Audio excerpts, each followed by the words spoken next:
Okay, so I'm told we can start. Yes, it's okay? Good, because we have also streaming online, so we can start now. Thank you very much to all of you for coming to this all-day conference. And we are counting with, I would say, the leading experts in our topic in Europe and probably worldwide. Let's be ambitious today. So thank you very much indeed for coming. And to this event that we have called, as you see, AIvolution. And we will be talking about artificial intelligence and transforming the European Union's economy and society. So I'd like to thank you also to those of you who have connected online. We have a lot of a big audience also online today. And we have also here with us today in the audience a lot of PhD students or other students, professionals, and experts, as I said, in the field of artificial intelligence, but also policymakers and representatives from universities and also colleagues from the European Parliament. So again, thank you very much all for coming. So the expected impact of artificial intelligence on our economies is huge.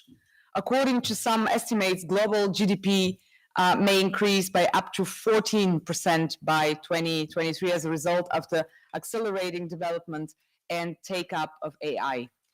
So artificial intelligence will drive this growth in three important ways, we think, by increasing labor productivity by up to 40%, by making industrial processes more efficient, and by creating a new virtual workforce capable of solving problems and self-learning.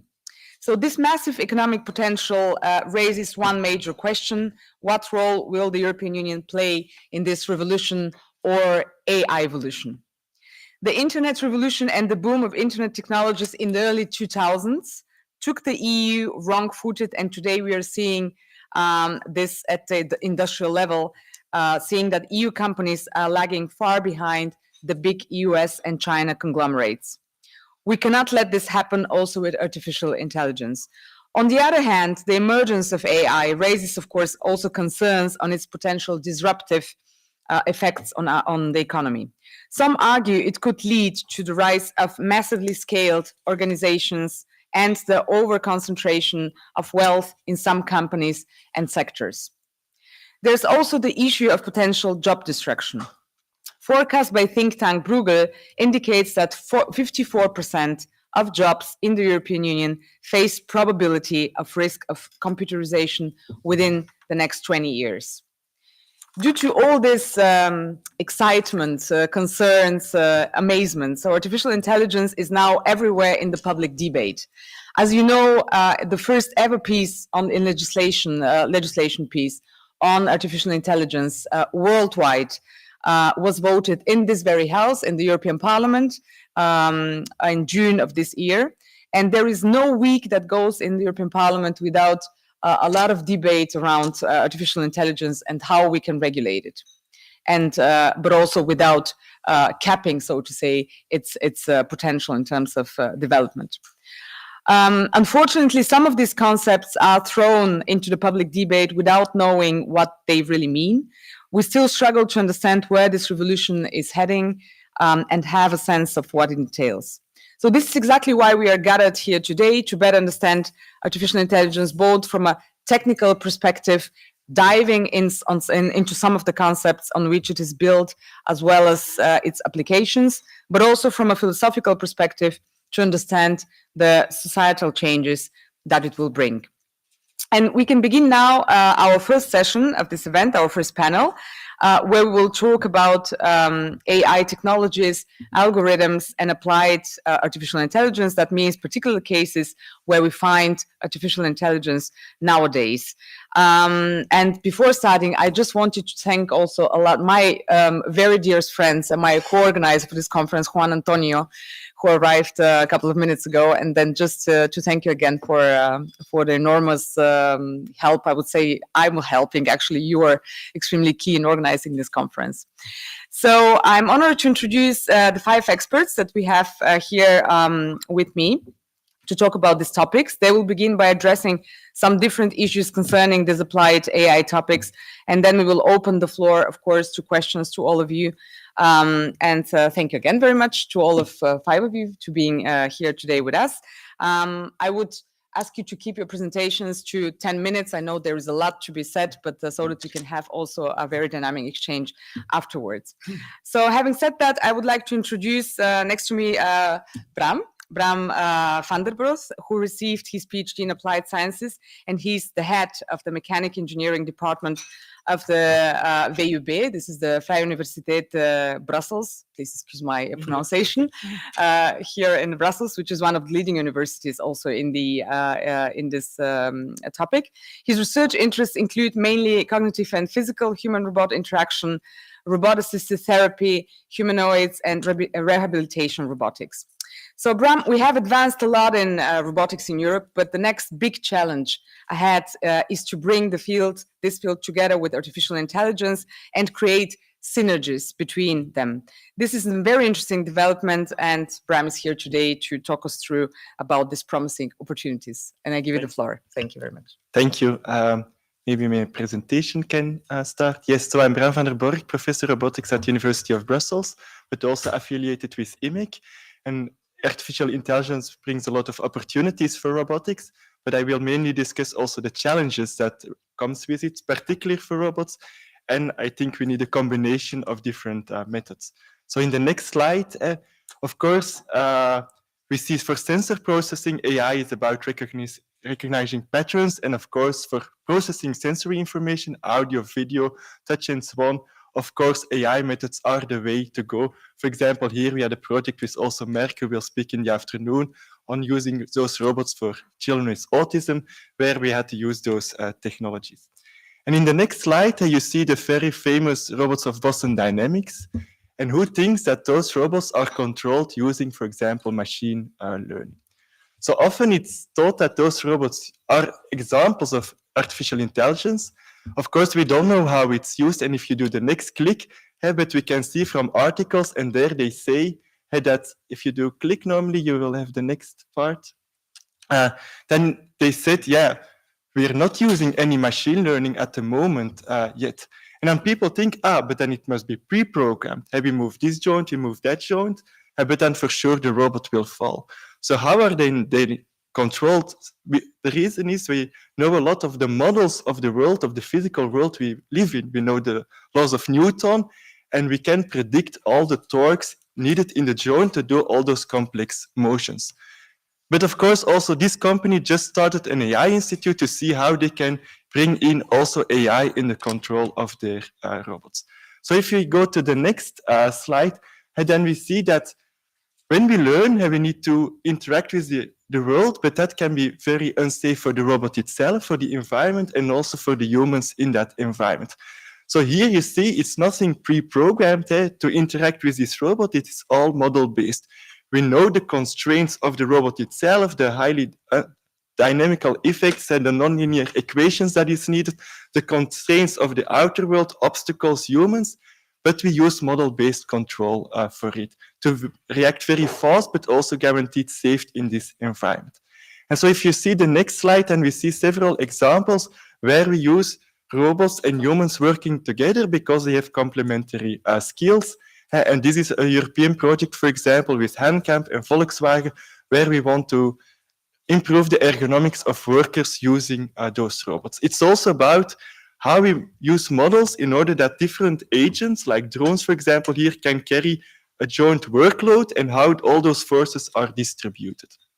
And if you then go to the next slide, then I think we see why we need artificial intelligence, because those models are valid for a very small part of the world where we can have strong parameters with specific contexts, but it's very challenging to generalize it to new contexts. While for learning, this is just the opposite. But the problem is that we don't have a clear border where we know it's safe and where it's unsafe. And so that we also see, for example, in that's also what we see, for example, in self-driving cars, where it's safe to deploy them and where it's not, it's very vague. And so we think we can combine those two approaches where we have model-based a certain region, and by learning, we extend that region. And for example, our models, when two drones fly above each other or very close to the wall, that's a known, and there we can learn. So it's about combination of model-based and model-free control. And so if you go to the next slide, another aspect is data in robotics is abundant. We have a lot of sensors, so if you have a lot of data, but to train models, we need to label them, which is scarce and expensive as well. Of course, if you can find smart solutions to do so, for example, with Tesla, for example, people are buying a car, but we're also training their models to improve their driving. So I think that are smart ways in order to help training those kind of models and improving how to, for example, in this case, having self-driving cars. Another problem is on the next slide. To give you an example, at a certain moment there was a contest in United States, a challenge, and they went from the East Coast to the West Coast, and they did 98% self-driving. Do you have an idea when this happened? It was in 1995. If you do click, then you will see it. Click, then you see the quite old-fashioned car.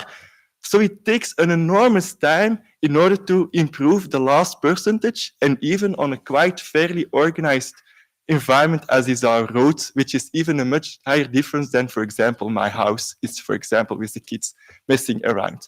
So if you go to the next slide, then it's also the other challenge. You have deep learning, there you have a lot of trained data. Another way is reinforcement learning.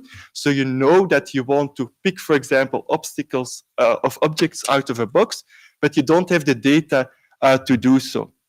And for example, Google did it, but the robots break down before they learned the policy. So that's why also at the university, we're trying to see how we can reduce the solution space. And for example, we do, for example, teaching by demonstration, and also, for example, having human input, where they have the worker, which is a kind of teacher-student relation. As such, we can learn to have an assembly sequence, for example, in the manufacturing industry much faster. The lower video is, for example, where we combine model-based approaches, but also only for those aspects where we don't have the models. For example, to push the blocks away so the robot can still pick them, there we use the reinforcement learner. Then we can go to the next slide.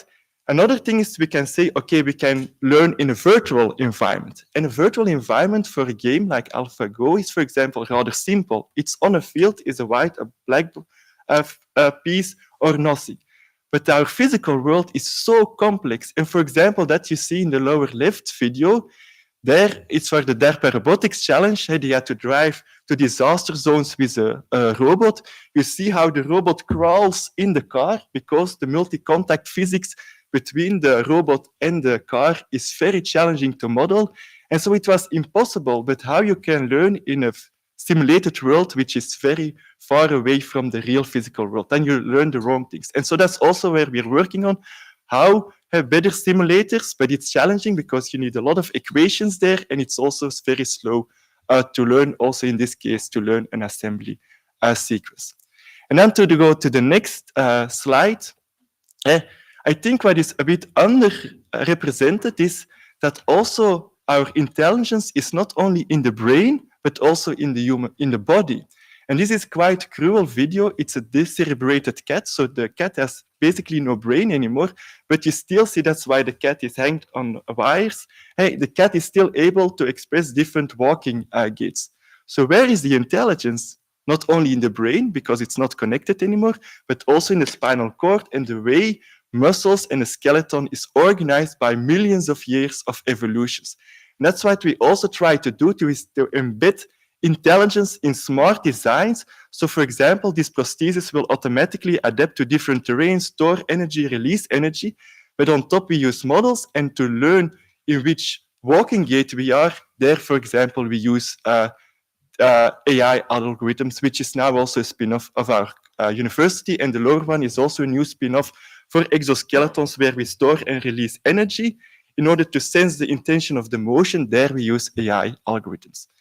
And we can even go to smart materials on the next slide. So there we have a gripper which uses no intelligence to grasp a lot of objects. It's a balloon filled with granulates, and it automatically adapts to different forms.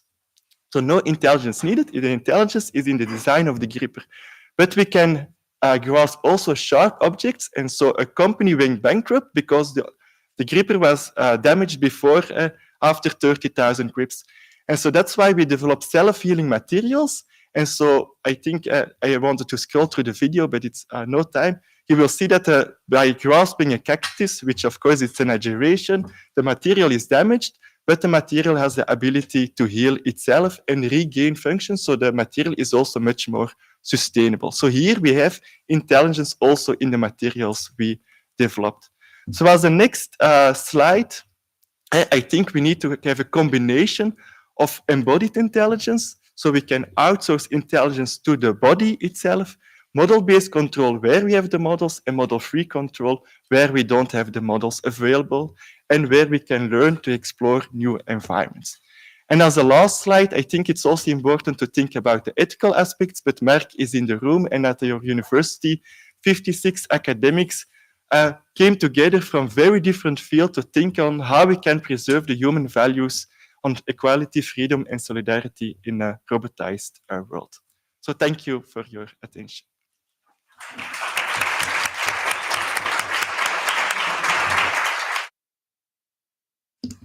Thank you very much, Bram, for this very exciting presentation. And I think also the way you clarified a lot of the misconceptions around learning and self-learning and embodied intelligence, it was extremely insightful. So now I turn to Wafaa Bakali, and she holds a PhD degree from IMT Atlantic, and she's a generative AI expert with more than 10 years of working experience. Sometimes, indeed, concepts like generative AI and large language models are thrown into the public debate a lot. We see it also here a lot amongst policymakers, but it's hard for the general public and even for us policymakers to fully grasp what these concepts actually mean. And since this event is also about learning, Wafaa will give us an introduction to generative AI and large language models, or LLMs, which are already part of our everyday life through, for example, ChatGPT. Thank you very much. Thank you, The floor Eva. is yours. So good morning, everyone. Thank you for having me. I'm super excited for today's discussion. I'm going to be talking about generative AI, mainly giving you an introduction on this technology. And so before I start, who doesn't know what does generative AI mean? All right. So, okay. So, okay, but let me maybe ask you do explain it for me then. Yeah, so I'm probably the least expert. So let me ask you something. What if you were asked to go to the internet and find all the pages out there, read all these pages, understand this information, and come up with a summary? How do you think, guys, this would take you? How long? Do you think this is even possible? So, yeah, I think we all agree this is a complicated task, and it's a simple calculation. There are around 6 billion pages in the internet. And if, let's say, we spend just 1 minute to read one page, then it's going to take us thousands of years. We would need multiple human lives to do that. But now, what if I tell you a model, a generative AI model, or what we call a foundation model, can do that for you or help you with that in a shorter amount of time? So a model can do that for you in a couple of weeks or a couple of months. Analyze this information for you, help you to understand it, and extract some insights for you. So how this does sound to you? I think it's super exciting, right? So this is why what I'm going to be talking about today. And so let's start with some definitions. Can we come back to the first slide, please? Yeah. So let's start by what is generative AI. Generative AI is a subset of artificial intelligence. It's a type of artificial intelligence that is generative, as the name says. It can generate content for us, new content. This content can be everything, can be videos, images, text, can be ideas, stories, songs. It can be a lot of things. And generative AI models, generative AI applications are powered by what we call foundation models or large language models, which are very large models that learn from a vast amount of data, and they contain billions of parameters. And this makes them able to perform a variety of tasks. They can help us to automate some of the boring tasks that we might have to do in our daily life.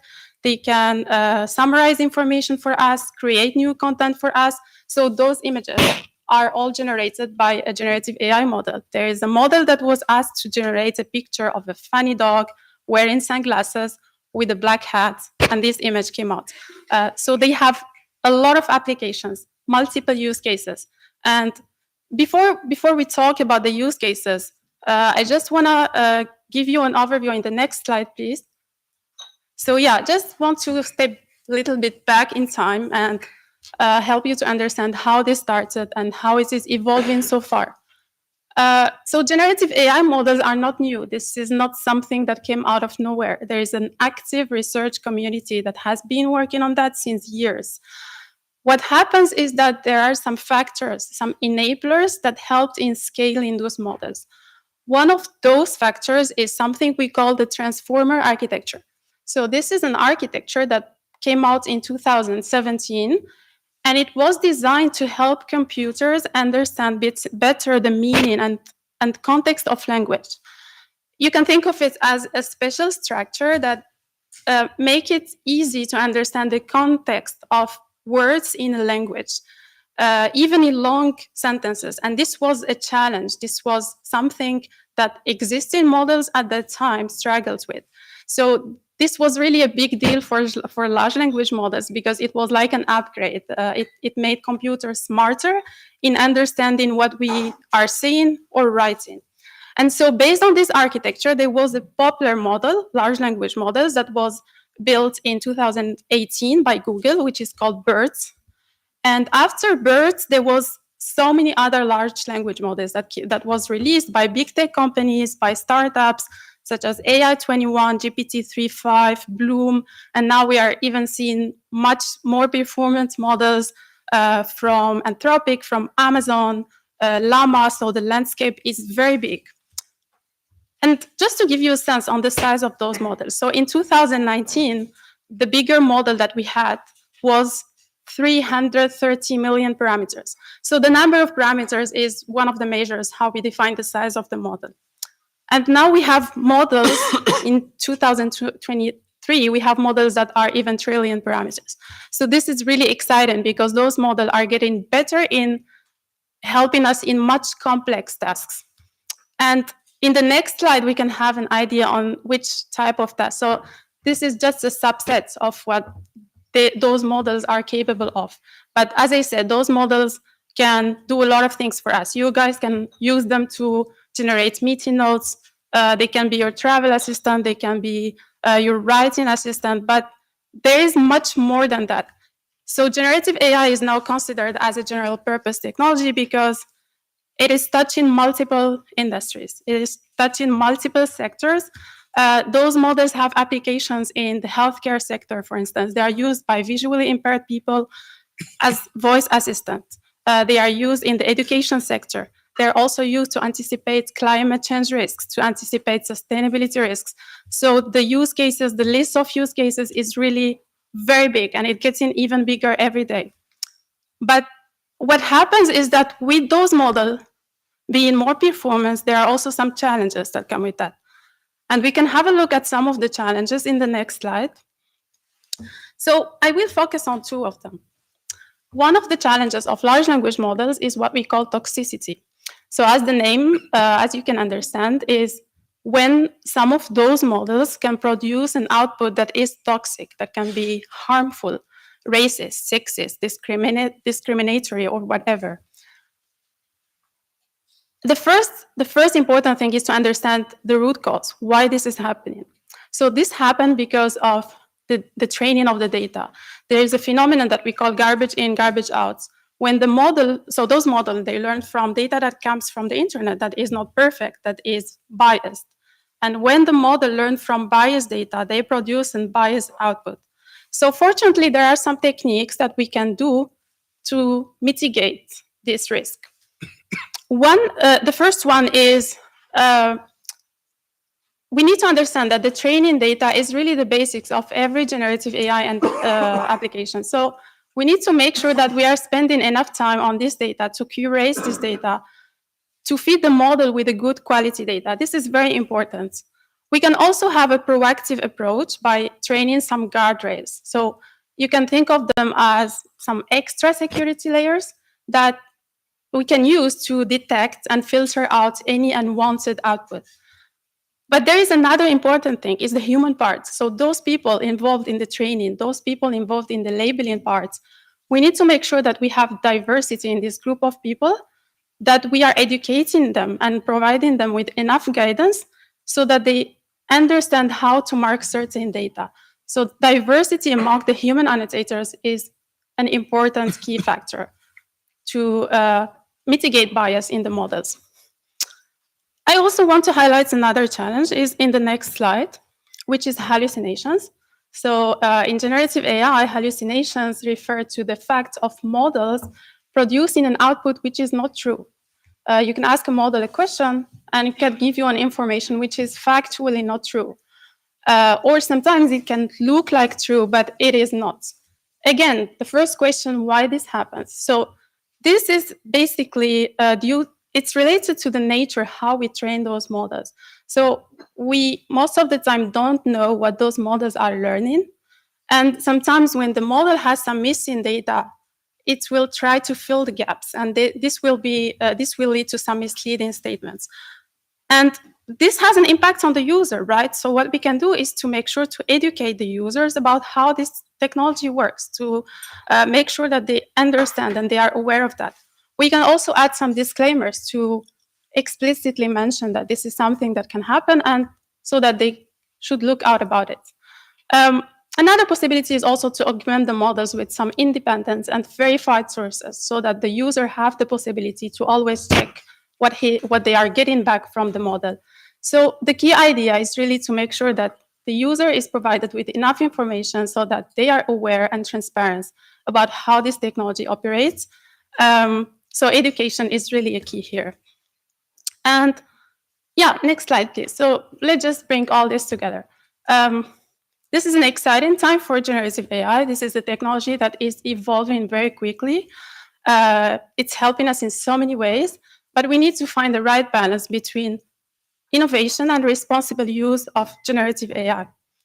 And this can only happen by having a holistic view on this technology, making sure that we understand the whole life cycle and understand what is the use case, what we want to do with these models, iterate over the whole life cycle, and implement responsibly. And also making sure that we monitor over time to make sure that for every use case, we understand what is specific, what are the possible risks, and take action to mitigate those risks. So responsible use is really the key to build trust in this technology. And our superpowers are science and education. So we need to prioritize them, to have awareness and transparency. And just one last thing I want to share is we also need to build a human capacity. So if Europe wants to remain competitive in generative AI in the digital landscape, we need to invest in skills to make sure that we have skillful individuals, skillful workers with the right expertise. I think this is a must to have leaders and experts in generative AI and to drive innovation. And I'm super excited for what is going to come with this technology. Thank you.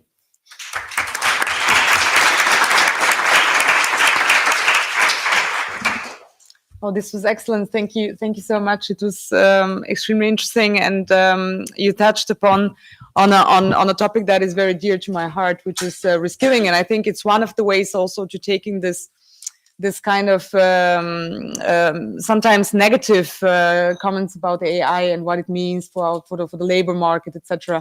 Because I think you explained very well, actually, that we need this interaction between human capacities and skills, and in order to mitigate some of the problems we have with the large language models. Thank you very much for this. And now we go, and this is, I think, the next presentation is going to build very well on your ones.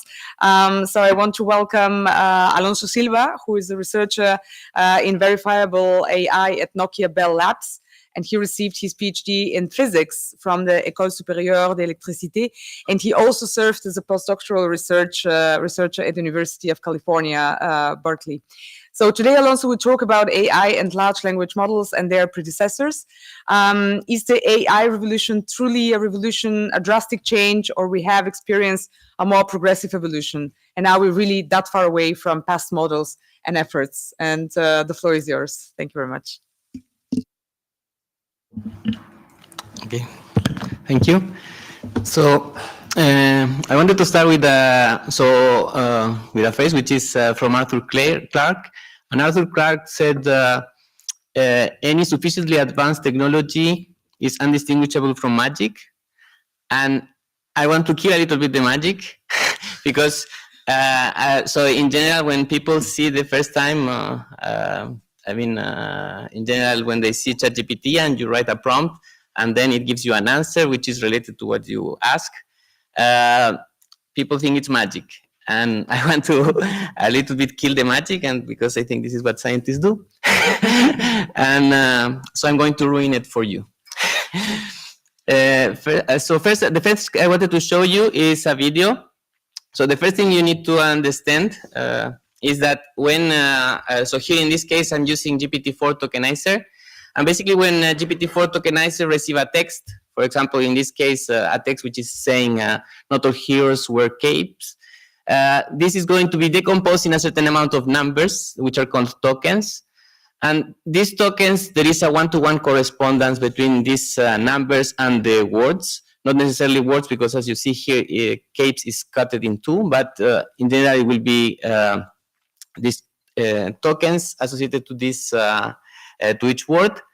And there is a finite amount of tokens. The finite amount is around 50,000. If you didn't notice in the video, it show like there are around 50,000 tokens, and you can see those tokens associated to each number. There is a word, and this is related to what the language model speak. So this is his language. It's like, okay, if I see some Japanese or if I see some Chinese, I don't understand it. But the language model, what he sees is this number. So this is his language. And once you have these numbers, you can do two things. You can, first you need to define an architecture, and then you're going to do two things. One is matrix multiplication, which is just a bunch of sum and multiplications, and a projection into some function, which are called activation functions. And after you have done this, you have all you need to make a response. And in this case, for example, here I'm going to show you, you can run the video perhaps. Here I'm basically submitting a prompt. This will get transformed into numbers. These numbers are going to pass through these stages of matrix multiplication and activation functions. And then it's going to, so here in this particular case, I'm using NumPy, which is just numerical programming.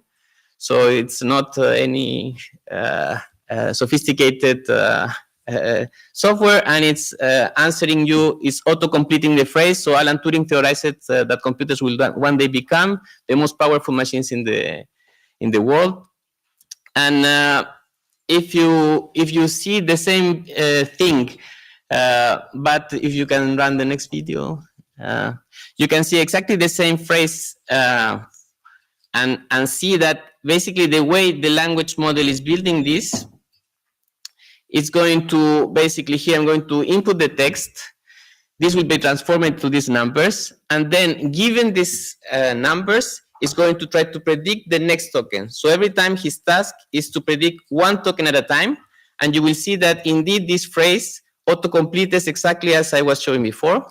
So in this case, it's Alan Turing theorized that computer will one day become the most powerful machines on the planet. And that's basically what it's doing. So basically, we have, at the end of the day, we want to predict just the next token. It's one token at a time. And it can be seen, since the quantity of tokens is around 50,000, it can be seen as a multi-class classification. So in reality, it is similar to what you have like in Gmail. So in Gmail, you have, okay, some mails go to promotion, some may go to social, some may go to spam. Okay, you have three classes. or some mails go directly to your inbox and you have 4 classes. In this case, we have a lot more. We have 50,000, but still, it is basically a multi-class classification problem. And here, the other thing I want to show, so here if you run the video, you can see, okay, the same phrase again. And is when I am getting this response, the more powerful machine on the planet, then what I'm doing actually, it is, I'm every time choosing the most probable next word. But you have seen probably that GPT-4 not always answer the same. So here you can see, for example, that you can take samples, so you don't necessarily take the strategy of taking always the most likely token, but you can also force GPT, in this case it's GPT-2, which was when OpenAI was actually open, or a little bit more open than now.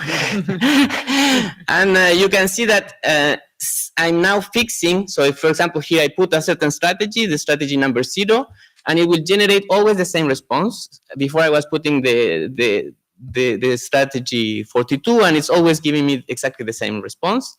So, and it is normal, because at the end of the day, what we are doing, it's always this matrix multiplication and activation function to predict the next token.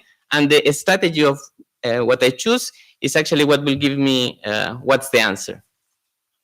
So yes, I hope I kill a little bit the magic for you, and thank you very much.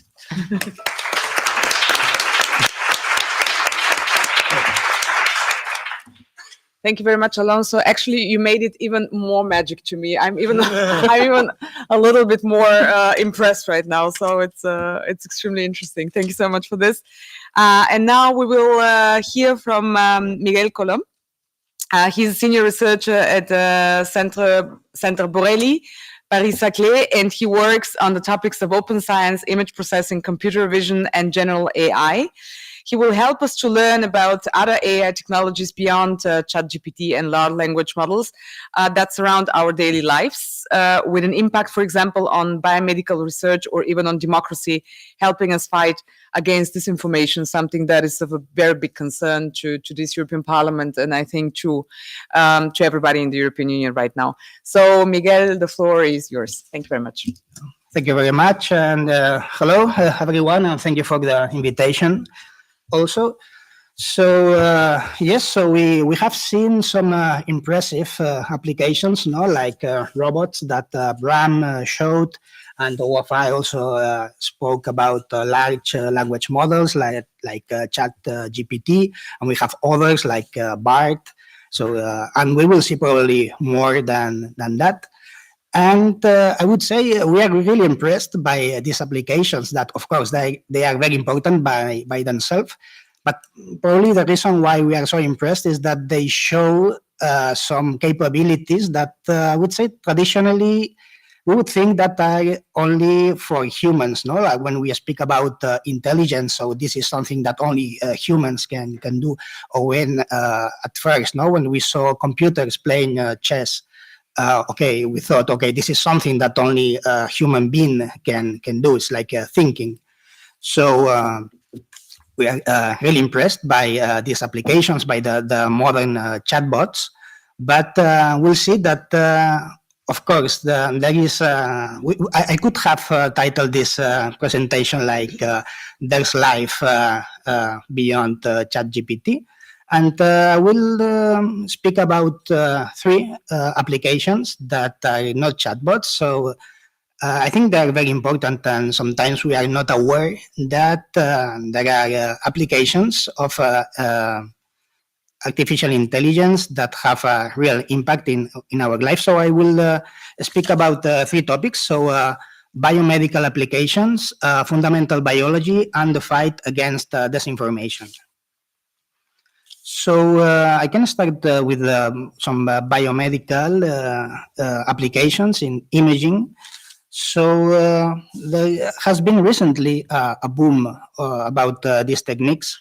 So I could cite, for example, the work of McKinney in 2020. And 2020 is a very interesting date for biomedical imaging, because some methods about detecting breast cancer, something happened is that they outperformed human human accuracy. So these methods work better than humans assessing or detecting tumors. So let me explain very quickly how these methods work. So I will try not to go into technicalities, even though I love these technicalities. So it's very simple. So most of these methods, artificial intelligence methods, are based on learning, and they are based on examples. So what you need to do typically is to train. We call to train a model. So you give samples of positive and negative examples, and the method learns what we call a model. So this model, if it's well trained, it will be able to decide if an image that the model has never seen before, it's a positive sample or not. So in this biomedical example, if there's a tumor there or not. Something that we hope that with these methods is that they generalize. So it's that what I said before, they work well with images that the model has never seen before. So we did a lot of artificial intelligence like that, big neural networks. Sometimes they are called deep networks, so with many layers. And I would say for many years it has been some kind of brute force. So you gave a lot of samples well labeled, and you hoped that your model somehow generalized, the model learned well how to do the task. So in the recent years, there has been some improvements on that. So the architectures, we have new architectures, like as Wafai, she explained, in 2017, the Google or DeepMind, they proposed the transformer architecture, and they added something which is very interesting and has provided a lot of good results, which is the attention mechanism. So what is the attention mechanism? So it was designed initially for text.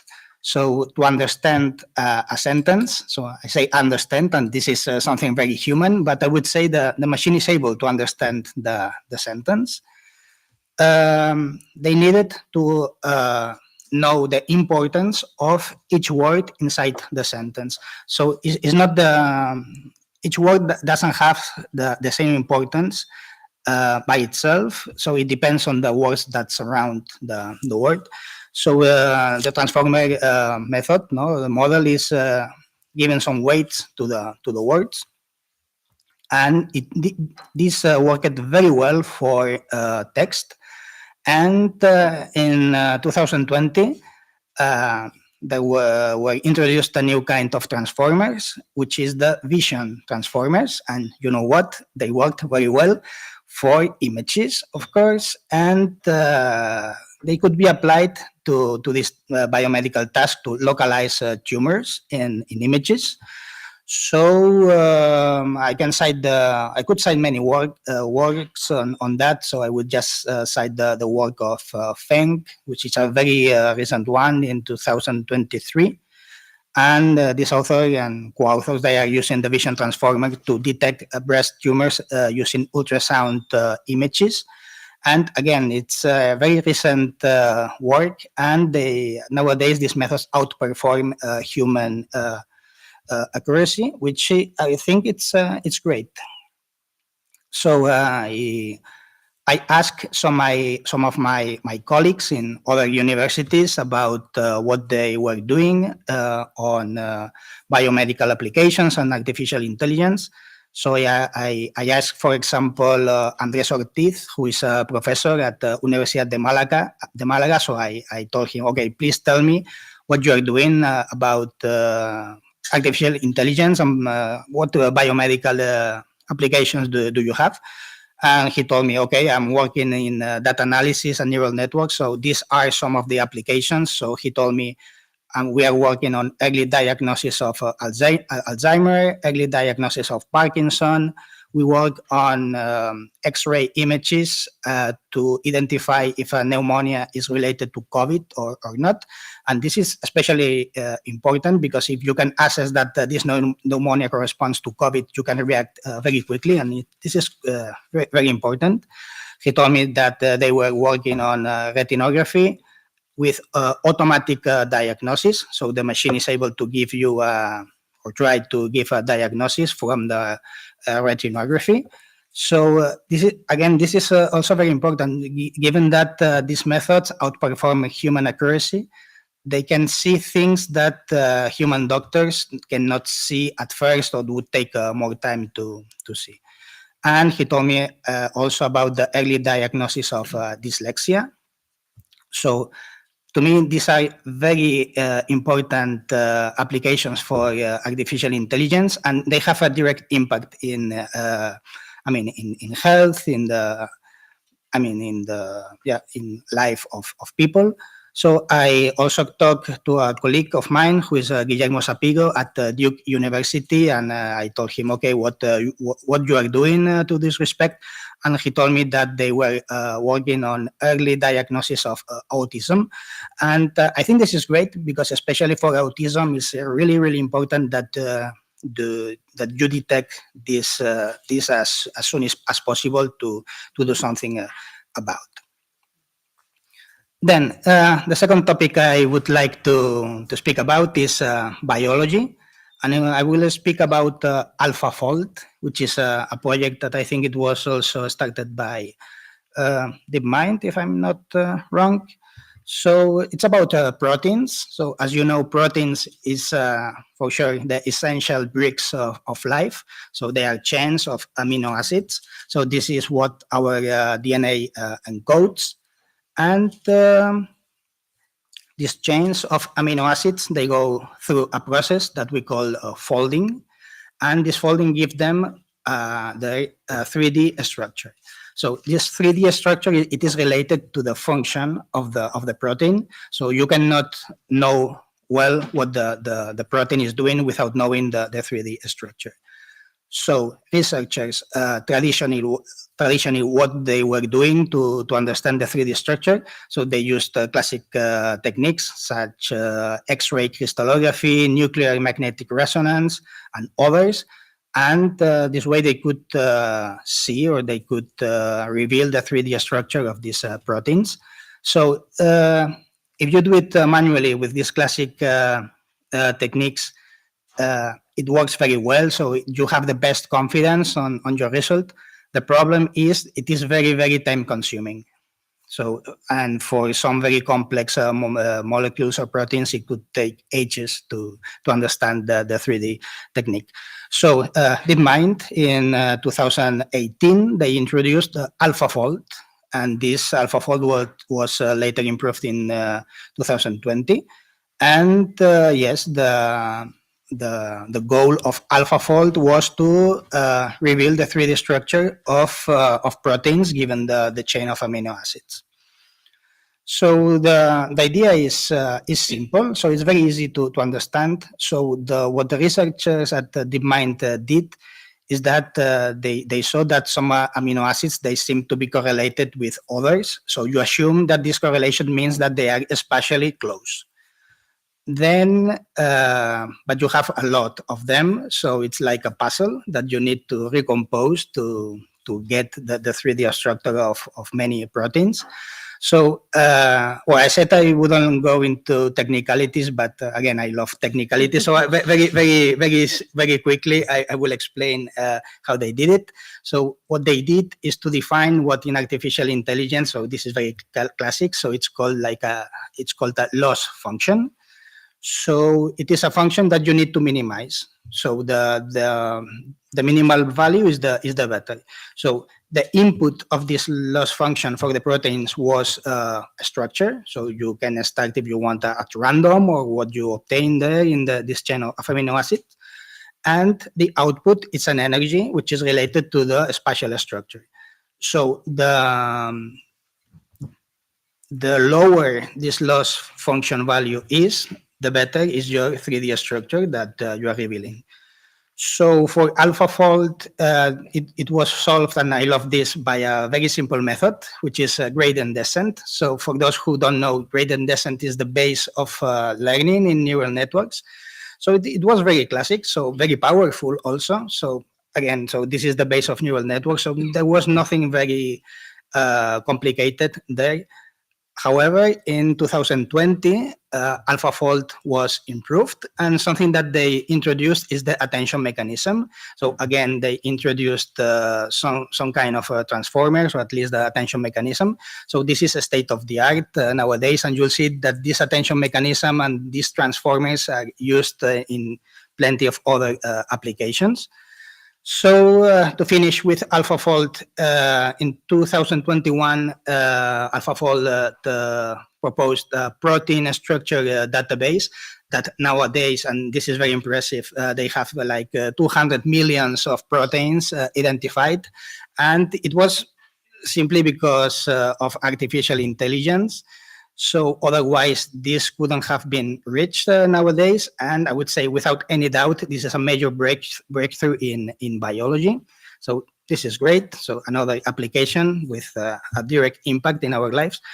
And the last topic I will speak about, little different, is the fight against disinformation. Try in 30 seconds, because Okay, we have so to go to, I will go to Ruta, but very fast. But it's finished. Okay, so fight against disinformation. So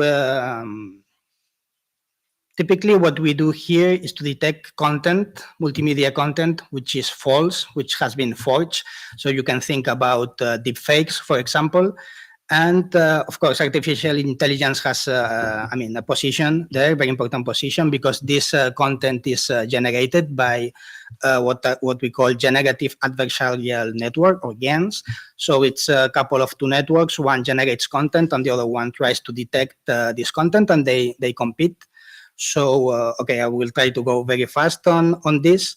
So there's room for artificial intelligence to fight against disinformation, because the same way that you can generate content with this method, you can detect that this content has been generated with different artificial intelligence methods. So I would say this is twofold. On one hand, you have practical and good applications for generating content, like artistic creations or improving text. On the other hand, there is an evil side of this, which is disinformation, but hopefully we can detect them. So I will go quickly to the conclusions. I would say that there is always like an evil part in artificial intelligence. Of course, disinformation, creating bad content, some bias in the models. But I would say that given the application that we have, there's clearly a benefit which overcomes the inconvenience. So thank you very much.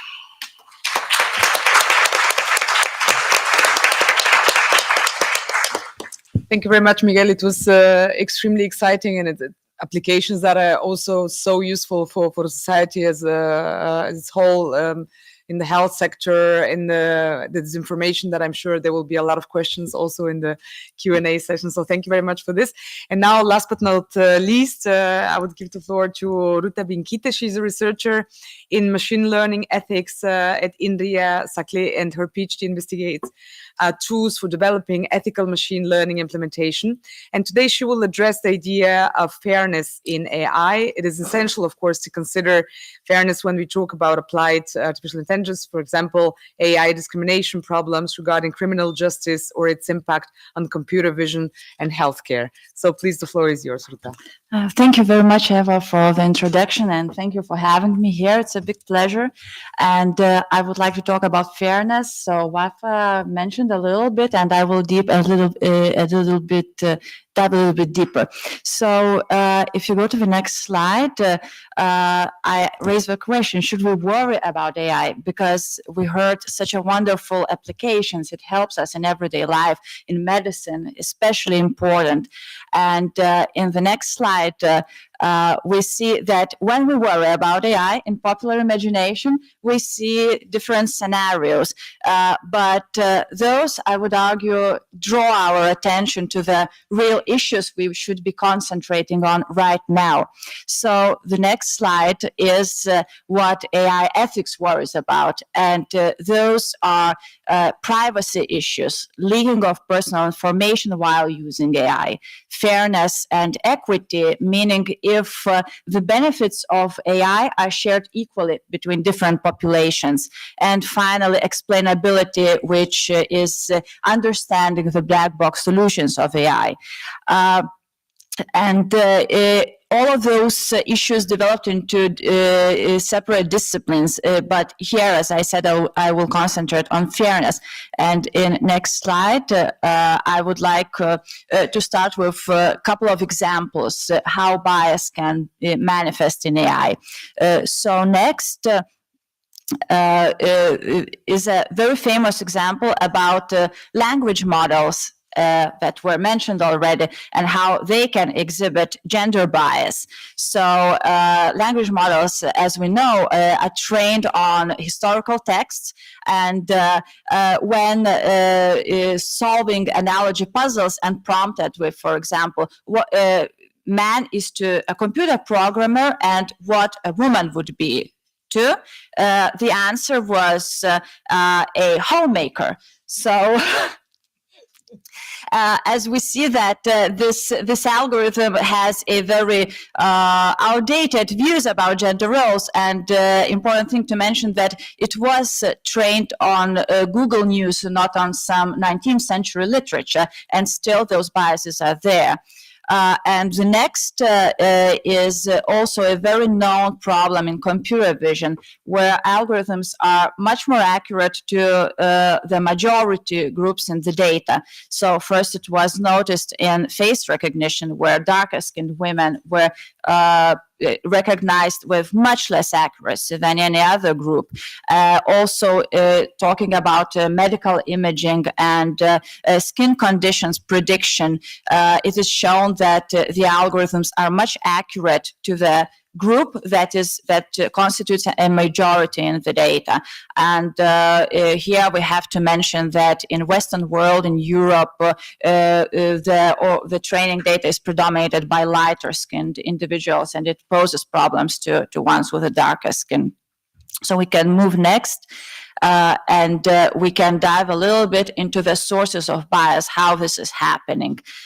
Next, we can distinguish two major types of bias. So first is representation or underrepresentation bias. And this happens when a training data, our sample has a minority group which is not well represented, and algorithms cannot learn the representation of this group, and thus are less accurate towards this group. Next, no, sorry, can you go back? Just next source of bias is a historical bias, and it is just the artifact of our history, which was not always just, and some groups were disadvantaged, and in the data they're associated with unfavorable labels or some stereotypical associations, as we saw with gender. So next slide, I would like to show a machine learning cycle, and by far the largest source of data, source of bias is the data, and those biases, underrepresentation, historical, are usually met in the data that show. But the feature selection, the attribute selection, the algorithm selection, and the threshold on the prediction, they can also introduce or enforce this bias. And also there's a decision. There's people who make decisions based on the AI prediction. They can have their own biases. but probably the most important arrow here is the feedback loop, because injustice and human biases, they were always here, and in a way it is unavoidable. However, the biased decisions are fed back into the data, and they propagate again through the cycle and can increase, amplify it at a very large scale. So next, we could talk about some techniques, what we can do to help avoid or mitigate this unfairness or bias. And if we go to the next slide, please. So we have developed methods to achieve some better fairness, even if we have biased data. And next slide shows some of the solutions. So, for example, if we have underrepresentation in the data, we might augment it with ideally going and finding more instances of underrepresented group, or also using generative AI to generate synthetic data that could also make this data set more balanced. And in case of language models, researchers were able to find a gender dimension word embeddings, and this allowed to distinguish the gender neutral words, which should not have a link to gender, and the ones that have a natural connection, for example, like father is he and mother is she, and those connections should not be removed if we want is still have a utility and to be able algorithm to solve those, for example, analogy tasks.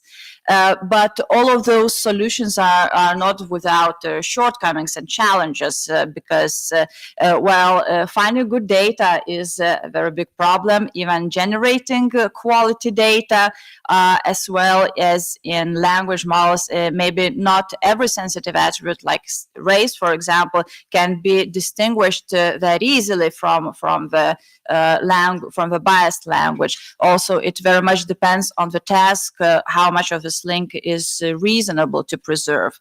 And when we speak about classification tasks where certain resources have to be distributed, for example, loan granting or job hiring or healthcare priority, so we also need to define what is equal, what is fair. And the next slide, we can compare equality and equity. So equality is distributing everyone equal amount of resources, but this is not necessarily benefit everyone. So as in healthcare, for example, we probably would want to base this distribution on need, like the people who are sick and need a better priority. And in situations like job hiring, maybe we should base it on merit and certain qualifications that are important for the job. However, it is not always easy to define and quantify what exactly this is. So the last slide that I have, I would like to summarize some final remarks. So first of all, AI fairness is a socio-technological problem, and that's why interdisciplinary approach is very important. So to understand the situation, to understand what is fair and what we can do about it, we need domain experts and maybe people from sometimes from philosophy who can answer those questions. So this is not a completely technical problem.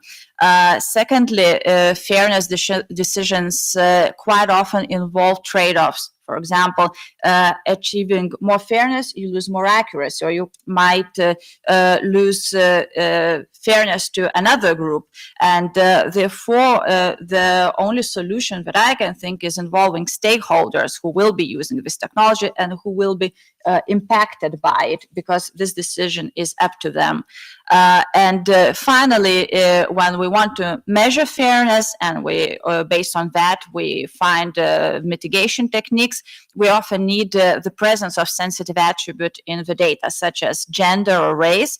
And it is also not always possible because of privacy reasons, because we might not have it in the data for this reason. So this concludes my talk, and thank you very much.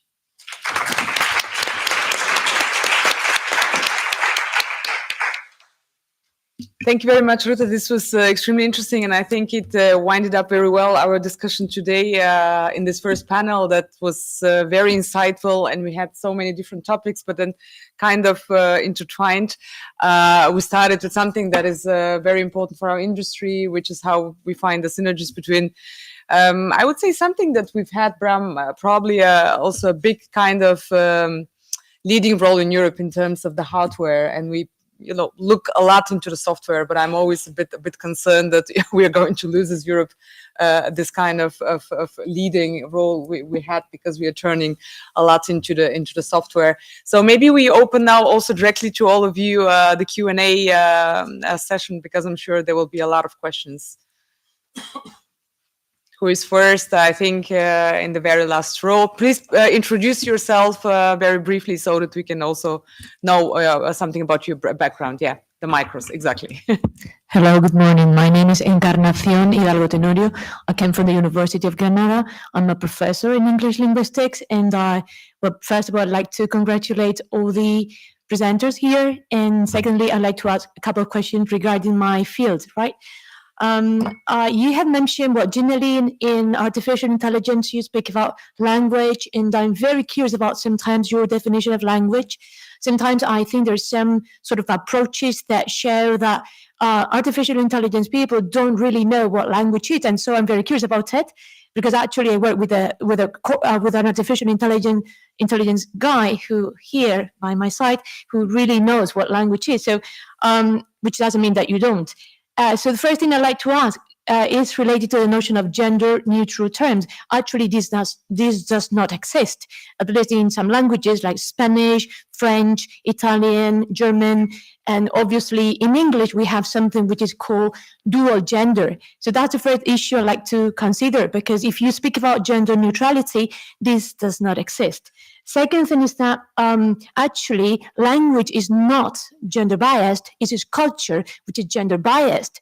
And if we are looking at gender bias in that beautiful presentation regarding artificial intelligence and ethics, actually what we're looking at is a culture and how language is used in different cultures. So that's something perhaps should be reconsidered or reformulated. A second or third thing is regarding irony and metaphor. These are issues that we produce all the time. And in the presentation on ChatGPT, which is a very interesting tool, by the way, I wonder whether ChatGPT 4 or 5 is able to identify irony and metaphor and produce irony and metaphor, because actually human beings are more than just a sentence and the reformulation of finding this token and the token which follows the next token, which is obviously something connected with collocations, with sketches, etc. And finally, I'm very interested in the actual connection between artificial intelligence and linguistics, because it's actually what we're working on, especially natural language processing and all these models. And sometimes we forget that if we want to produce some artificial intelligence, which is definitely there to improve people's lives and people's conditions, we really need to know that we're basically language. And that's sometimes that I think, to my knowledge and to my eye, that's something that sometimes we forget. So these are my questions. Questions that I am posing myself. It's just for you to consider if you consider that relevant. And thank you very much, because I've liked all your presentations. Congratulations. Thank you very much. I'll give the floor now. Here in the first row, there is a question, and then I have to leave you, but I leave you for the moderation with Juan Antonio, who will take up for me, because I have to give myself a little conference online for a bit, but I'm going to be back in a second. Thank you. Okay, I'm Darina Marticanova, historian at the Universidad Autónoma de Madrid. I would like to address, I'm very happy that the social issues and the social dimension of technology has appeared in every presentation. I would like to address the notion of diversity, because what I am that Wafa was talking about, I often have the impression that we have to sort of have a serious debate about these concepts, because diversity is often ends up being an educated English-speaking elite of different nationalities and colors, and there is diversity of gender and color, but what about age and class? And particularly the notion, the class is something like when we try to trace like how to make the technology fair, or the notion, like there is a lot of concern about color and gender, but I see that class is missing. So I would like you to, like, what do you think about this dimension? Thank you. So we may take a third question. Yes, thank you all. I have actually two questions. I guess I can make two questions. One is, how do we define fairness? Because I guess that in some cases would be easier than in other cases to implement. And how do we translate that into a regulation? And it would be feasible because according to, right, depending on the case, would be, in other cases won't be. How do we measure and the trade-offs between its benefits and its disadvantages, depending on the case? And then the second question goes to supervised learning and the new approach of self-supervised learning, which is much more dependent on artificial intelligence. And how does also work with the new regulation that really, let's say, promotes human oversight? All right, so we'll try to answer these three questions, and I think several of them were for you, Ruta, so if you want to start. Yes, thank you very much for the questions. So the first one was about language, and I totally agree that yes, it is not the language bias, it is the culture bias, and how language is used. And speaking technically, in what context you are more likely to find, for example, a word woman next to which words. And there's also another thing arising from this question is that it's true we are talking about English language here. Much of the research has been in English, and maybe distinguishing this gender dimension in English is a completely different task than in other languages. And my native language is as well extremely gendered. We have genders for the glasses, for the bottles, for everything, and it's completely impossible to separate it that easily. So it was one of the attempts to find the solution. However, yes, it's mostly has to do probably with the texts and the data that is trained and the narratives that the algorithm is learning, and where it could be dangerous. For example, just an improvised situation where someone asks, a girl asks an algorithm, what should I do in my future? And the algorithm gives the options, and those are just homemaker and, something like this. Not to say that there's something wrong with this, but, just exceptionally pushing women towards this direction wouldn't be good.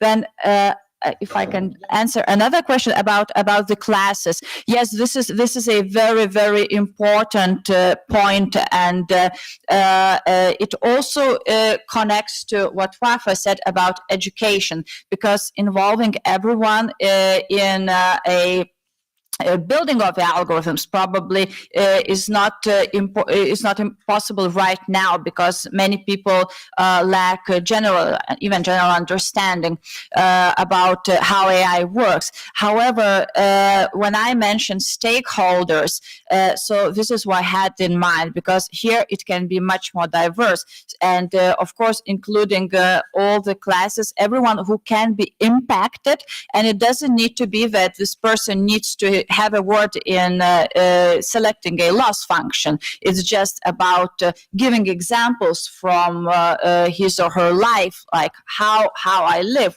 what is happening, what are situations I'm being in, and so the engineers could think about it, could have it in mind, and then adapt the algorithm accordingly. Thank you. So I think, Miguel, there were some questions as well for you. Yes, I can think I can somehow answer or give my opinion about the self-supervised learning. And yes, I am thinking especially in systems that they need data and they obtain data by themselves, like ChatGPT, for example, or methods that generate images. So the thing is that, yeah, theoretically they obtain data, they process this data and they create something new. In reality, it's not that simple. So they are using sometimes content which is copyrighted, and sometimes, given the model or what you are asking for, they even giving verbatim copies of something that they have learned literally. So maybe pieces of text or pieces of images. So, okay, I'm not a lawyer. I cannot give an answer about the regulation, but yes, I can stress on the problem. So yeah, I think it's a real problem that these systems that actually there's a business model behind them. They're using copyrighted content. So I don't have an answer for that, but yes, I think it's a problem. So if I may add something, we will have the second session, which will focus on aspects related to regulation, copyright a bit. So that will be part of our next discussion anyway, right? Alonso? Yes, so I'm not sure I understood all the question, but I think the model is a statistical model, which means it's trying to predict the next token. So this is what I really want to stress. So when we say like a metaphor, if he understands, if I put into ChatGPT a metaphor and ask him to explain, he will try to explain it given this statistical model that is inside that has been trained, and probably there is this metaphor in his database. If it's not, he will perhaps hallucinate. So and it's really, to me, it's a statistical model which is trying to predict next token. So, sorry, just the small thing, which is some people argue, and I think they are in part right, that there is like, in order to achieve the goal of predicting next token, it has to have a plan ahead. And there are some papers saying, okay, they are overachievers in the sense that they know more than one token, they know 2 or 3, but in order to answer well, but the task they were trained on is to predict the next token. So this is the... Thank you. Bram, any more thoughts? Yeah, I think an overarching answer is a bit that we need different disciplines working on this. For example, Lix Dales, which was one of the pioneers in AI, was also from our university, and he was a linguistic. And I think he finds it very sad that all these disciplines were thrown out when developing this. And also, I think you explained it also very well, we need to educate not only the youngsters, but everyone of this new evolution, because I think we need to understand it works. It's very much inspired how we think, but also has fundamental differences. And it has fundamentally complementary strengths, but also weaknesses. And so we said, chess, so amazing that it's done. It's so difficult for us, but things that are very easy for us, or for most of us, like walking or manipulating objects, is for robots so difficult. So that's, I think, learns us 2 things. That first of all, the human is still the most impressive machine and thinker, and that we can learn still a lot from us or animals in general. And that we also need to work complementary, how we can use ChatGPT and other AI algorithms in our benefit, understanding the challenges, but also the opportunities. And so that I think is super important. And that is teaching. We had to teach how to use Google in the past. But I think it's now the same with ChatGPT and other tools. What are the weaknesses and what is the strengths? But also in the development that we need multiple disciplines working together in order to make it better. Thank you. So that's for the first session. I guess there are more questions, but we have now the coffee break. So that's the opportunity to keep the discussion going. We just need a short break because we will be starting the second session at 10:45, right? So thank you very much. Thank you very much first the speakers and the public for the questions, and see you on the coffee break. Thank you.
All right. Hello again. Welcome to the second session of this conference.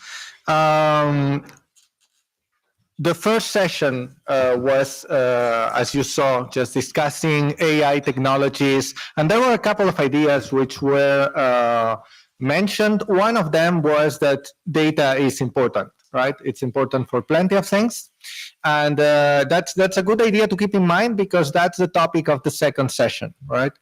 AI technologies and plenty of digital services rely on data that has to be collected, that has to be processed, that has to be treated, that produces decisions, right? That informs decisions, automated decisions, right? So in order to talk about what is the impact of this data, we have a couple of researchers from different backgrounds. Sadly, we were expecting as well Cristina Blasi, who could not make it. She had some health issue, nothing serious, fortunately, but she couldn't be with us today. So we will have the rest of the panel. We'll have Oana Balalau from my right, Oana Goga, and Tamara Alvarez to discuss different aspects related to data that sometimes is considered, you have probably heard, that data is the new oil, right, of this digital technology. Is the new oil in the sense that it's infiltrating all the structures of the economy, of production, of decision-making. And it's important then to understand what is the impact in terms of how is it changing the rules of the game we are playing, right? So we are going to focus on one particular point of this impact because impact of data, it's too wide a topic. We will focus on one topic that here in the House of the European Democracy makes more sense than ever, maybe. We will talk on, of the impact of data in citizen rights, in democracy, in the quality of public debate, in the health of our public institutions, right?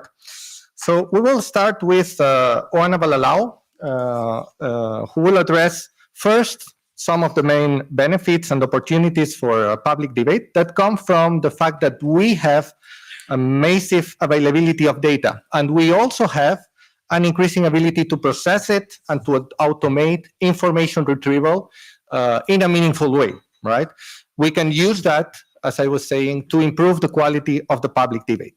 So that's a bit the topic of Oana's research. Oana is an AI scientist. She's specialized in information retrieval at the French National Institute of Research in Computer Science and Automation, so INRIA.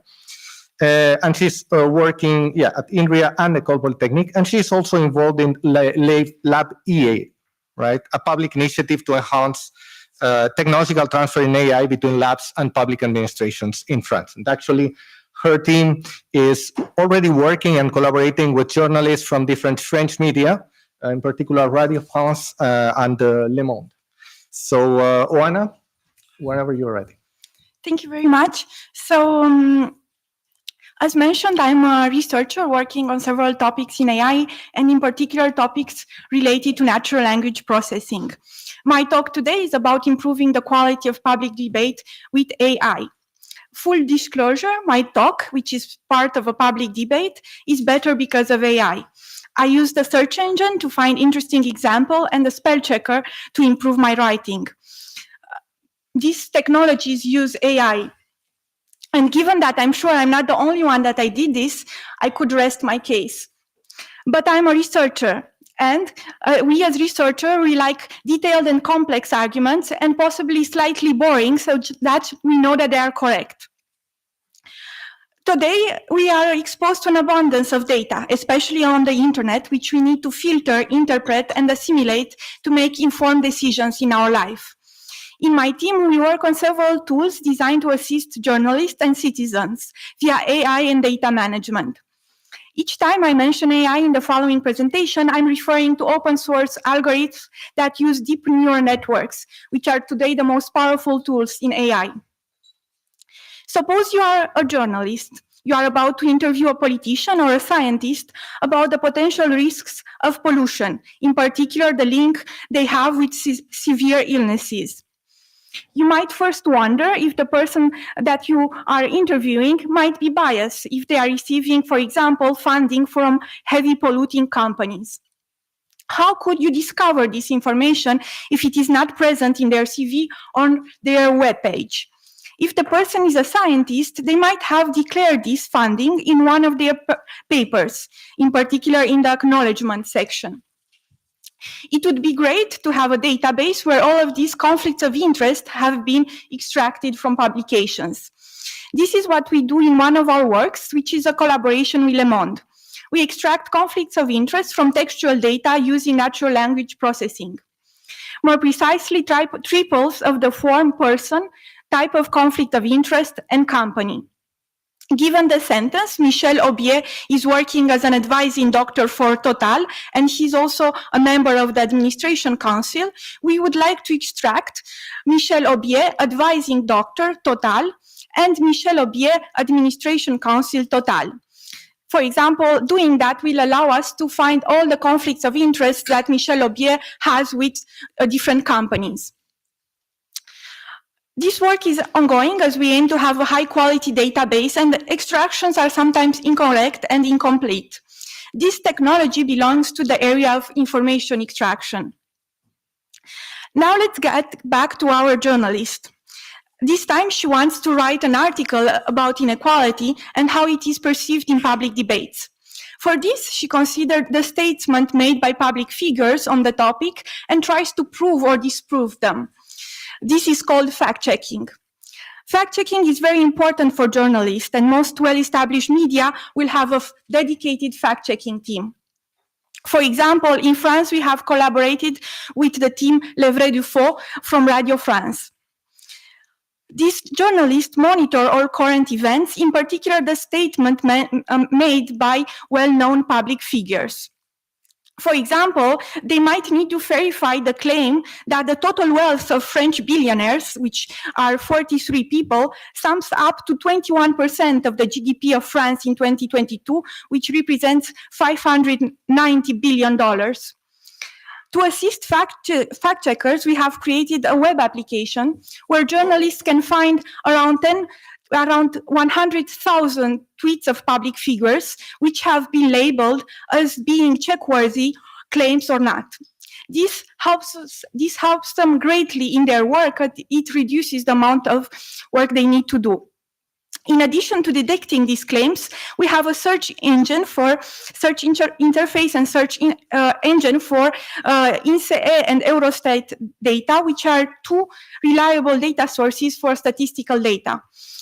They hold today 100,000 tables of statistical data, and they can be used to verify part of the claims made by public figures. We note that we do not automatically decide if a claim is true or false. This remains the responsibility of a journalist. To sum up, we find claims and, if possible, match them to potential evidence. Let's go back to our journalist. This journalist has noticed something very interesting when looking at claims related to inequality. Some of the claims are backed up by incorrect arguments, also called fallacious arguments. As I mentioned, a statement for which we want to verify its truth value is called a claim. To validate a claim, we look for evidence, which are statements released by reliable sources. And in addition to this, we need a reasoning method that allows us to verify that the evidence indeed supports or not the claim. So a claim together with its evidence and reasoning is called an argument. Fallacious arguments are arguments in which the reasoning is incorrect. To note that these are different from false claims, where we can prove that the claims are false via evidence, for example, where we have wrong numerical values. So what about these fallacious arguments? They are very persuading, and they are often used in public debate. For example, when talking about immigrants, there is often a hasty generalization fallacy that is used. there is a story about a few immigrants committing crimes, and at the end of the story, there is an explicit or implicit claim that the majority of immigrants commit crimes. So we have generalized from a few examples to the majority of these people. When we talk about women, we often use the appeal to tradition fallacy. Women traditionally had less rights, traditionally had to take care of children, traditionally had less revenue, so they should still be in that situation. There are many other types of fallacy that are being used today: ad hominem, appeal to nature, slippery slope, and so on. But the journalist asked herself the following question: how often these kinds of arguments are used in political news, and what is their impact? In my work, I automatically detect fallacious arguments using AI, in addition to studying how they are used in political discourse, where they fall under the umbrella term of propaganda. Automatically detecting fallacious arguments is part of the field called argumentation mining, and it is not a solved task, but we have tools that give us good results. We have performed a long-term analysis of propaganda on online forums discussing political news. For almost 400,000 political arguments and their political articles, and their comments, we investigate who is posting propaganda. We find that extreme right and extreme left journals will use it more often than other types of journals. How it is propaganda received on these political forums? We find that articles with more propagandistic content will receive more user engagement, which means more comments and more upvotes on downvotes. This might have very negative consequences for our democracies. I describe these applications from the perspective of a journalist, but we as citizens might also benefit from them. I hope you found this application interesting, and I note that there is still much to do. This application comes in addition to all the discussions you might have had with ChatGPT over a glass of wine, and because we are in Belgium, over a waffle. AI can facilitate our work, and it also can make it more interesting. Because of this, I see two important directions for our society. Invest more in education such that no citizen is left behind in this AI era. And secondly, given that we are becoming much more efficient and productive as a society, perhaps we have finally deserved more free time, more rest, more time with our dear ones, and more time to care about the planet we live on. Thank you very much for listening.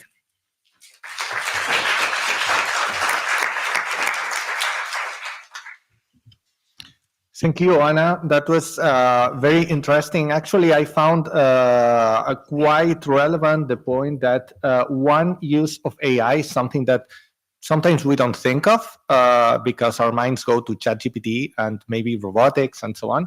But there is a lot of AI on information retrieval, in the sense that we are exposed to lots of data, and it's becoming more and more important to extract from that what is the meaningful information, what is the rightful information, what is the disinformation, which was mentioned in the previous session. I think it was Miguel who mentioned it as one of the uses, right?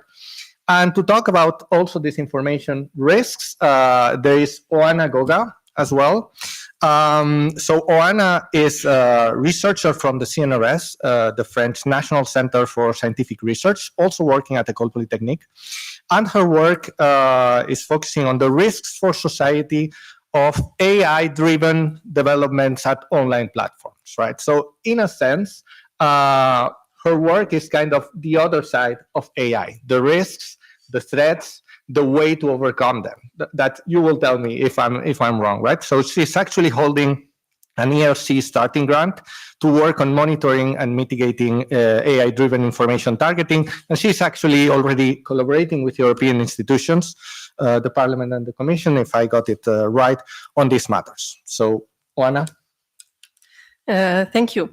So, as Joan was saying, I'm working on measuring and mitigating risks with online platforms such as Facebook, Google, YouTube.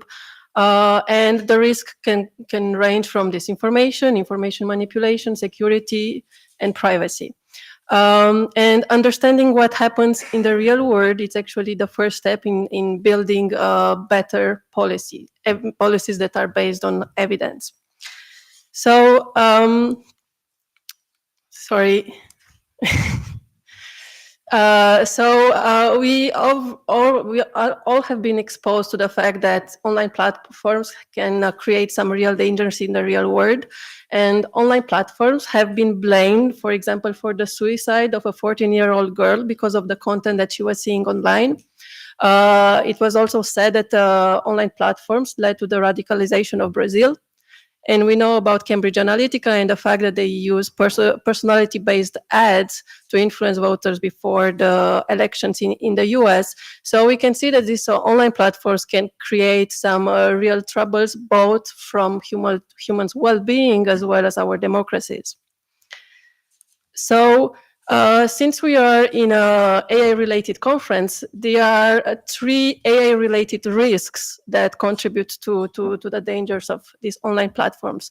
First, we have AI-moderated content. Yeah, we are using AI to detect hate speech, toxic content, and all sorts of other things. And of course, this AI can have this limitation, can have some biases. The second risk is related to the AI distributed content. So we are using AI to figure it out who would most likely engage with a particular content and not with another. And this also brings other kinds of risks, as exposures to only certain kinds of content. And now there is a new risk, which is about AI-generated content and the fact that all of a sudden it is much easier to create content that might speak to certain groups of people. And the focus of my latest research is on ad technology. And ad technology actually, it has all these 3 AI-related risks. So the reason why AI technology it's problematic is it is because it enables information targeting. Yeah, so we have these online platforms. What they are known for doing is that they are using AI algorithms to infer certain properties about the users, what they are interested in, what is their behavior, and they are exposing these properties to advertisers that they can use to target people with information. And if you take the example of an advertiser that wants to convince people not to get vaccinated, what these advertisers can do is that he can create one version of his ad that is designed for and targeted at people who are interested in alternative medicine. And he can create another version of this ad that is targeted at people who are from an opposing political party.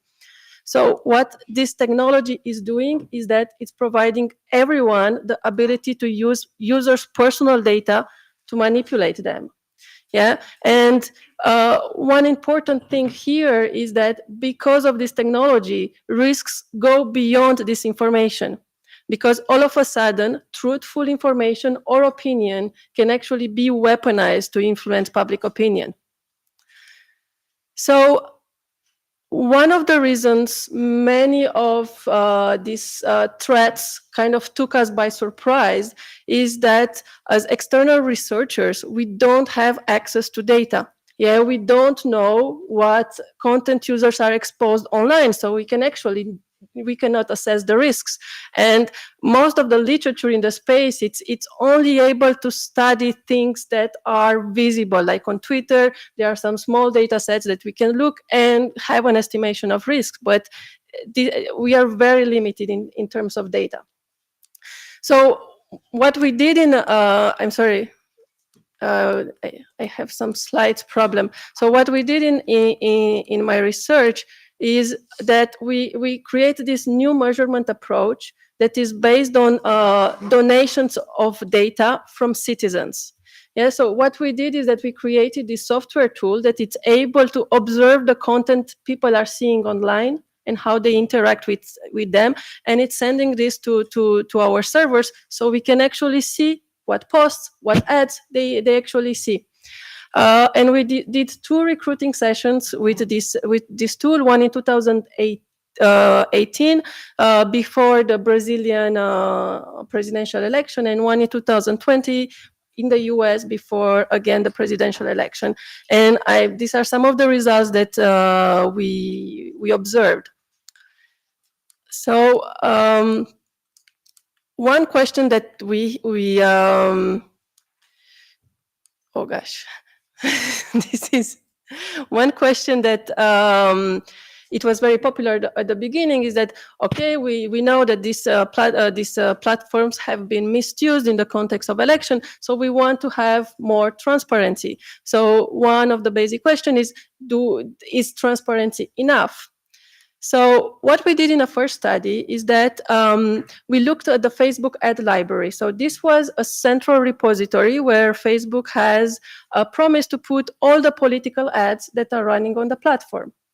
But we did not know what is their approach in putting political ads in this central repository. So our question was, is this ad library missing political ads? So thanks to our data and the fact that we were actually able to observe on people's feeds whether they received political ads or not, we were able to see that half of the political ads we detected were actually missing from the ad library, at least in Brazil during the 2018 presidential election. So what this teaches us is that transparency is very important, but we do need to audit the transparency mechanisms that are provided by these platforms. Now, a second proposed solution was to apply restrictions on political ads. So our question was, can we actually do this in practice?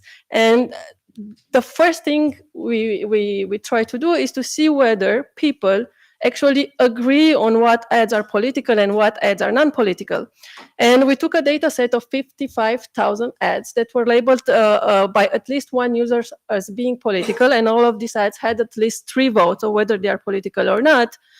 And then we looked on how many ads people agreed that they are political. And in this blue line, you can see that the quantity of the ads where everyone agrees that they are political. And in the green line, you can see ads where people they disagree. Some of them say that it's political. Some of them say that it's not political. So overall, we found out that in more than 50% of the cases, people did not agree whether an ad is political or not. So then, of course, the question was, what are these ads? Why people don't agree that ads are political or not? And what we realize is that they are ads from politicians. They are ads that talk about politicians. These don't create any disagreement. But then there are a lot of ads that talk about social issues, immigration, civil rights, that don't mention a politician, are not from a politician, but they do discuss problems that are very important for a country. And if we look at these social issue ads, there is a big, it's very hard to distinguish what is political and what is humanitarian. Yeah, it's very, what is activism, what is not activism. And here I was giving 2 examples. One ad, which is from an activist NGO that is trying to promote immigration laws. And another one is just an ad that is trying to get money for homeless people. Yeah, and these sorts of ads are creating a lot of confusion. And now there is a problem that if we are not agreeing on what ads are political and non-political, the moment that we want to apply regulation on political ads, we will not know on which particular ads that we should apply regulation, because we don't agree on on what ads are political. Okay. I'm sorry for this slide problem. So now another idea was, what if we are banning micro-targeting? And if we are saying that this is a solution, one important aspect is what would be the economic impact of banning micro-targeting. So what we try to do is to understand to which extent small and medium-sized businesses are actually using micro-targeting on Facebook. So again, using our data set, we linked these advertisers to their LinkedIn profile. So we were able to infer what is the size of their company. And what we saw is that over 70% of advertisers on Facebook were actually small and medium-sized businesses. And of course, if we apply regulation, they might suffer. So it is important to assess the impact of regulation on them, because they are not the ones that we want to harm. So now the question was, are they using micro-targeting? And before going into the results, I want to make clear something about micro-targeting that is not well known. So traditionally, whenever we are talking about micro-targeting, we always imagine that the platform, it's looking at the users it has, and it's assigning some labels. This user is interested in coffee, this user is interested in sports. Yeah, they are grouping users according to some properties, and then they allow advertisers to select what are the users that they want to reach. For example, in this, I want to reach the blue users, or I want to reach the red users. So this is an advertiser-driven micro-targeting. Yeah. So, but one thing that it's less realized, that there is a different type of targeting, which is algorithmic-driven micro-targeting. It's also called ad optimization. So here is not the advertiser that it's telling what are the characteristics of the users that he wants to reach, is the online platform that decides, based on the models and based on the ads that it has, who are the users that are the most likely to be interested in this ad. Yeah. So basically, you can think of the advertiser-driven targeting as explicit profiling of users, and the second type of targeting is implicit profile of users, because we don't need to put any label on a user or on users. They are just the AI who will decide who are the users that are most likely to click. And this advertiser-driven micro-targeting was what people have traditionally think when they said, let's ban micro-targeting. So they refer to this first advertiser-driven micro-targeting. So what we saw, do users use micro-targeting? So here you can say we have the small and medium-sized businesses, and then we have the big businesses. So what we saw is that only 27% of small and medium-sized businesses are using this advertiser-driven micro-targeting. And this was very surprising for us, because in 2019, we had a similar study that was showing that they were using 79% of advertiser-driven micro-targeting. And we observed that they are relying more on algorithmic-driven micro-targeting. So we can see this shift from advertisers specifying their audiences into advertiser outsourcing this task to the platforms, that the platforms themselves are deciding who sees what ads. So now the question is, like, we thought of banning micro-targeting in the traditional sense, but there hasn't been a discussion of whether we can regulate this algorithmic-driven micro-targeting. Another idea was to see whether contextual advertising is safe. So what is contextual advertising? Whenever you are going on a sports site, you are going to receive an ad about shoes or sports clothes. So it's not related to tracking, and it's not related to profiling. It's just related to the content that we actually just see in front of you.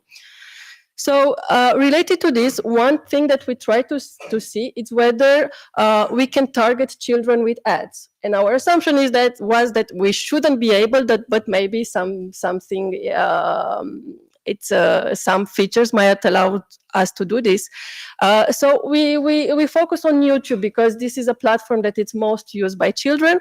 And what we realize is that YouTube allows advertisers to place their ads on a particular video. Yeah, not a group of video, just select a list of videos and just place their ads on that particular videos. So what an advertiser can do is just to create a list of children-focused videos, very easy to create, and instruct the platform to only send these ads, to only show these ads on these children-focused videos. So we can actually target children through this technology with ads, and this placement-based advertising is a form of contextual advertising. So then we found out this is quite a bit crazy. So we tried to understand whether, from a legal perspective, this is actually allowed or not. And we looked at the COPA Act and the Digital Services Act, and we were very surprised to see that the COPA Act, it does actually not forbid advertising to children. It forbids collection of data from children.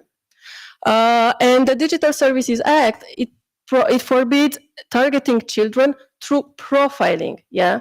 So, but it does not forbid to target children through contextual advertising. Yeah, so so targeting children through this placement-based advertising is legal.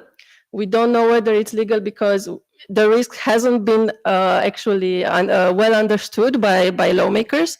And this placement-based advertising, we looked at it in the context of targeting children, but we can also target, it can also be used in other contexts, such as health, misinformation. We can choose whatever content we want on YouTube, and we know that YouTube has lots of different content, and we can only target users that watch some particular videos.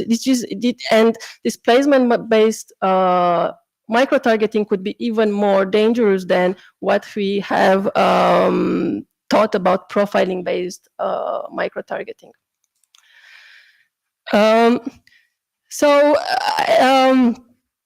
One last thing that we try to see is what are malicious advertisers telling us about how they behave. So here we looked at the ads that were sent by the Internet Research Agency before the 2016 presidential election, and there are two things that we found interesting. One is that their campaigns run over 2 years. So it's not just before elections that they were trying to influence people.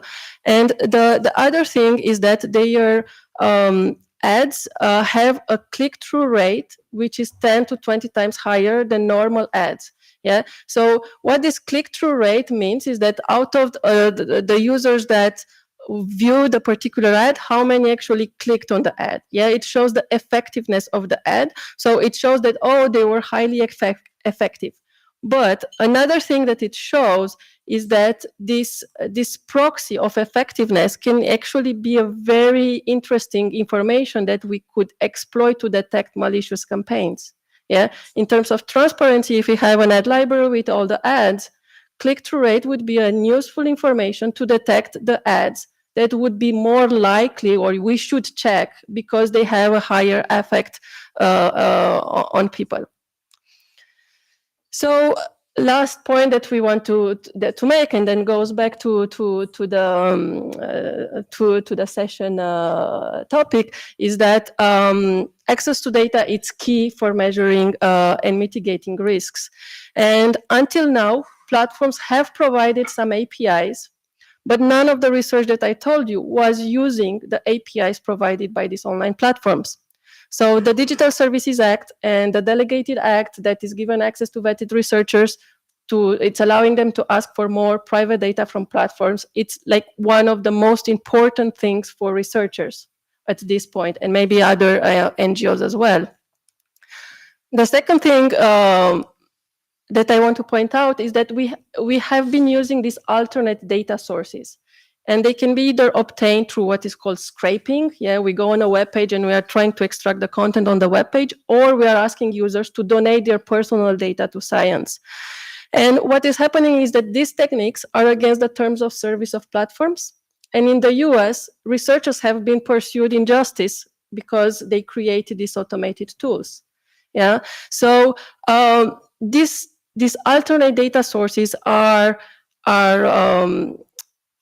very important for researchers, even if we have the Delegated Act, even if we have access from platforms, because these are the only ways that we can actually audit what platforms are sending us. And researchers do need some legal frameworks that they are protecting them if they want to do independent audits of these online platforms. And with this, I'm finishing up my presentation. Thank you.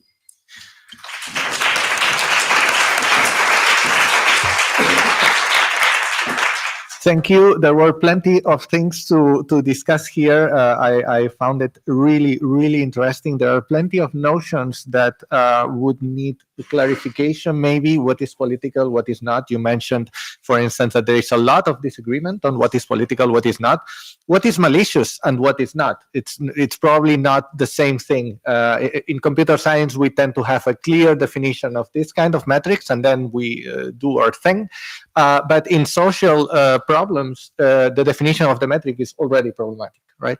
So that's thank you for that. And now we have seen a bit of the good and the bad sides of the huge availability of data. On one side, a huge availability of data, and on the other side, a concentration of the ability to trade data, which is what Oana was talking about with respect to platforms, right? So we have a problem that platforms are gathering a lot of personal data, and if we don't have access to that data, it's very difficult for us to understand what's really happening, right?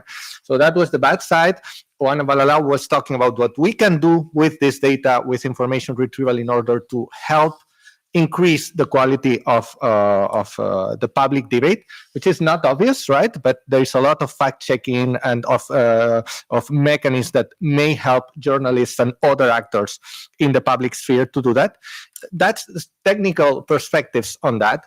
And now I'm happy to switch the discipline a bit. So we have on my left Tamara Alvarez. So Tamara Alvarez, she's associate professor on constitutional law at the University of León in Spain, and her domain of specialization corresponds to the field of digital rights, disinformation, privacy, and regulation. So in some sense, we have been talking about we have data, but this data creates some risks, so we need some regulation. Who is going to enforce this regulation? Well, first word is states or the EU, right? That means that that assumes that there is some capacity to enforce rules, right? That assumes that there is some sovereignty, some ability to do that, right? So the topic of Tamara's talk would be, what does it mean, this digital sovereignty in legal terms? So Tamara. Thank you. I don't know. Thank you very much for the introduction, and thank you for the invitation to share studying research, so to say, because we, from the legal perspective, are always studying these challenges that the digitalization. Yeah. Okay. Now, yeah. Now sorry. better? Yes. So thank you so much for inviting me to talk about the digital sovereignty. I will try to go through this concept and relating it with the cybersecurity and the European Union perspective, right? But in order to do so, I have to define the concept in just 10 minutes. We have like centuries and centuries asking this question, and I will try to solve in just 10 minutes. So sorry for a bit more of time. Well, 50 more or less is quite the same, but I will try at least try to show you an evolutionary iter of this concept. Well, the concept of digital or the sovereignty, rather says, have gone through an evolutionary iter that begins with the classical postulates, closely linked with the monarchy, the church, the theology in the 16th century, that goes through a period in which sovereignty is fragmented, liquid, with the appearance of international and supranational institutions as a state marked by the internationalization and the transfer of competences, powers to organizations such as the European Union in the 19th and 20th century, right? And until the present, the 21st century, with the concept of digital sovereignty, which is projected in an interdisciplinary context. Well, the concept of sovereignty in this century is a multifaceted concept, right? Economical sovereignty, international sovereignty, for instance, I don't know, they're like digital sovereignty, all is sovereignty, is added with this concept of sovereignty. Human rights also, politics, that are unit by public relation that respond to the capacities, attributes of recognizing a public authority at local, state, supranational, and or international level, and to create a control of mechanism through norm, public policies, and a system of sanctions over the reality that defines this sovereignty, right? Nevertheless, the combination of this authority and control must guarantee the autonomy of the community that voluntarily submits to this harmony or domination to the third parties, such as the European Union. Well, we also observe that the concept of digital sovereignty has evolved over these decades. In the earlier stages, was focused on protecting telecommunication infrastructure, and with the internet has expanded to include the protection of personal data, freedom of expression, for instance, some topic that was dropped during this section. So we are talking about fundamental rights, human rights at the end. Nowadays, digital sovereignty is a matter of political and legal debates.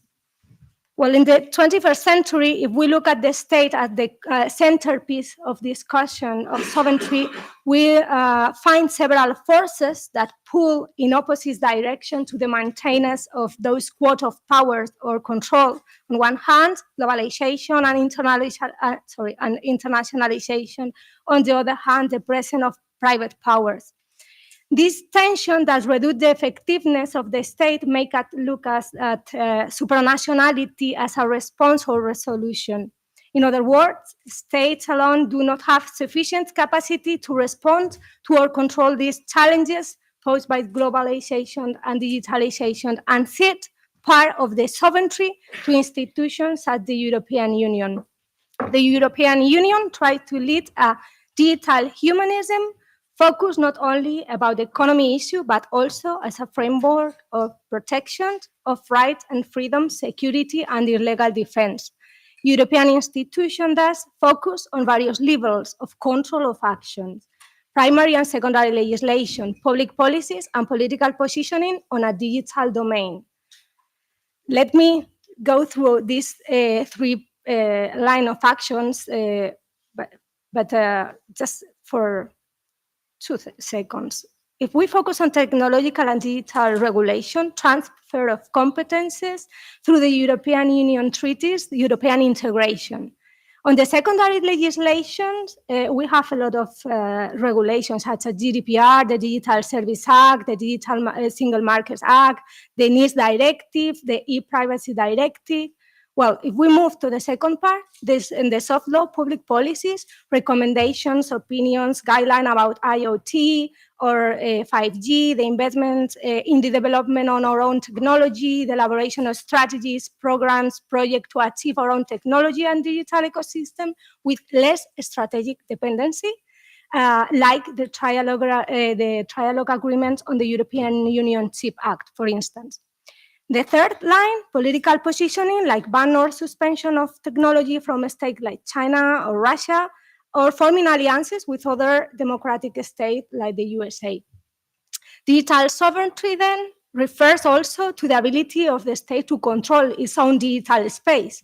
In this sense, the European Union tried to respond to different concerns such as absence of a unified European cyberspace, foreign influences, over-dependent of one equipment supplier, cyber attacks, lack of control over data or European Union's data dependency, online disinformation, etc., with a plurality of norms that form part of these strategies and regulation on cybersecurity.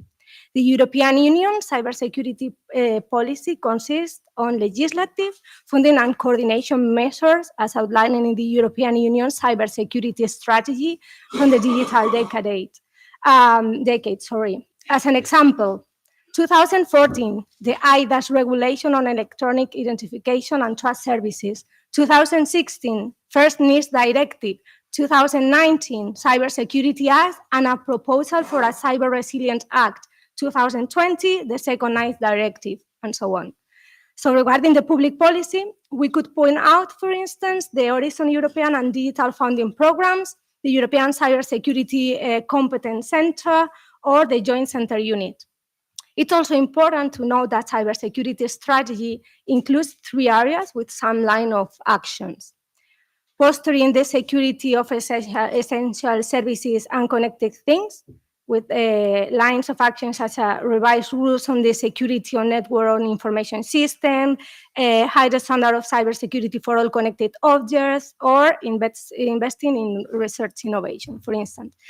Regarding the second framework of action, like strengthening collective capabilities to respond to major cyber attack, we can see actions like supporting member states to defend their citizens and national cybersecurity interests, working together with preventing, discovering, deterring, and responding to cyber threats with civilian and disaster response, police and judiciary, cyber diplomacy, and cyber defense. And at the end, working with partners globally to ensure international security and stability in the cyberspace. Moreover, if we give rise to the new strategic initiatives such as an European Union-wide cyber shell or joint cyber unit, and a regulation to ensure an internet of secure things and prevent a single badly object becoming a single point of failure, or regulations for high standard of cyber and information security in the European institutions, bodies, and agencies. Well, we observe how the attributes of digital sovereignty in this field of cybersecurity are related with the European leadership authority. By control public authority through the regulatory system, public policies, cybersecurity strategies, and agencies, among other factors. As we know, the digital technology field is an area of rapid growth and development that is having significant impact on the global economy, societies, and politics. As a result, the geopolitical implications on digital technology is becoming increasingly important. One of the major political implications of this digital technology is the growing of competition between the state for technological leadership. With the state, a strong technology sector have a competitive advantage in the global economy, as they can develop new technology, products, services, and they will attract foreign investment. Other important geopolitical implications is the growing of dependence of the state on digital technology, essential for the functioning of the economy, society, and governments. Therefore, the states that do not have a robust digital infrastructure are vulnerable to threats and technological attacks. Some example of this, the geopolitical implication of digital technology includes, for instance, a trade war between USA and China with digital technologies that are the key battleground, like Huawei, CTA, 5G, TikTok, etc. Nowadays, the things are a little bit, well, it's becoming better, but another example, the growing concern about cybersecurity. Which has led the state to cooperate in the fighting against cyber threats, like the cooperation of different policies, forces, information agencies, like in the Ukraine conflict was a great example, or disinformation campaigns at European Union level, as was said. I'm moving to the third point, the growing to the regulation on digital technology, which reflects the different interests or values between states. The GDPR, or the attempt to regulate the artificial intelligence, is one of the examples. Europe pushed the digital humanism, right? At this point, it's important to know that according to the article Geopolitical Risk, Raw Materials and Technological Dependence in 2023, China controlled 36.7% of the global rare earth reserve. That Ukraine and Russia are the major producers of gases and heavy metal used to manufacture those products. And that the other states, such as USA, have the companies that dominate the technological sector, such as Apple, Google, Microsoft, Amazon Web Services, according to the ranking of the 20 leading technological companies in the world in 2022 by Brand Value from Statistics, this data. What is clear is that the European Union is committed to the technological humanism, to the defense of human rights, creating a regulatory framework in face of those blocks of power struggle, such as China, for instance, or the USA. In Europe, in this sense, try to ally itself with USA when it is in the defense of human rights or when it understands that their security is at risk. We have observed also this in the Trade and Technology Council between USA and European Union in September 2021. That says under the premise that the government that do not respect human rights and national security matters, they are prevented for accessing technology such as artificial intelligence, 5G, chips, and certain software. As a consequence, some states, such as China or Russia, develop their own capabilities and tries to influence those that are strategic for develop their own technology or this technology. So we are facing protectionism and self-sufficiency and strategic alliances and diversification. But we also maintain diversification, but not closing the door to China. And we can show the Borrell's talk during this year. Finally, if we can facing the technological digitalization tension between the European Union and the rest, the solution that I propose at least could be the creation of the European digital power by leading our own projects, such as Gaia X, continuing developing the regulatory framework, focusing on the technological humanism. This is really important, and create more strategic alliances with democratic states. In other words, the European ideal situation will be not to have their own, will be to have their own technology and capabilities, because this brings to the European Union the strategic autonomy and also to be diversified partnership and do not depend on any other states, because it gives us autonomous technological decisions. We could conclude saying that these two concepts, strategic autonomy and autonomous technological decision, are in fact some of the main attributes of the digital sovereignty. Thank you so much.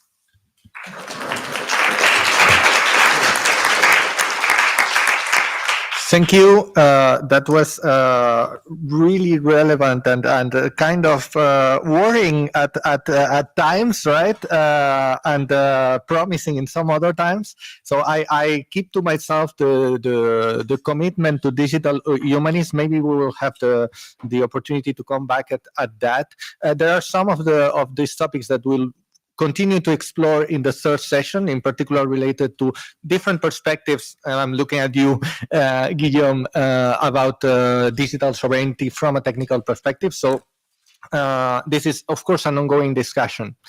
So I think it's now a room for questions. So we are going to do, as in the previous session, we will collect a couple of them and then have the speakers answer them. Yes. Hello, my name is Aaron Lopez Garcia, and I'm doctor in mathematics. And I would like to know your opinion about misinformation in social networks and about what to do. And the point is, what do you think about designing a dashboard composed of indicators of reputation, trustworthiness, bias, sentiment analysis, instead of using restrictive solutions such as banning or applying certain restrictions? Because I think that this way the user is the responsible of determine whether some source is biased, whether some user is spreading fake news, or whether, I don't know, some points about misinformation. So what do you think about designing like a parallel component instead of a restrictive solution that this is fake, this is true? Thank you. Thank you. Second question there. Hello. Can you hear me? Okay. Yes. Perfect. My name is José Antonio Reyes. I come from Equipo Europa. So next year we have European elections. And as in every political campaign in the last couple of years, we'll have misinformation going around from all the parties and sectors. And so I was wondering, which are your point of view on how the institutions, how the agencies controlling or monitoring the elections should act in order to at least reduce the misinformation in the internet. Thank you. Thank you. There was a question right there. Yes, thank you. My name is Ellen. I think I forgot last time to say my name. And I'm a PhD student on artificial intelligence, and I also work for artificial intelligence. And one of my concerns is that if the actual way of making legislation, and if the legislation we have right now, as in the EU, the AI Act, is going to be really effective for the wrongdoings of AI. I mean, for instance, in cybersecurity, we have a problem with hacking because sometimes with hacking, sometimes or most of the time, you cannot really track the hacker, right? So we don't really get financed again for that, or we don't get compensated or anything. So, and this is an issue that hasn't been solved, and I don't think the legislation can really solve this issue. So my question is, if it's going to happen the same way, if it can happen the same with the AI Act for AI wrongdoings.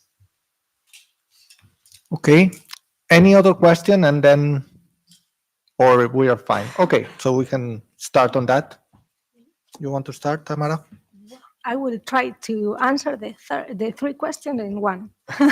Yeah, because from my point of view and the research that I made, the solution for the disinformation, cyber attacks came from the national security strategies. Well, or policies are working on define sometimes. Regarding the first question, to me, I'm worried about how we define disinformation, misinformation, because when I look at the different strategies from different states and from different approaches, not only in the European Union, but also abroad, they bring us a different concept of what we understand by disinformation, misinformation. So the first that we have to make is to get a concept, a standard, some kind of standardization, because I mean, from our legal perspective, that then goes to the mathematics, the technological aspect. And in order to reduce disinformation in that period, it is also from my knowledge to pay attention not only in this epoch of elections, but a few times before in the prevention of these campaigns, and not only focused on the disinformation, but also about cyber attacks that we are facing during these campaigns. We could see it in the Spanish elections, Ecuador elections during this year, just this year. I mean, so and those disinformations and cyber attacks, hybrid attacks, are at the strategic national cybersecurity strategies, and also the European that are part of this.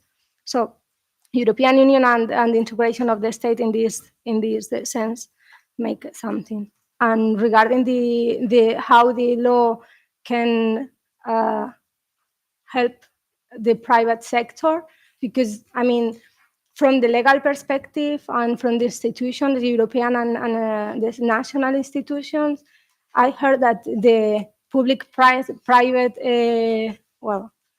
cooperation is important. So probably if we move through this path of cooperation, we can be more effective. Thank you. Any reaction to the answer to the questions, Juana? Yeah, sure. So I noted the three questions. So first question was about misinformation in social networks and what we can do about it, and whether just providing some prompts to users might be effective in countering this. So there are a few studies that are coming from psychology field that are showing that nudging and boosting can actually be effective. And one particular thing that is very interesting is just before users share a particular content, just prompt them on whether they actually read the actual article. And this has been shown that it is quite effective in stopping them from in limiting the kind of times that they share misinformation. Other prompts that are talking about the reputation of the source when it was created, whether it is known for posting factual information or not. This can also be effective. I don't think you can do detection at post level, but you can have some reputation associated with the source that it's sending a particular news. So these are good solutions. The next question was about the EU elections and what institution can do to monitor these elections. So I do think that transparency is important. We do have ad libraries for at least for ad political content. What I would like to see is to have ad libraries that provide access to all the ads on the platform, not just the ones that the platform is considering as being political. The second thing that I would like to see is discoverability. Yeah, so this is quite technical, but you go now on the ad library and then you can only retrieve the ads if you already know the advertiser. But you cannot retrieve all the ads that are talking about immigration. So this discoverability features is also very important to detect actually misinformation. And the last thing that I would like to see in these ad libraries is the click-through rate. Yeah, this would be a good proxy to surface ads that might be problematic and have more information about how they are targeted. Who are the users that actually saw these ads?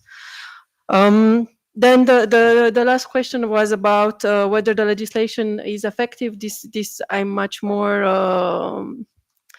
I have much less to say because I'm not an expert. I do think that legislation could be very useful in some parts, like providing access to data, which could be very very good, at least for researchers and journalists to counter and help out.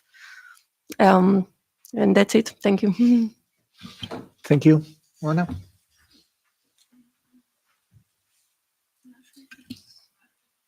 Yeah. No. So let me first go question by question. So misinformation in social networks, should we have a dashboard with bias, sentiment, and other things? I believe this is a very interesting idea and could give a power of decisions to users. And it is especially important as many automatic tools do not work 100%. So we might have some results that say, okay, this is a fallacy, as I explained in my work, but we cannot be 100% sure. So we always need to ask a human. However, we do not have sufficient resources to fact check the entire internet. And social networks have been honest with the fact that they are mostly checking English-speaking content. So having some automatic tools that can inform the user, I think is very important, and having this as a, for example, plugin could help in the spread of misinformation.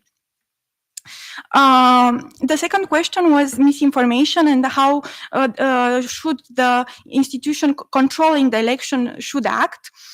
So one idea could be that we should do fact-checking on the debates between the candidates on the go online as they are discussing it.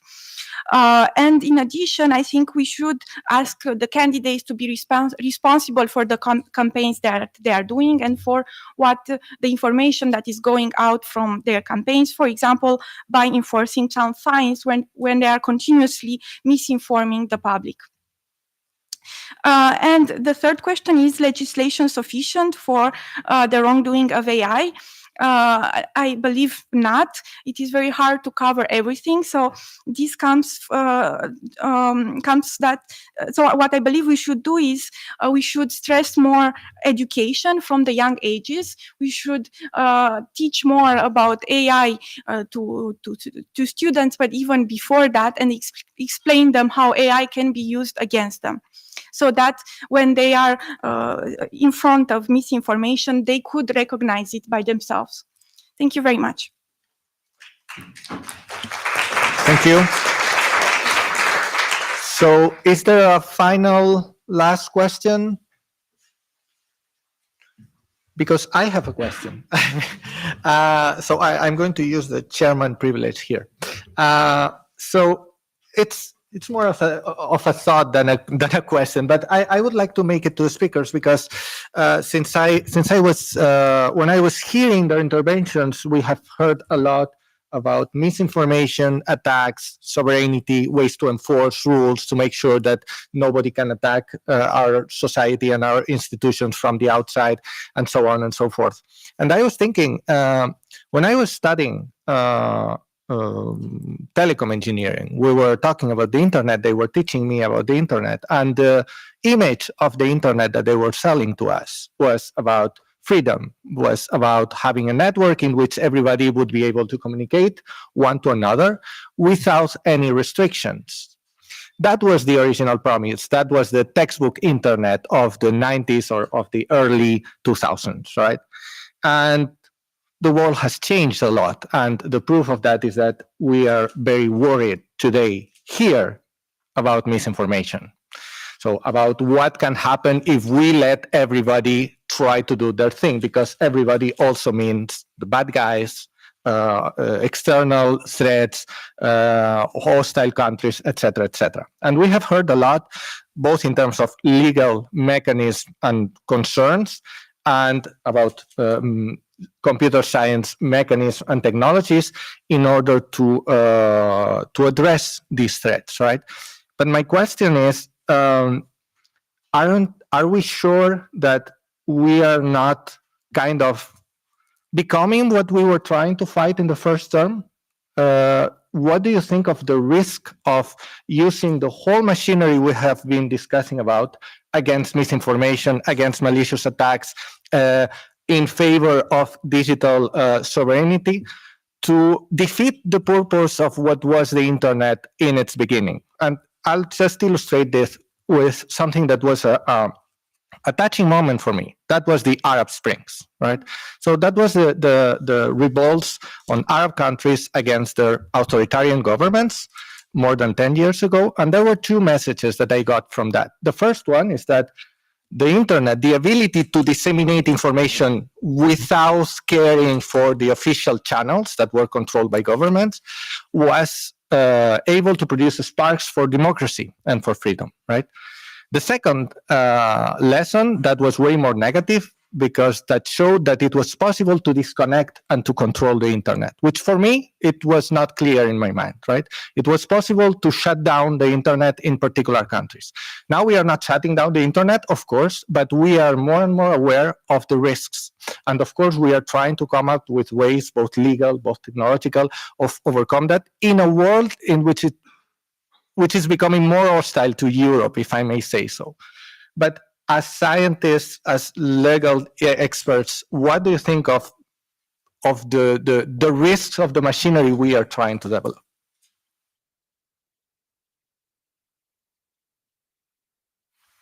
It's a really good question, and so hard to answer in a few minutes. But probably the check and balance of the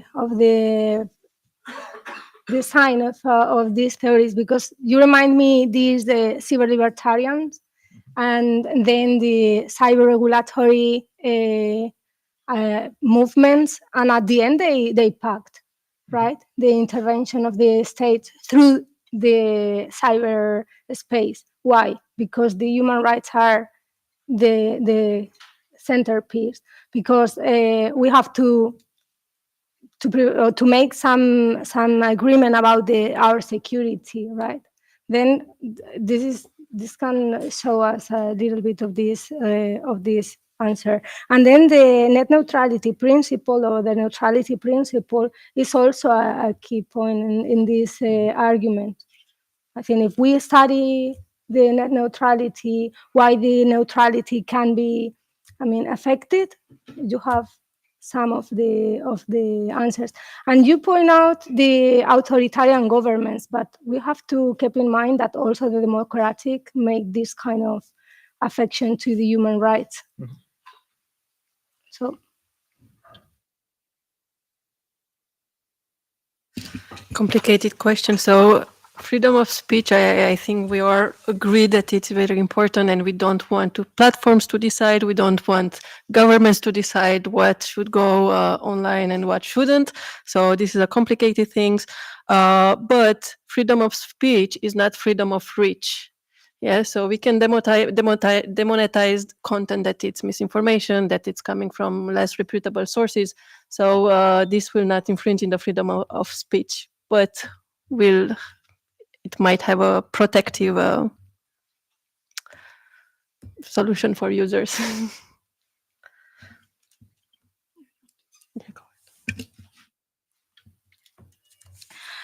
So I also agree that freedom of speech is very important and is a key element of a democracy, and we should try to ban at least the least possible, and we should strive to inform instead.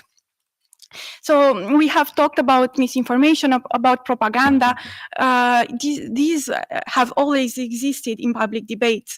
It's just that perhaps for a very long time, we didn't realize that we are actually being manipulated. We were not aware that the things that we were being told were false. And what we have today, the possibility through the use of technology in finding this kind of misinformation, is to not fall in the same wrong way of thinking.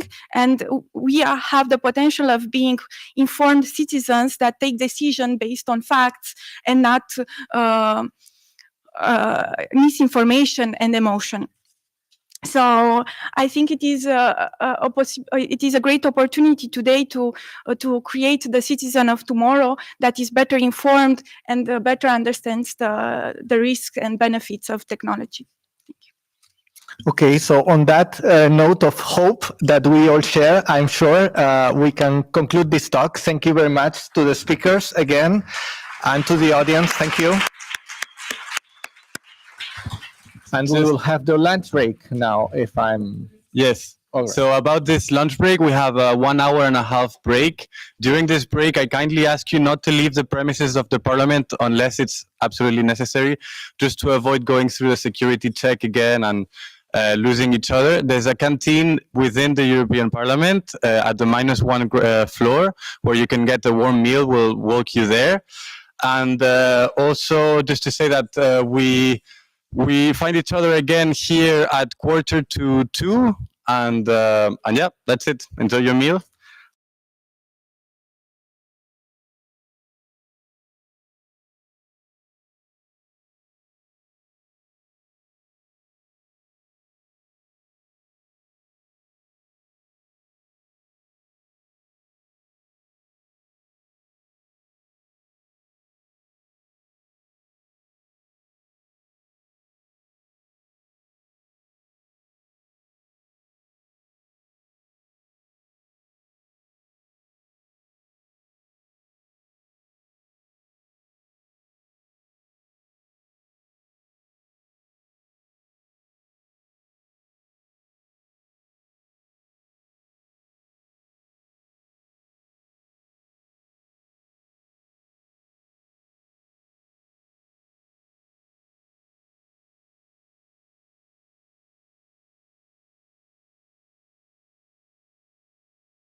So we will start the third session of this conference about digital infrastructures. So we had in the morning 2 wonderful sessions on first AI technologies and then the data that is fueling these technologies and digital services.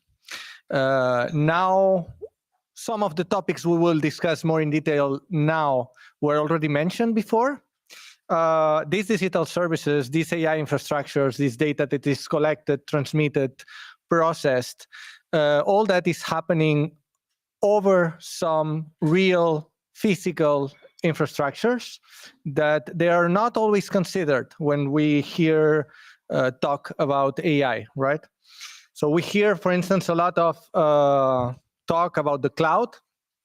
So the cloud gives us the impression that computing is happening somewhere in the skies, right? But the cloud is actually very real, very physical data centers, very polluting data centers. We will have the opportunity of going into that with some details. And data that is going around is actually being transferred over very physical, again, cables, underwater cables, ground cables. All that is happening on very physical digital infrastructures that are exposed to threats, to risks that consume energy. And these are the topics that we will be discussing on these sessions. And we will go even a bit further because these digital infrastructures, the devices, the very devices that we all use, the smartphones, the computers, the data centers, etc., rely on materials that are scattered around the globe, and that need to be found, mined, fabricated, and are thus exposed or subject to geopolitical tensions, economic constraints, etc., etc. So we will also have the opportunity to discuss a bit about that. So we have a great panel of speakers. I will start welcoming Hervé Devard. So he is professor of cybersecurity at the Institut Mines Télécom Sud Paris in France, and he's going to address some of the main cybersecurity risks. We have already talked a bit about cybersecurity on the talk of Tamara before, and challenges that are raised by the increasing use of AI in networks, in physical networks, and on network services. So, Hervé, the floor is yours. Thank you very much. Thank you for the invitation. I know it's just after lunch, so it might be a little bit difficult for all of you, and I'll try not to tell too many scary stories. But still, to start with a statement, I think the question is not whether AI will be attacked, but the question is when will it be attacked? Actually, it has already been attacked, and what the impact will be on these infrastructures and on the data. So we need to be prepared to deal with this problem as we deal with the similar problems in other types of situations. The problem of cybersecurity between infrastructure and data, they're closely linked. You cannot have secure data if the infrastructure is insecure, but you need special care taken of the data by itself. Otherwise, it's not sufficient to have just the infrastructure secured. And you can imagine that there are 2 kinds of attackers. People who pound on you every day, every packet that you get from the internet is more or less malicious. And you have the guys who are extremely resourceful, who have lots of money, lots of intelligence, and who are capable of breaking just about everything. So the question to us is to be prepared, both in understanding what will happen and on dealing with the consequences, with the impact. And just to give you an idea, there was a discussion about using AI in medical environments. Hospitals are routinely subject to cyber attacks, and they are down for weeks, if not months. In France, in the last year, we get a hospital down about every month. And that has significant consequences on the care that is given to people. They have to ship out patients, and it takes them 1 to 2 months to come back to some ability to function. And it can take them several months, 6 months to a year, to be fully back to normal. So it has significant aspects. I'd like to talk about 3 topics. One is, the first one is about using AI for cybersecurity, because there are good things that can be done with AI for cybersecurity. The second aspect is cybersecurity of AI. Can we secure these algorithms? And the third topic, which I will start with shortly, is about how does it change the way we look at cybersecurity for the systems that include AI? And these systems are extremely numerous today. You look at your car, it's full of AI. It has sensors, it has actuators, and there are so many systems that it's difficult mentioning them. And so the key question is, for these IT systems that onboard AI, is it changing the attack surface? Is it creating more risks? Is it changing the impact? What is the key problems that we need to address? And let's be clear, it's already there. We already see attacks. And to give you a few of these problems that I see, most of these AI systems, they need data to function. So we have sensors. Sensors by themselves constitute an infrastructure that can be hijacked by attackers. We have seen that for years. Attackers hijacking cameras, IP cameras in your homes and using them for whatever they want to use them. We have actuators, so components that will change the physical state of a system. And that also creates damage. We've had water spills. We've had the Colonial Pipeline incident that shut down supply of fuel for most of the East Coast airports in the US. So it's very likely that we'll need to deal with those things. It's also likely that in all the AI algorithms and models that we deploy, there are defects. We've known software vulnerabilities for years. We probably don't know what the defects of AI technologies are today, but they probably exist. So we should be ready to try to understand what these defects are and how they can be attacked. Another point that is a little bit worrisome to me is the fact that we're putting AI in places that are difficult to update. The usual response from a cybersecurity guy to a vulnerability is let's patch, and that's why you have the Patch Tuesdays on Microsoft, and pretty much all the software vendors do that. Now imagine you need to patch a car. Car goes to service every year, maybe every 2 years. Does the mechanics have the way to patch it? Not necessarily. So you can end up with software that lives in components for a very long time, and that might be difficult. So that's for the impact of AI. Let's move to using AI for cybersecurity. It's actually an old topic. Back in 1984, there was a seminal paper by Denning, who postulated that we could use AI to defend computer systems and detect attacks. And this trend has been going on. It's been relatively limited to detecting attacks, but we can now think about evaluating risk or mitigating impact of attacks in better ways. There was a DARPA grand challenge in 2016 that where DARPA, which is the American research agency, the military American research agency, they invited teams to create AIs to attack and defend computers. There was only one such challenge. I don't know of others. But it already drew interesting lessons, such as AI is very fast in carrying out attacks. So the speed of attacks is going to be a problem, but AI is not very imaginative. And the human is usually better at finding the small hole in the stack.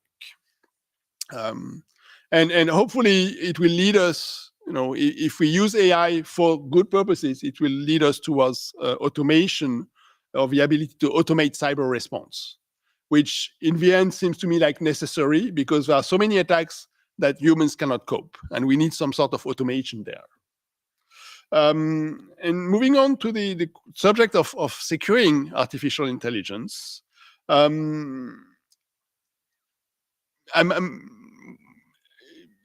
decades ago, there was someone who built a compiler, and the compiler was inserting a Trojan horse in every compiled program that he was compiling. There was a proof of concept, but I'm wondering if you cannot do the same with models. Can you build backdoors in models where if you get a certain stimulus to the model, it will activate the backdoor? I think it's very likely. Maybe someone has already done it. And that aspect we need to think about how we can secure the training cycle. The other aspect is that we are used to thinking about cybersecurity in terms of rules. We set rules and we expect the system to follow them. With AI, it's relatively more difficult because, first of all, the system is complex. So as much as it's easy to define rules in a simple system, when the system is complex, it's much more difficult for a human brain to get the overall picture and set the right rules. We used to security policies, we used to relatively high-level models of cybersecurity. We always talk about confidentiality, integrity, availability. Okay, good. These are very nice concepts. They're very well understood by the community. How does it apply to AI? I don't know. And I think there is a lot of research to be done there, especially when we want to define access control on AI. Who has access? How do we understand what accessing an AI model and getting a response means? In itself, the model is valuable information. So it's a target. It has an economic value. So for an attacker, it's something that is attractive.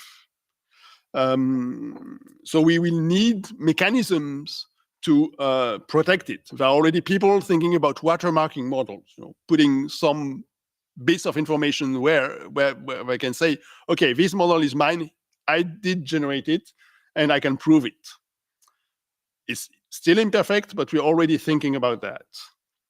There's another topic that is going on in the privacy circles, which is if you train a model with personal data, does the model itself become personal data? Because essentially, if the model knows all about you, it's quite likely that you can extract all the information you want if you're a malicious attacker. And finally, one of the key questions that we need to ask ourselves is, a lot of what we do is about certification. We want systems that we can trust, and to trust them, we certify them. I have no idea what it means to certify an AI system, a system that sometimes can give me two different answers to the same question. We're just not used to that. Of course, there are ways to control this. There is a trend towards explainable AI, towards extracting rules from models. But again, if the rules are very complicated, it's going to be very hard to certify those models. So in a sense, to me, we have a lot of work trying to, there are lots of holes, and we need to be able to plug them as quickly as possible. Thank you. Thank you. Well, I'm not quite sure that you managed to not say too many worrying things, but it was definitely interesting and relevant, and a lot of things that maybe will appear on the questions, right? So, following the trend or the threat on cybersecurity, and that's something that already happened in the previous session. Cybersecurity, privacy, protection, etc., leads quite naturally to the problem of digital sovereignty, right? So we had a touch of that from a legal perspective in session 2. And now we are approaching again this coming from the cybersecurity world as well. The next talk will elaborate on the complexities and in the technical implications of what it means, digital sovereignty, as a tool to enforce some of the challenges that Hervé was talking about, right? The techniques to effectively protect against digital threats and its limitations as well, right? So we have for that Guillaume Routy. Guillaume is a doctor in computer science and has a large professional experience in Cisco first and then in OVH Cloud. and he has been working there as solution architect, principal engineer, and IT director. And he's currently a product manager in the French cybersecurity firm Arfang Lab. So, Guillaume. Thank you, Juan Antonio.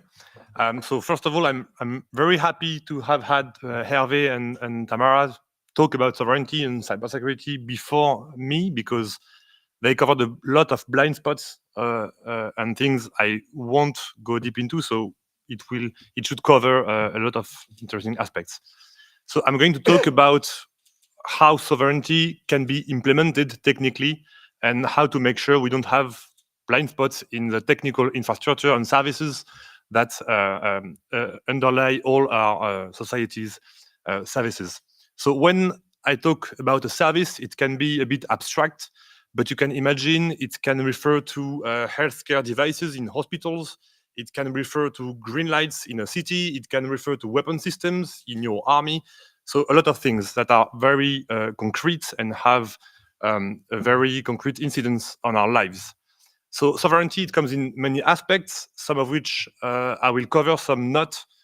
So cybersecurity, obviously, is one aspect of sovereignty that I won't cover. So cybersecurity, usually when you talk about that, you want to protect yourself from outside attacks. What I will talk more about is how to make sure that your systems are not subject to disruptions, to pressures from other geopolitical entities.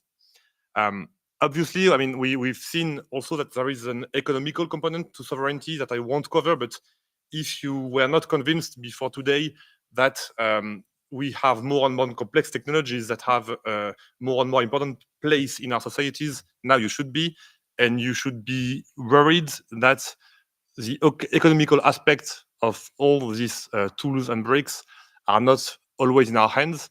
So that's another worry that I won't talk about. But let's talk about how it translates technically. So technically, you will never be able to have a full autonomy. We know that in Europe, we don't have a lot of microprocessors factories. We don't have a lot of big software industry leaders. So it's an illusion to think you can master all of your technical stacks when you deploy a service. But this should not make you not worry about how it can be pressured. So when you talk about sovereignty and you want to be pragmatic, you don't have to see it as a binary thing. So it's not, you're not sovereign or not sovereign. You are more or less sovereign. And thus, a bit like for cybersecurity, when you assess the need for sovereignty on your system, you assess how critical it is. So for example, if your green light systems goes down, you will have car crashes. But if the NSA has access to your green lights, it's not so bad. You don't really care if they know that the red light at the end of Avenue Victor Hugo is red or green. If your weapon systems are accessible to another country, it's bad. If your health data is accessible to another country, it's bad because you can extract some really important informations. If you have like the payroll of your secret agents available to the country, it's extremely bad because that's a very specific information that you really don't want them to have. So you can establish the need for sovereignty of a system, and usually it will correlate with the need for cybersecurity because for the same systems, you don't want to go down, you don't want external countries or organizations to have access to it. So when you assess the need for sovereignty for a system, you will have to assess risks. What are the risks of having your data erased, of having your system going down, of having your data not erased, but maybe transferred to another entity? So how do you do that? And even worse, how do you do that in a world where there are more and more complex systems and that are really hard to master and really hard to see through? The best answer, of course, would be to have an understanding of how everything works. But as you will see afterwards, it comes from having the correct materials to build your processors, your servers, then the developers to build the different software stacks, then the operators to make sure that they are correctly configured and operated, and so on and so on and so on. So having a perfect mastery is unreachable, except for some huge companies or huge organizations. But if you say that it's impossible for any entity other than a big company to have an impact on this kind of systems. So it's not a satisfying answer. So there is another answer, and I think it's certification and qualifications. Basically, what is a certification? A certification is a set of properties that you want to apply to a system, and that you want them to be auditable, to be verifiable, and to be constraints. So what actually the EU has already started doing, and countries by themselves, is defining sets of properties, defining certifications, defining qualifications that will usually both address actually cybersecurity aspects, but also sovereign legislation aspects. So if you want to build a system that will be used for critical systems, you will have to rely on dependencies on other systems that fulfill some of these characteristics. So to give a few examples of certifications, you can, in the cloud world, you have HDS for healthcare data, you have PCI DSS for banking data, and so on. These certifications, for example, they cover a lot of ground about cybersecurity. They make sure that you have proper security management for your network, for the access control, for who in your company has access to data, to make sure that every access is traced. But these certifications, they don't have legislation independence component. So even when you talk about certification, you have to be perfectly aware about what is the aim of certification.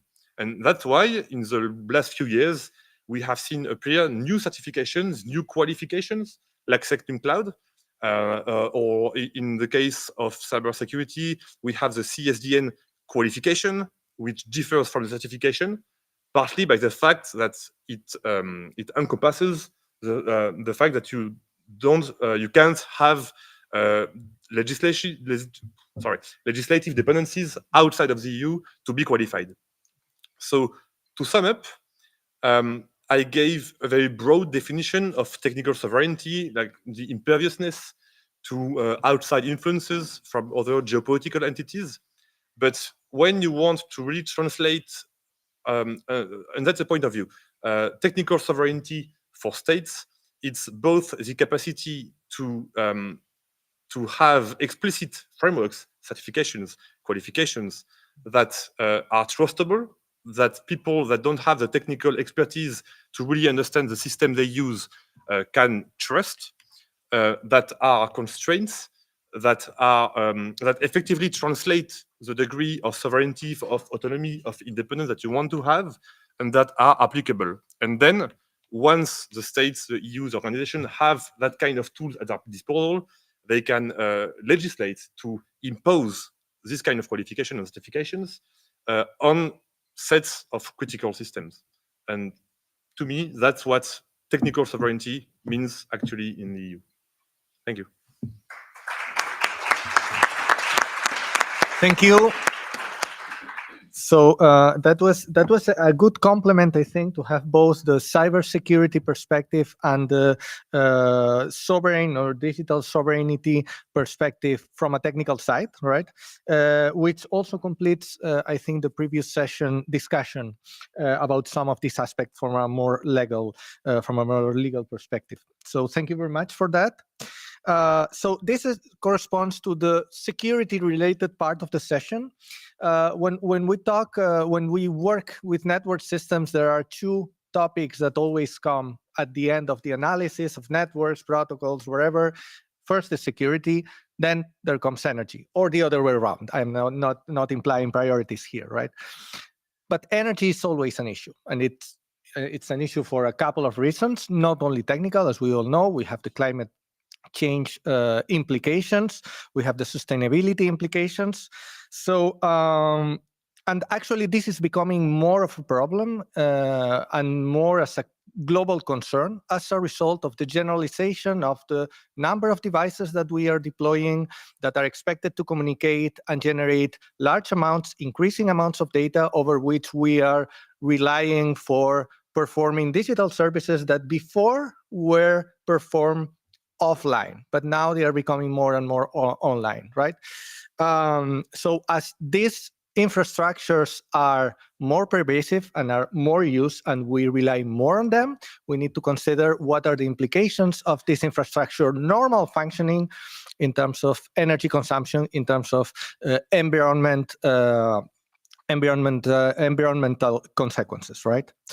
So one particular aspect in which this is relevant is the generalization and the rise of the Internet of Things, right? IoT, smart cities, smart transport, or smart whatever, actually means plenty of devices being deployed, communicating, generating data that needs to be processed, that needs to be treated, that needs to produce automated decisions, etc., etc. All that has a cost and implication in terms of energy, right? So the talk of Marceau Coupe-Chou on my left will address this issue. He will focus on the context of the next generation of mobile communication, so current and next generation, so 5G and 6G.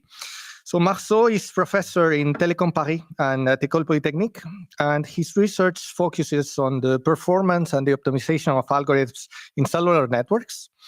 And he's actually participating in the EcoInfo group of the French National Center for Scientific Research, CNRS, for actually reducing the negative environmental impacts of ICT, of information and communication technologies. So, Marceau, floor is yours. Thank you, Juan Antonio. So I would like to thank MP Eva Popcheva and my colleague Juan Antonio for this nice seminar. I mean, it's rare to connect policymakers and scientists, and so it's very interesting. So it seems that we are in the scary panel, no? So I won't go in the opposite direction. Huh? And I would like to talk about the environmental impact of ICT and try to provide some answers to questions that seem to me important for the future of communication networks. So let's start with a futuristic scenario. You are comfortably seated in your sofa. You have integrated devices in your clothes that allow you to access the virtual world, like on this image. And in this world, your avatar is moving in a futuristic city where brands display their advertisement. You can try on clothes in a store and see yourself in a mirror. You can feel the leather and the fabric texture. And thanks to your brain and Earth data, your virtual life history, the seller knows exactly how to guide you to your next purchase. So I let you think about if it is utopia or dystopia. But in any case, it's a plausible scenario according to current version of future networks. So Internet of Things, digital twins, haptic communications, artificial intelligence, and so on. So is all of this really virtual?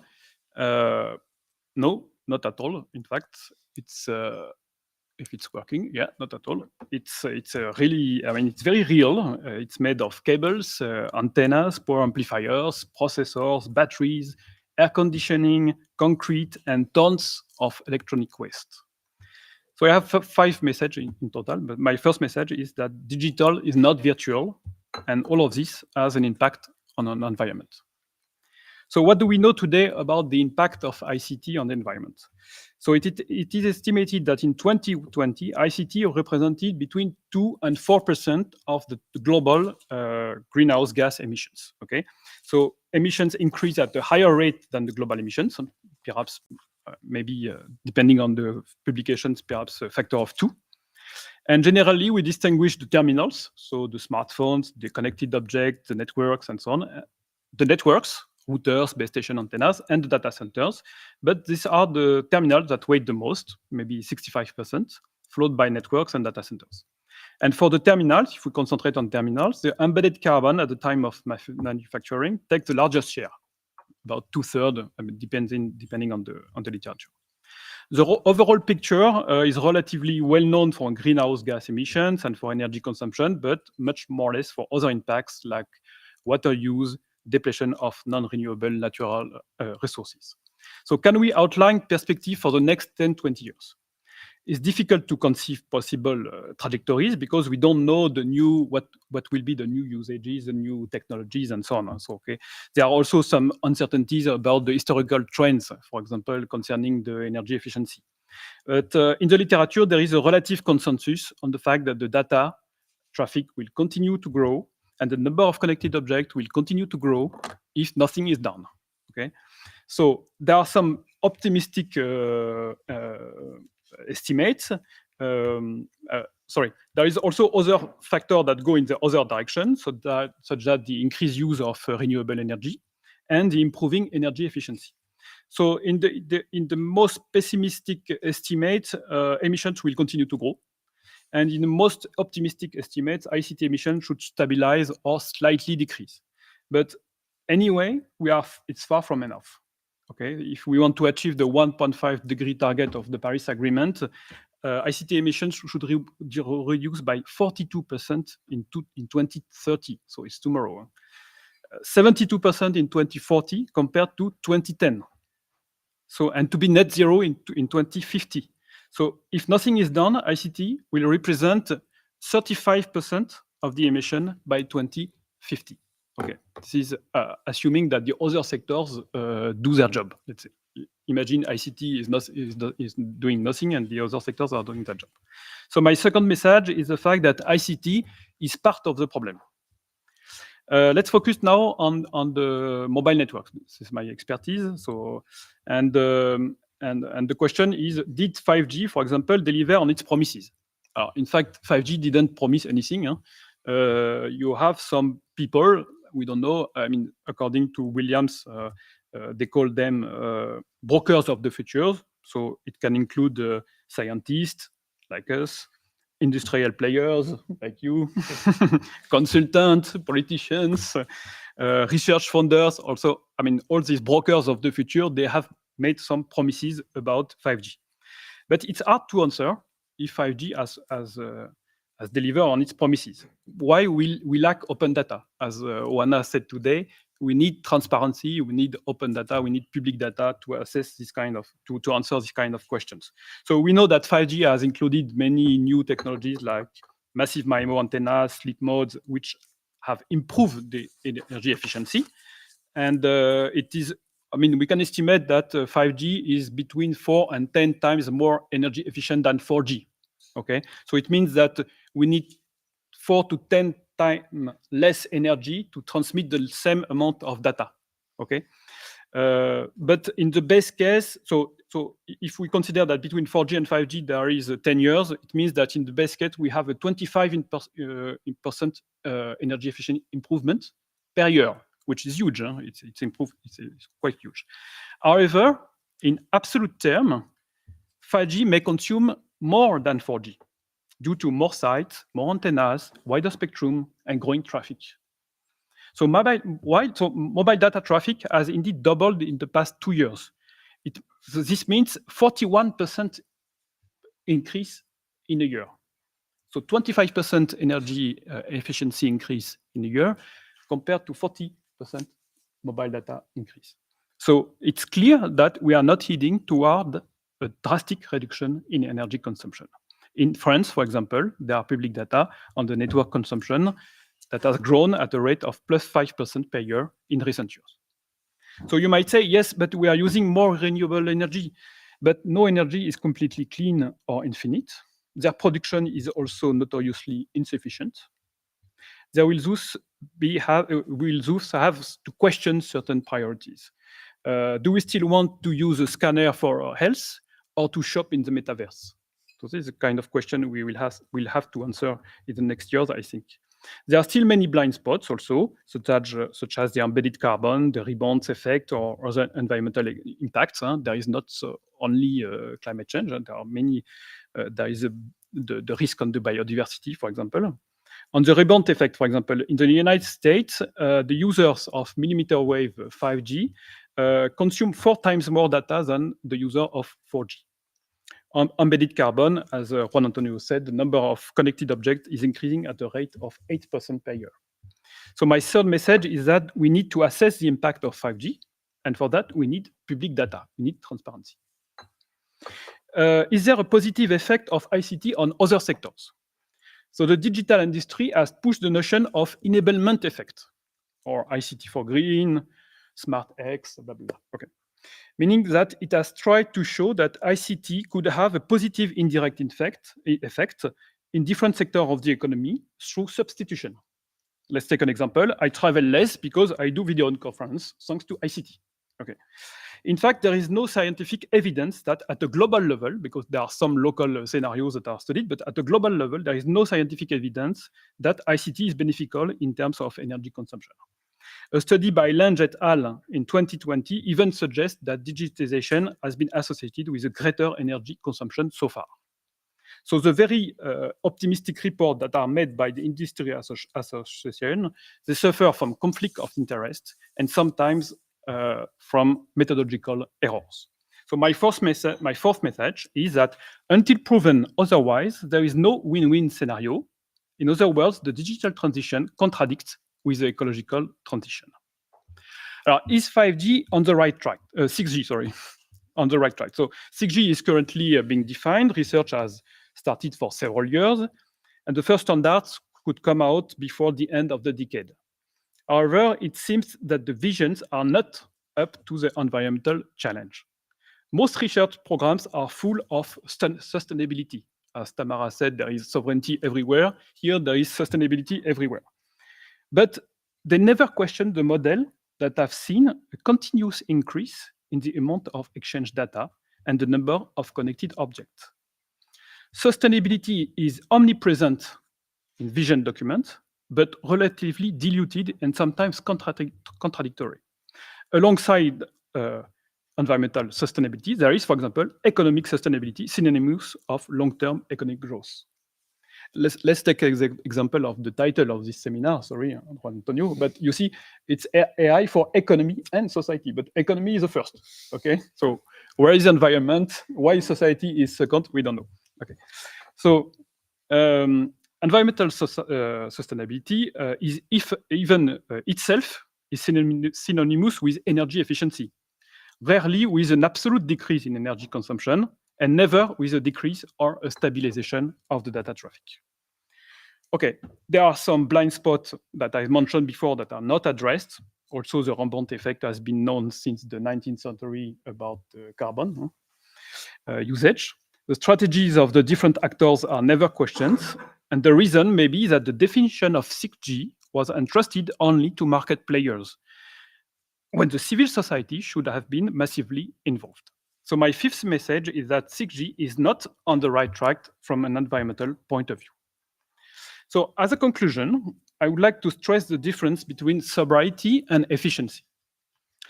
We have seen that mass digitization for the last 25 years has not reduced emissions. Anyone can see that, okay?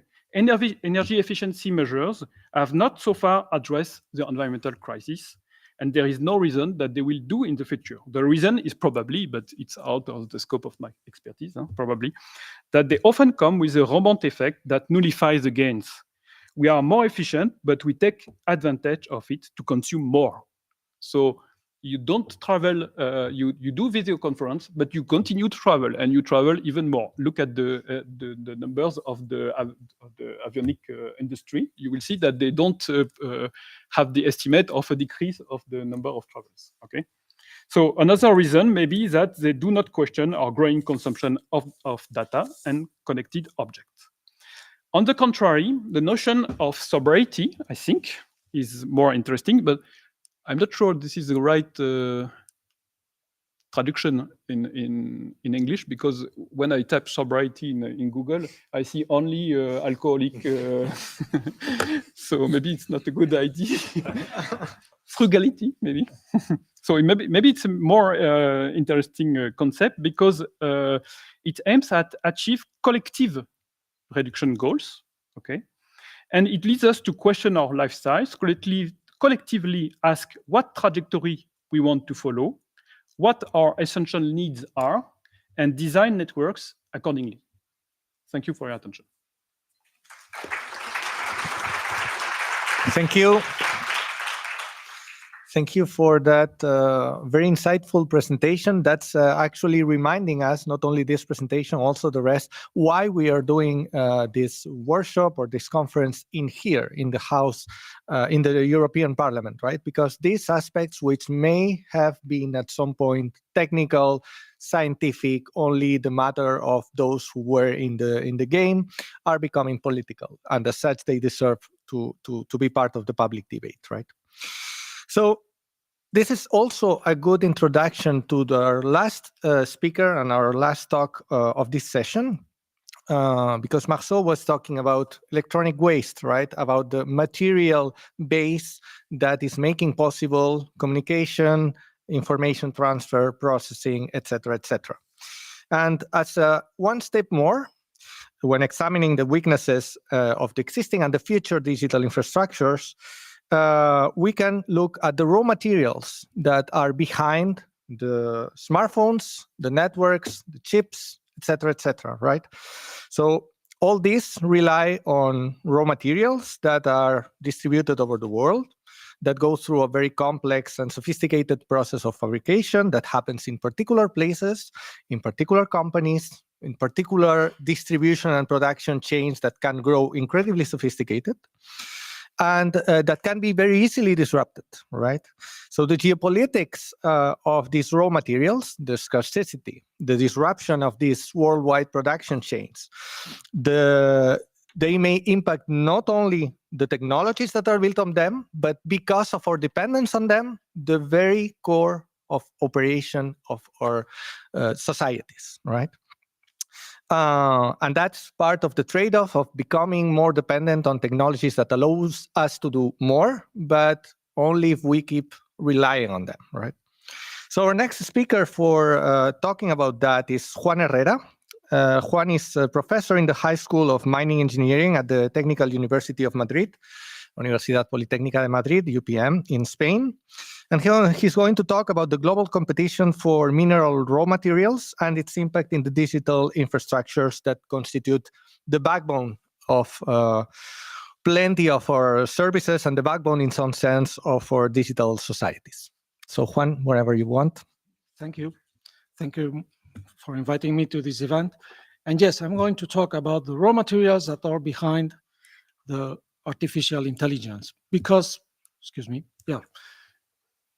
artificial intelligence is going to be everywhere in a vast majority of devices that we wear, and raw materials are needed to manufacture all those. No,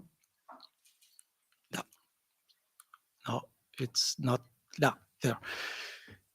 The more sophisticated is the devices that we build, the more is the need of raw materials, and particularly very specific raw materials, because one thing is having the raw materials for prototypes, for labs, etc. And another question is when you take the mass production ahead and you start providing society with all those devices that we need and we want.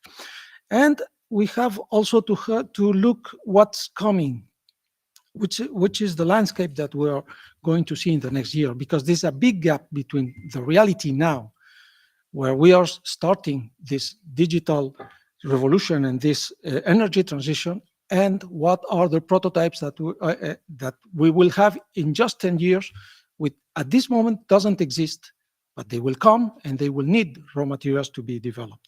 Raw materials that for us are critical.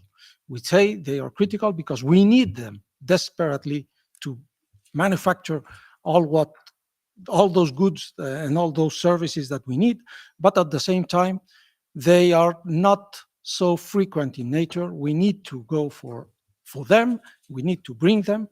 And something that we have to remember, we are in Europe. We decided here in Europe to work on a certain way, provide us with services and materials on a certain way. We don't accept everything.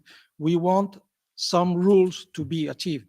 And that limits much more the possibilities we have to get those raw materials from certain parts of the world where we have to go for them. And that those raw materials are not like just iron, aluminum, copper, etc., that we have vast amounts in the world. No, we are talking about very specific raw materials that gives the possibility to get the service that we want from those devices, and they are really critical. They are key enablers of this revolution, energetic and materials revolution.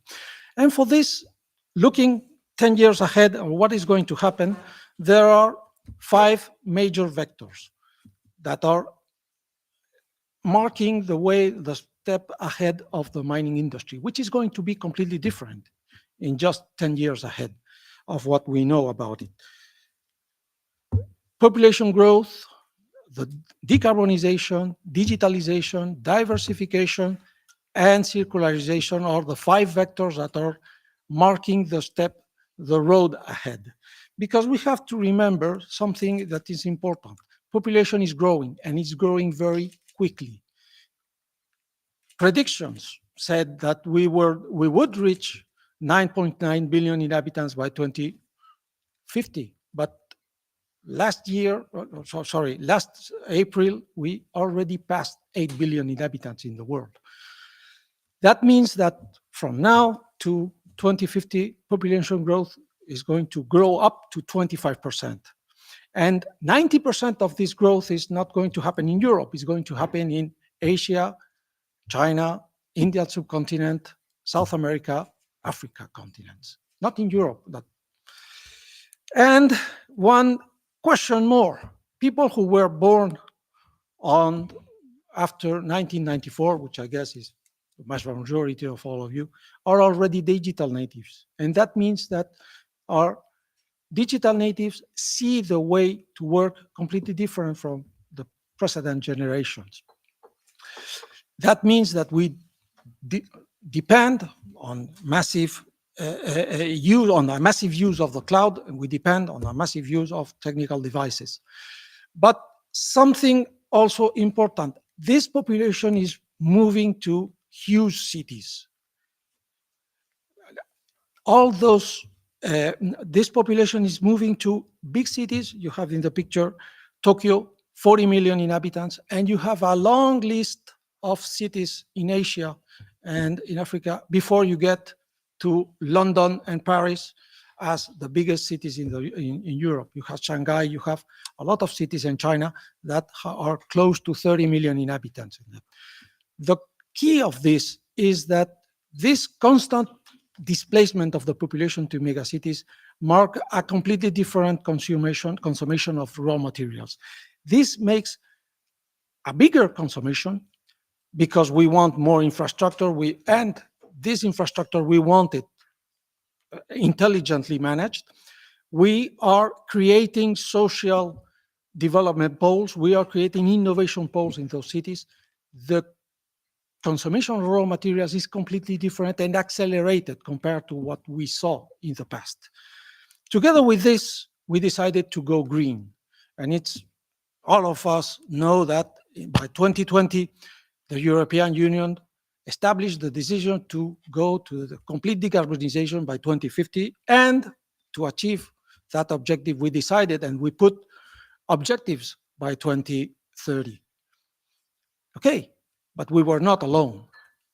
Some months later, China came and said the same. Hey, we are going to reach the complete decarbonization of the Chinese economy by 2060, just a few years later. And just 1 year later, the United States decided the same. So what we said is, according to calculations, the effects of the climate change in the world economy can be calculated by trillions, around $69 trillion. And that made the 3 biggest economies in the world to push the accelerator and start investing, putting money on top of the table to achieve this global transition. That is, in the case of Europe, we decided it was to be a twin transition, digital and energetic transition. And there's a lot of money put on top of the table, both in Europe and both in the United States. And China didn't publish any numbers, but they were not step behind. We must remember that in many aspects, China is 20 years ahead in the development of many green technologies, China started earlier than us, and they are ahead of us. But this transition to a new modern energy means an increase of the consumption of raw materials. When changing the model of just burning a fuel or just burning coal to achieving a new energy resource, that means putting in place a lot of more new materials, very specific materials, and increase enormously the consumption. Please remember that population is growing, and the standards of living of this population is also growing. So we are eating more and more energy. On plus of that, it is calculated that in the next years, around 500 million people per year will have access to internet. In population is growing, and the access to new technologies is also growing and faster. So we must remember that, yes, the future is not science fiction. The future is now. Technology has changed our lives. Technology is changing the world. Technology is allowing us to build, to work, to shop, to make everything differently.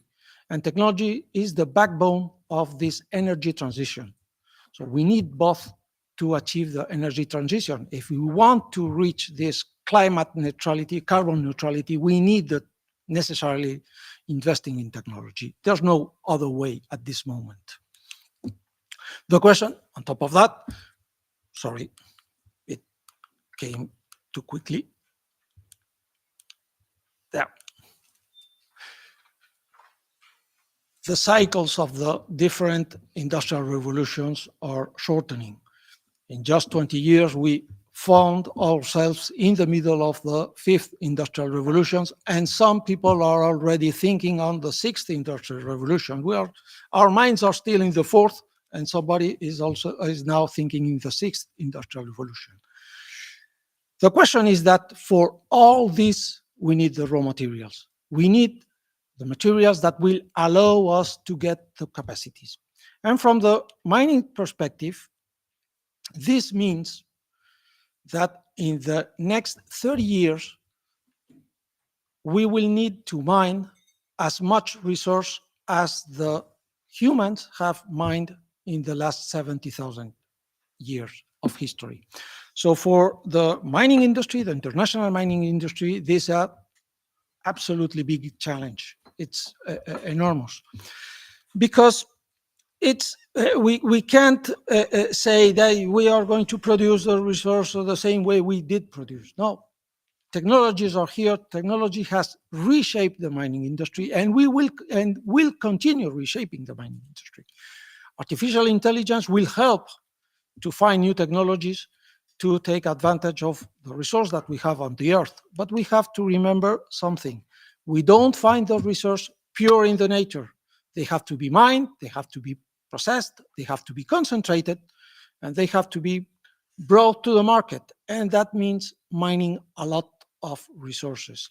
Just an infographics to allow you to understand what I'm talking about. What you have on screen, it wasn't created by artificial intelligence, just by Photoshop, but it's a picture that represents in the mine of Palabora, which is one of the big open pit mines existing in the world, and it's now closed because it went underground.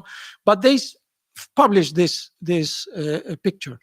The sphere, the copper sphere that you have in the center, represents the volume of pure copper that was extracted after opening the hole that you see on your screen. So to get that sphere, which means around the picture, it's 4.1 million tons of copper, I needed to open that hole in the earth because we needed those resources. So mining is not the only solution. It's true, and circularization has to come.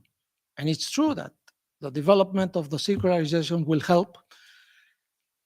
But what we were not told is that the technologies for recycling has to be developed. We can recycle, we can get some of the elements back, we can recover, but not the others. We need to develop the technologies that are needed.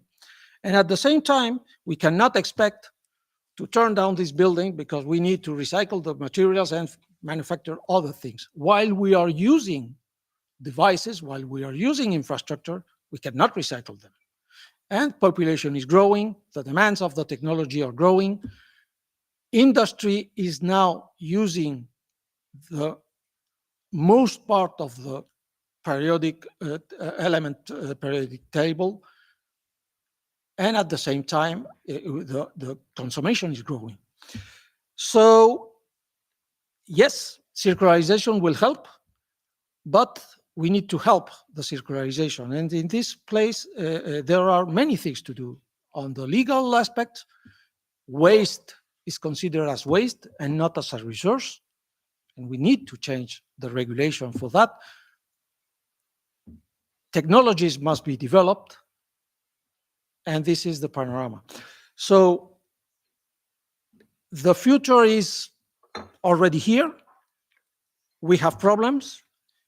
We have decided to operate on a different way of other countries, and this opens us opportunities, risks, and challenges. But I guess that I'm optimistic, at least, on how we are going to do it. As I usually say to my students at the School of Mines, hey, it's your generation who's going to find the solutions. So, thank you.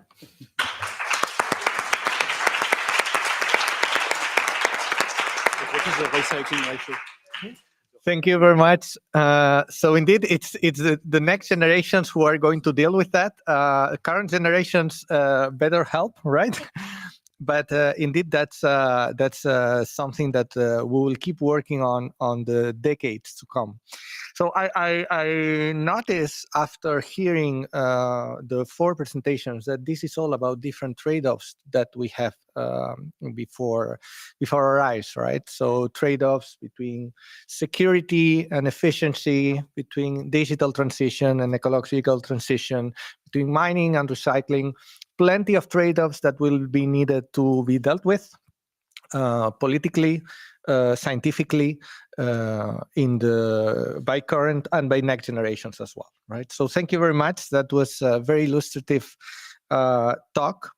And I think that we have some time for questions. I guess there will be plenty of questions. So if there are questions in the room, so we can start there.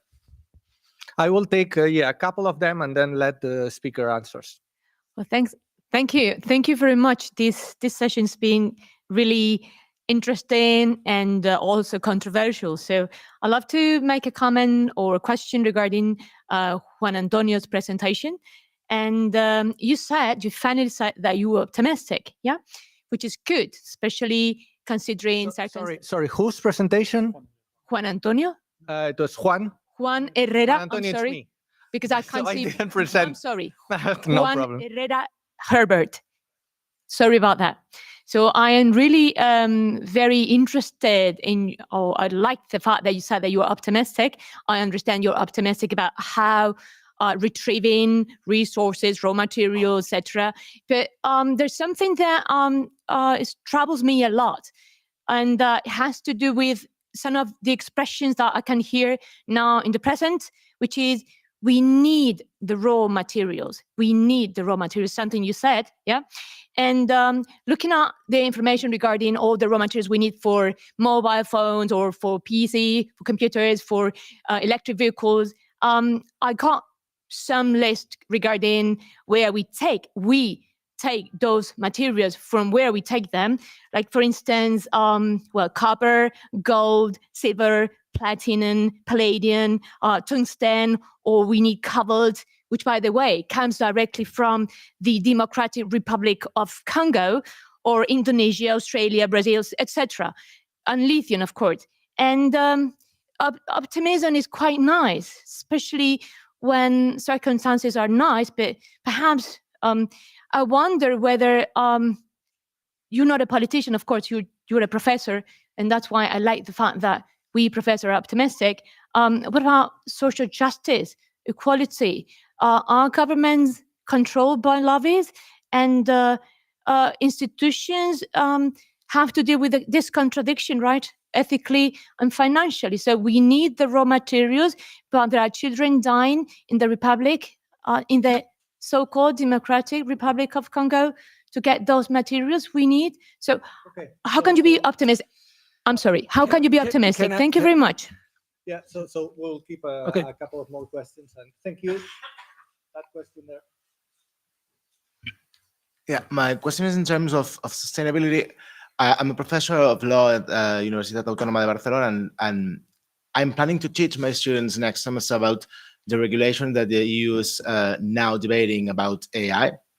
And I'm thinking that the last time I read that draft, there was nothing at all in that draft about sustainability, about environmental impact. There's a lot of things about fundamental rights assessment and studies, because it's really focused on data and how we train artificial intelligence, for example, in generative AI.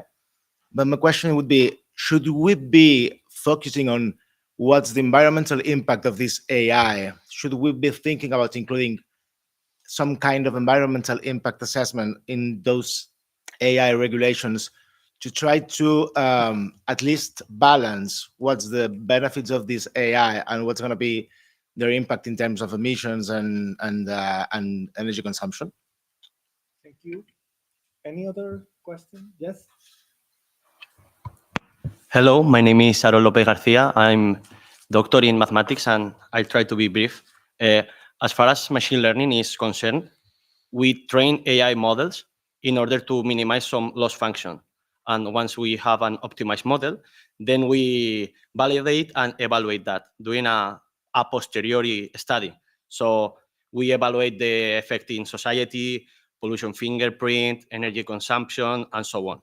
But that is a posteriori study. So, however, I think that it would be interesting to define alternative loss functions in the sense that we could try to use multiple criteria techniques that includes that parameters, that attributes regarding to energy consumption, the carbon fingerprint, and so on, and then combine them using a weighting scheme, and then minimize such a loss function. Then we're doing a study in which we consider them all. We want an optimized model, but we're considering efficiency, we're considering sustainability at the same time. So what do you think about it? Thank you. Any other question? Yes. Yeah, well, thank you very much. I absolutely enjoyed all 4 presentations. And one of the questions maybe to Marceau, but also for reflection to all of you, which is a bit political, but I think it's kind of caused by some of your remarks, is that I have the feeling it's when we have all these discussions here in the European Union, the member states, but also here at EU level, is a lot about the Green Deal. And it's a lot right now about how we diversify, for example, our energy supply and resources. But one discussion that, in order also not to be so energy dependent, because this has, of course, a lot of geopolitical consequences. But it seems that there is one discussion that is kind of banned from the public debate, is a big taboo, which is the production of energy on European soil. Because, that would actually solve some of our problems in terms of energy dependency, but also because we have such a consumption. And Marceau, you're coming from a member state that has been very vocal about, for example, the use of nuclear energy as a transitional energy. But it's a very difficult debate in the European Union with a lot of taboos, a lot of political correctness surrounding this whole debate. So I'm wondering, and also, the question to you, to Juan, but all of you, of course, what do you think? Shouldn't we be a little bit more sincere about the debate of energy production on European soil, and maybe treat people as adults out there and talk about these trade-offs that we are supposed to do if we want to have a green transition, that it would mean that we would have to produce energy also on European soil? Thank you. Exactly. Thank you. So, I will, Juan, you can start answering. I will start for the first question. I don't know anybody who would not prefer, when I'm talking about we need raw materials, I don't know anybody who would not prefer to have a T-shirt on sustainable cotton. absolutely. Yes, but we forget that everything we wear, right, just wearing, comes from mineral raw materials or have mineral raw materials in its compositions. The colors come from mineral production, or need devices and energy that come from mineral resources. Without mineral resources, we don't have anything. We would be eating grass, more or less. We need for everything. Whatever you see in this room has or comes from mineral raw materials. Another question is that how are those raw materials produced? And here there's a big difference. The same way that you can say, no, I prefer ham produced in Spain, jamón serrano produced in Spain, or jamón de Parma produced in Italy, rather than the same ham produced in China, for example. The same happens with raw materials. I mean, in Europe, we've decided that we produce under certain standards and certain regulations, and we demand from the producers that sell us the products to meet those standards. And European industry has to stick to those standards because they were approved in this house. The question is that if we go to buy the same goods to other countries, they will be produced under the standards existing in those other countries. And here, but it's your responsibility, or it's our responsibility as consumers, to decide where we buy them. Okay? If we want a standard, if we want a quality, if we want an origin and a certain way to produce and consume, it's our position. And if we want another one, we can buy elsewhere. So that's the question. You mentioned the issue of the coltan. The tragedy regarding the coltan is that without the coltan, nobody would have an iPhone or a modern mobile phone on top of the table, because the capacity to have the screen and the possibilities of you touching the screen and getting that comes from the presence of columbita tantalita in the composition of the screen. Without this mineral, there's no possibility. And these minerals come from 3 mines in the world at this moment, the 3 of them in Congo, so which is not the best country to go for making business, I know. But you will see that humans sometimes look elsewhere just to get some devices. It's true. We have coltan in Europe. Yes, there's 1 mine in Europe, particularly in Spain. But the production in that mine depends on a new technology and it's under development, and the mine is under development. So probably in some years, you know that opening a new mine here in Europe takes more than 20 years, around between 20-25 years between the permit, the constructions, the engineering, etc. It takes 25 years to open a mine in Europe. So in the middle or in between, perhaps we have to make deals and trades with companies that we don't like. But we are not the only ones. The question is being realistic. Critical raw materials are called critical because there is no substitution at this moment. If there was a substitution, be sure that industry would be using that substitution, because it could be cheaper or it could be better. But at this moment, the critical raw materials are called critical because we don't have any replacement. And there are not enough production for everybody. Please remember, the other countries want also to grow economically. They want to develop their societies, and they want to reach the same standards of living as we have in Europe. We would be happy if they reach it. And that means consuming raw materials too. So the bad news is that we need the raw materials, and at this moment there's no any other place to go for them that is not the earth. And probably the question of the energy that you mentioned is the same.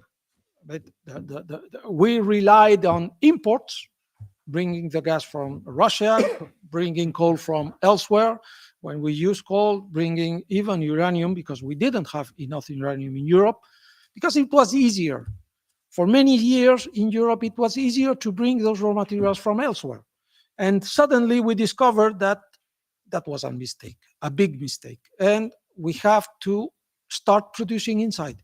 It's true, but the industry needs a lot of time. It takes many years to have the projects launched and the projects running, especially in certain sectors like the raw materials, or even it takes a lot of years to have an industry, an energy capacity that can replace what we had before. So we are in this transition, and this transition is going to take time. How much? Maybe 10 years or more, but 10 years is 10 years, and we need to understand that. Marceau? Maybe I can start with your question. So if I well understood, you disagree with me on the fact that sustainability was not enough in the AI program. So I was not speaking about AI programs that I don't know, but I was speaking about 6G programs. Okay, but I just maybe you can reread these programs if you want in AI, because as I read the 6G programs, and I insist on the fact that all what is related to sustainability is diluted and does not question the model in which we are of increasing data traffic and connected objects. So there are only optimization measures, energy efficient measures. And you said that environmental impact assessment is important to balance between negative and positive effect. You are absolutely right. It's a must, and it should be done systematically and even imposed by the regulation, I think. But I am not an expert in regulation and so on. But I just give my own personal opinion. It should be also imposed to the products and services and software services and so on that are put on the market. But at the end, who decide if a product or if a service should be put on the market? At the end, this is a market rule. That is, while if in the past years we have done the same. I mean, we have done the same. Let the market decide which technology should be put on the market, even if there are environmental impact assessments. It's the market that decides. So for me, but again, I'm expert in mobile networks, so I don't want to overestimate my talk. But for me, this is a democratic question. We need a trajectory to reduce our emissions. We don't need to say we'll do energy efficiency measures and put it on the market, and the companies, the user will decide yes or not. It has not been the case so far. I mean, the emissions are continuing to grow, so it doesn't work. It doesn't work. So we need a collective trajectory to say, okay, by 2040 we need to reduce by 40%. I don't know, to 20%. I don't know. And how do we collectively achieve this? And I didn't see that in 6G program. In 6G program, what I see is, okay, in 2050 the traffic will be that amount. What can we do? It's like weather. I mean, it's raining. We cannot do anything. Just having an umbrella. No, the traffic is made of several actors: the service providers, the operators, the users, and so on. Collective decision we make. Okay, we can control our trajectory. So, and in the 6G programs, research programs, this is not the case. There is no such, from my point of view, I think. And so I encourage you to reread the AI programs that are full of sustainability, I suppose, and to think about, do they propose to optimize? But then what will you do with the gain you have? You will use more data, you will use more algorithm and more, and at the end you have rebound effect that nullifies the gains. So I encourage you to reread this, but I didn't do it, but and to see if really this is taken into account or not. Third question, I miss it. I miss the question. optimization is what about a multi-objective optimization, environmental assessment, and production of energy? Yes. To answer your question, I cannot answer. In fact, I'm sorry. About producing, I mean, to be sincere with the people in Europe about producing the energy on the soil of Europe. Sincere, yes, it's not the word I would use, but maybe we have to make a democratic decision on where the energy should be produced. But I'm not an expert. I cannot answer this question. I'm sorry. Guillaume? Yeah, so I feel like we have been a very gloomy bunch of guys. I can almost feel the rain pouring outside. So I will just give maybe a small note of hope from my experience. So I have worked in the cloud industry for a few years, and we have legislation that is coming into effect that obliges software providers or infrastructure providers to tell their customers how much equivalent CO2 is rejected in the atmosphere due to their software or service. So it's only a beginning. It's not yet a constraint for companies, but it's the first, I think, way to pave the road towards legislation that can limit or tax, or I don't know what will be the correct way to limit that. But at least we will have a thermometer, we'll have a way to gauge how much an industry, how much a company is rejecting CO2. So it's not enough, it's probably a bit too late, but that's at least a progress in the right direction.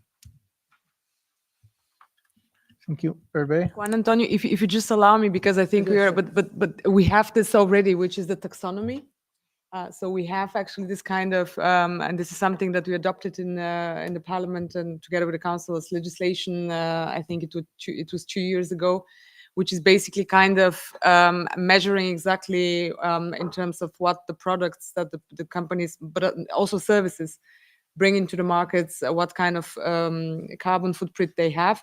And it has, as a taxonomy means that basically you have like kind of it's a categorization so that, for example, investors, but also consumers know what kind of carbon footprint this has. But indeed, as it was explained at the end, we are a market economy. So it is kind of also the decision then of the consumers and investors, etc., within certain standards. So we do have legislation that prohibits you to bring on the market certain, of course, risky products in terms of sustainability. But if it's within the standards, what we have is this kind of categorization so for people to see exactly what the output is in terms of sustainability. It's not perfect. It's a first step. Sorry. Yeah. Yes, I wanted to complete something on the fact that we sometimes we have the power to do something on the traffic. During the COVID crisis, the European Commissioner Thierry Breton asked to the service providers like YouTube and so on to reduce their data traffic because there was such a pressure on the networks and so on. And so these providers, for example, they have changed the default video quality to a lower level, and effectively the operators, they have seen the data traffic dropping. And then after the COVID crisis, so it's the initial parameters have been put again to the best quality of the video, and suddenly the traffic has increased again, and everyone can think about that because there are several aspects. The first one is you see that sometimes the political decision maker they can take such kind of decision to reduce the traffic. It's possible, and it was not even very. It was just. It was just. He just asked them nicely. Yes, yes, and it was effective. So. And the other thing is, do you need 4K video to look a tutorial to repair your car or something? So everyone can think about that and see that that it's not only a question of user, okay? It's also a question of operators that provides also more and more capacities. And it's a question also towards the service providers, because they try to capture the attention of the user. And even if you don't change your habits, you will see your traffic increase because of this kind of effect. Yeah, Mark had asked for a question. Yes, thank you. My question is for Professor Herrera and for all of you also. We talk about this problem that minerals are, of course, for example, one in Congo. So of course in Europe we can do regulation, but shouldn't we, given this situation, put more emphasis on some kind of global framework? And what do you think of the chances for that, given that climate agreements is very difficult to reach, but maybe for sustainability, it's possible to have maybe some agreements. What do you think about this? Is there any chance to be optimistic there, or should we just focus on Europe? So, sorry, but I couldn't understand very well what you mean when talking about agreement. I mean, regarding mineral production, I mean, the European Union is working on agreements with different countries because they are needed, mostly for the critical raw materials. We must remember that at the same moment when China decided to say, hey, we go for net zero economy by 2060, they forbidden the export of certain raw materials that they needed for their green technologies. So the market immediately lost those reserves in the market, and the industry immediately saw that there were no reserves available. So, I mean, the European Union, regarding the raw materials, works on the basis of agreements, and agreements under the standards approved by this house. I mean, when I say this house, the European regulation, because we, as European, we believe on a fair trade. Okay, but the question is not only the agreements. The agreements exist. The question is also availability of technologies. We don't have all the technologies that we need, and it will take a while for those technologies first to be available and second to be deployed and used by industry on a massive way. So it's a constant movement forward, what we think. Yeah, thank you. I meant more, instead of bilateral agreements, more the multilateral. But I think you make a very good point that, of course, we need to develop the technologies, and there is a lot possible to stimulate that, of course, politically. So, thank you. Yeah, I just have a last two small questions, a bit following a bit the debate, right? So one thing that Marceau was commenting about how to control traffic. Actually, one of his points was that we need to control traffic. We need to make sure that traffic does not grow. So the question that remains open, and I mean, this is not the place because we are already running out of time, but I think it's a relevant debate, is, okay, if we are going to reduce the traffic, what are the priorities, right? How do we prioritize traffic? And this resonates with another relatively old debate about net neutrality that was mentioned shortly before, that has not been closed, and it's about realizing that resources in networks are also scarce, right? So that's a political problem. It's a problem that has not been formulated politically to this extent, probably until recently, and that's probably there is probably room for another conference on that. That's one thing. And then there is another question, both to all of you, actually.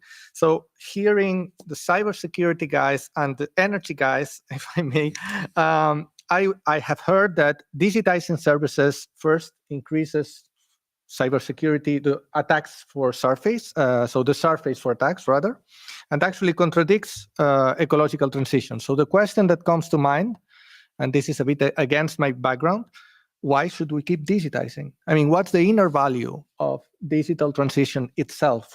And how does it relate to the costs in terms of new threats and in terms of ecological costs, right? So I don't know if you have any closing remarks on this. To me, to me, the system has gone to a level of complexity that is just beyond comprehension. And I think that's one of the problems that we have. We just don't understand this universe anymore. And it's a question to me of whether if we reduce the complexity of the thing, we could actually get back in control. But maybe it's wishful thinking.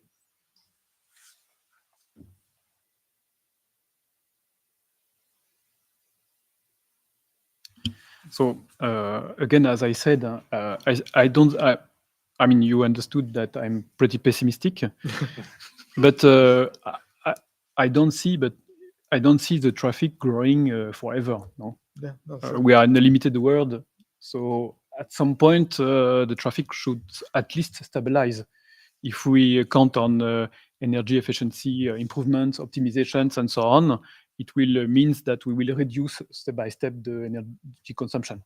Okay, so at that point where the data traffic will stabilize or decrease, of course something will not be possible. Okay, so what does it mean? It means that we cannot stay in this society of overconsumption. I mean, not all people are over-consuming, but overall we are over-consuming. And so at some moment we have some choices to do. Okay, so being provocative, I said, do you prefer to have a scanner when you are sick, or do you prefer to shop in the metaverse? So it was a bit provocative, and I perfectly know that these kind of choices are very difficult and so on, and I'm not very well placed. Maybe we have to speak also with our colleague in social science and so on. But the point I wanted to say is the fact that that's good because they are coming right after. So the point where I want to come is the fact that some choices will have to be done, and these choices should be done in a democratic way, not according to market goals or profit goals and so on. This is it summarizes what I wanted to say. Thank you very much. So on that closing remark, I think we can close the session. Thank you a lot to the speakers and to the audience for your questions.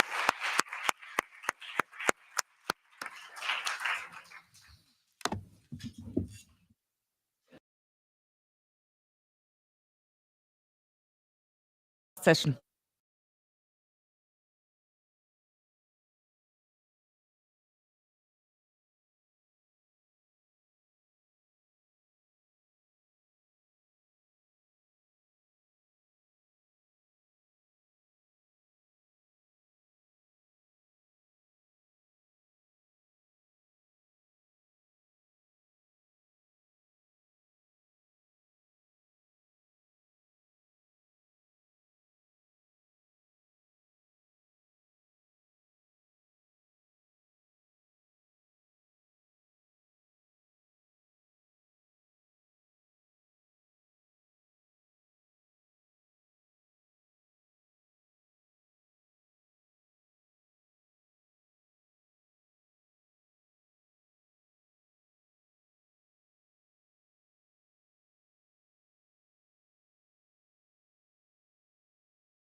Hello again, everybody. So let's start our last panel for today and for our event.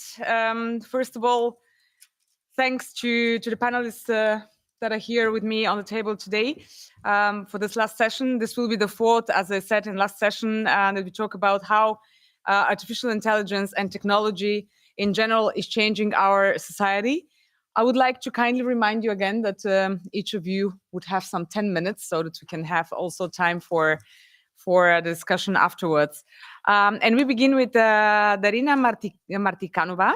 She's a historian and an associate professor and researcher at the Universidad Autónoma de Madrid, a specialist in the history of professions. She's president of the jury for the ICOTech Turiano Prize for Young Researchers in the field of technical history. Today, she will talk about technology as a social product. There is a clear division in society between technophiles and technophobes, but both agree on the importance and on the creative power of technology. Technology is the center of the future of our society, as we have heard also from the previous panels, and Darina will help us to identify and address the human challenges linked to technology. The floor is yours. Thank you. Thank you very much. It's a pleasure to be here. I won't talk about artificial intelligence, but I will talk about the power of politics from a historical perspective. So I will actually connect quite well with Marceau's remarks on how politics is a tool that we maybe use too little to shape the way technology is produced, is implemented, and impacts the society.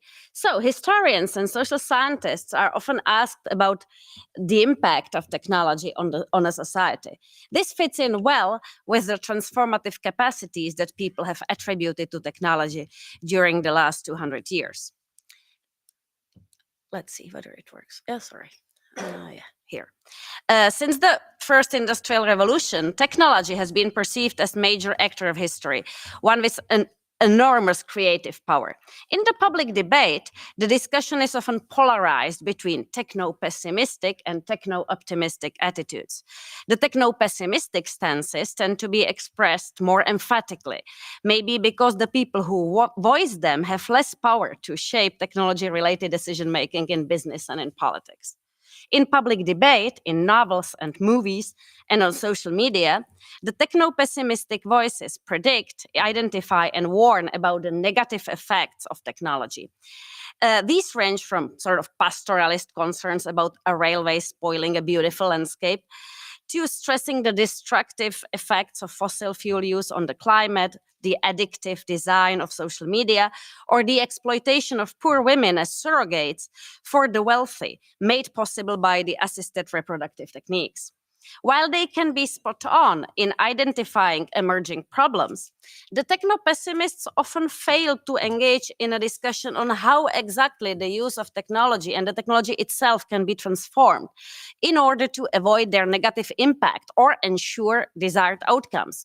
So the implicit message of the techno-pessimistic voices is often to discard the specific technology wholesale, which is generally not going to happen, obviously. As for the techno-optimists, some express their techno-enthusiasm with passion, like the 19th century Spanish engineer and poet Melchor Palau in his Ode to the Engine, Oda a la Locomotora. However, techno-optimistic attitudes often tend to be more implicit. Reading between the lines, we see how politicians, IT entrepreneurs, and engineers expect that technology will bring fast and straightforward solutions to complex social issues. For instance, in the 19th century, many expected hard work to be eliminated due to the machinery. People would have plenty of time for leisure as the machines would do their work. And during the global expansion of internet, as someone mentioned this morning, many IT businessmen have pushed the idea of internet as an equalizer, as a tool of democratization.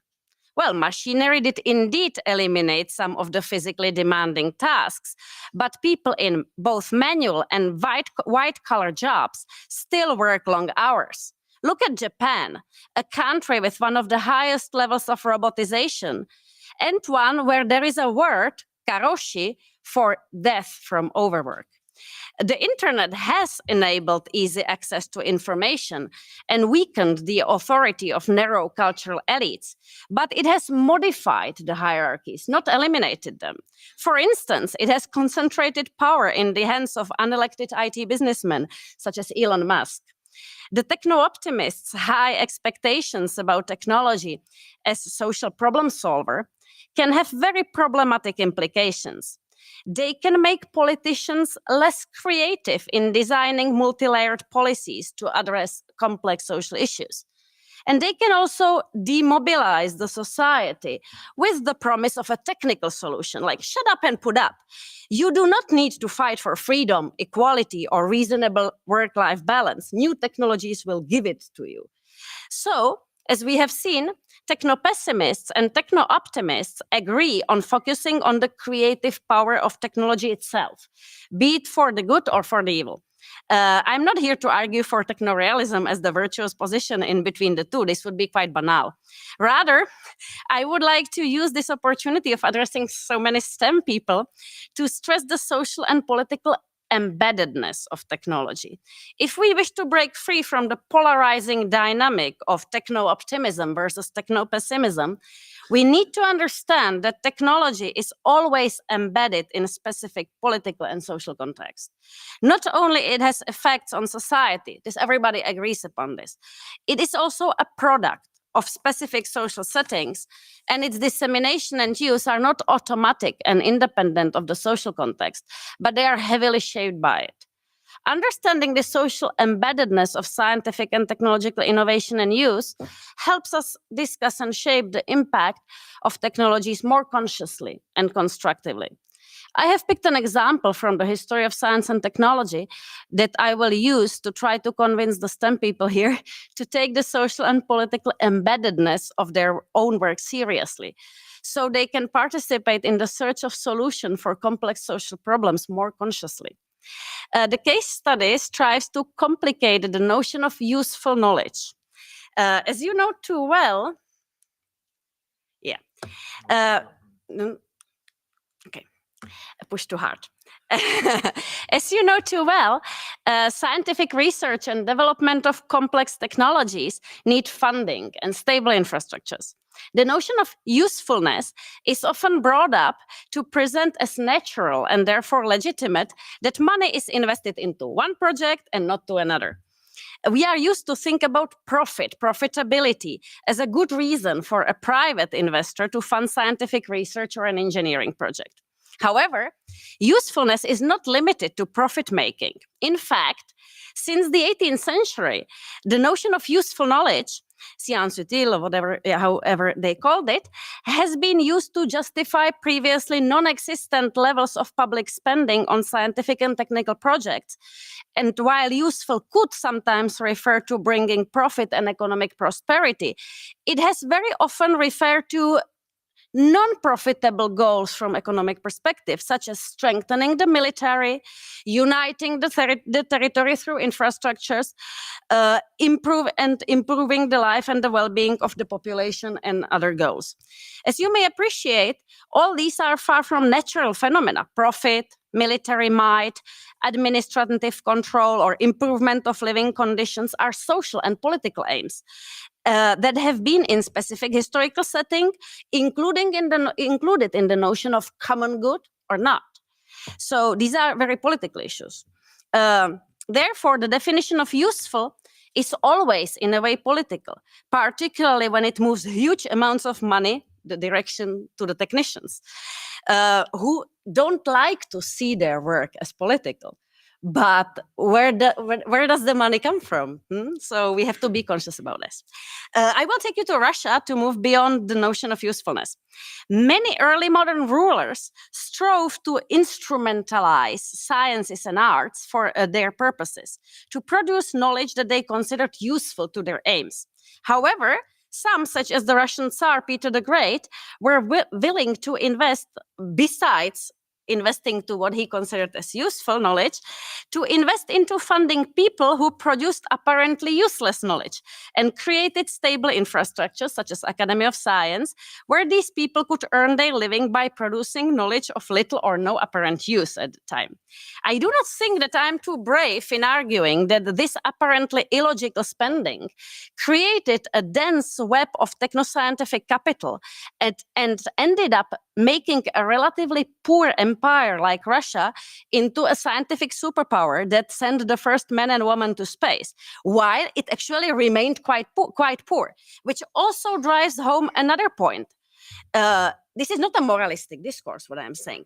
What we can derive from this story also the fact that successful investment in development, science, and technology does not make a country automatically more wealthy, nor does it make it more democratic. Yeah, so this is no moral lecture. This is just consciousness about how science and technical production is shaped by political and social circumstances. My point in this case study is that we need to be extremely conscious that knowledge and technology are not produced in vacuum, but that their production and use are dependent on and shaped by complex political and social structures that enable this production, condition its use, and sustain it in time. These structures include governments, but also private companies and laws that sustain potentially fragile social constructs, which many people sort of understand as something obvious, but these things like private ownership, intellectual property, public interest, these are social constructs. These are not like some givens. So being aware of, so there is little automatic in the technological development. And being aware of this, we can use this information to better understand and shape the production of knowledge and technology nowadays. I do not mean to argue that engineers and mathematicians like you should necessarily take time to actively engage in politics or in social movements, although as a citizen, I do think you should do that. But this is not my point here. I simply wish to show how the detachment from social issues is just one of several possible professional strategies, not the engineer's natural habitat. My point is to showcase that human actors and social factors must be put in the center of the discussion concerning not only the impact of technology on the society, but the very emergence and conditioned and unequal implementation of different technologies. Technology is created and operated by humans who are embedded in specific social settings, and it can only develop and operate in complex social structures too. The acknowledgement of this should lead us to identify and address the very human challenges linked to technology, such as the embeddedness of the research in historically specific power structures. The money does not come from nowhere. The ways technology can be used to reduce inequality or make it more pronounced, and the role it often plays in deflecting attention and resources from social and political solutions to environmental issues. Thank you very much.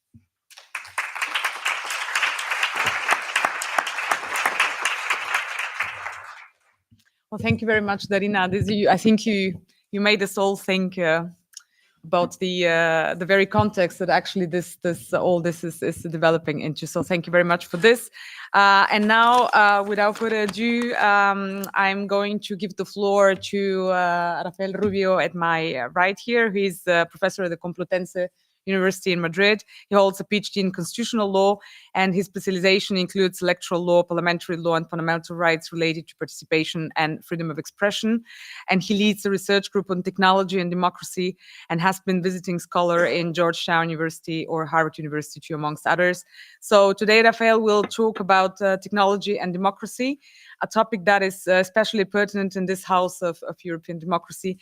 And we have talked already about the impact of technology in society, and it's also undeniable the impact of technology in our democracies. It is essential that we have a discussion, but focusing not only on the risks that, of course, we need to address, but also on the opportunities that technology can bring to our democracies. So with this, I give you the floor, Rafael. Thank you very much, and thank you for the invitation. Okay. Thank you very much, and thank you for the invitation. 50 years ago, in 1974, when the internet was nothing but a distant dream, Ted Nelson wrote, "If you are interested in democracy and its future, you had better understand computers. Today, it's impossible to address the debate about democracy without considering the technological impact. It's undeniable that the emergence of information and communication technologies has significantly changed our society. The possibilities to interact, update information in real time, carry out administrative procedures from a computer, participate in the debate about public matters in the media, or achieve an impact in the network without too much effort are also transforming the world of politics. Meanwhile, this has unleashed in the realm of political theory a passionate debate about the possibilities of a substantial change in the political systems of societies that massively incorporate them in the field of law, and more specifically, political law. These tools have gone largely unnoticed. Perhaps the problem lies in focusing exclusively on the considerable direct effects, while ignoring the immense indirect effects, the result of the social change that someone has already called a new revolution comparable to the Neolithic or the Industrial Revolution. The economy has been globalized, and the economic and social space in which we have been moving until now have been expanded. Space and time barriers have not been completely abolished, but the difficulties in relating have been minimized. Information is now transmitted quickly and at a much lower cost than before the advent of this technology.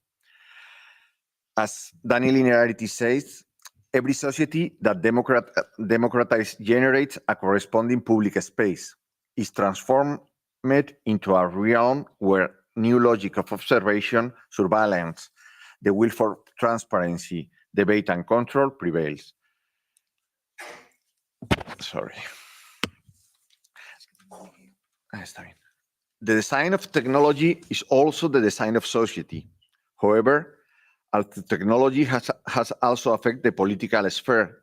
As the Vega points out, these changes have not been accompanied by an expansion of the political space.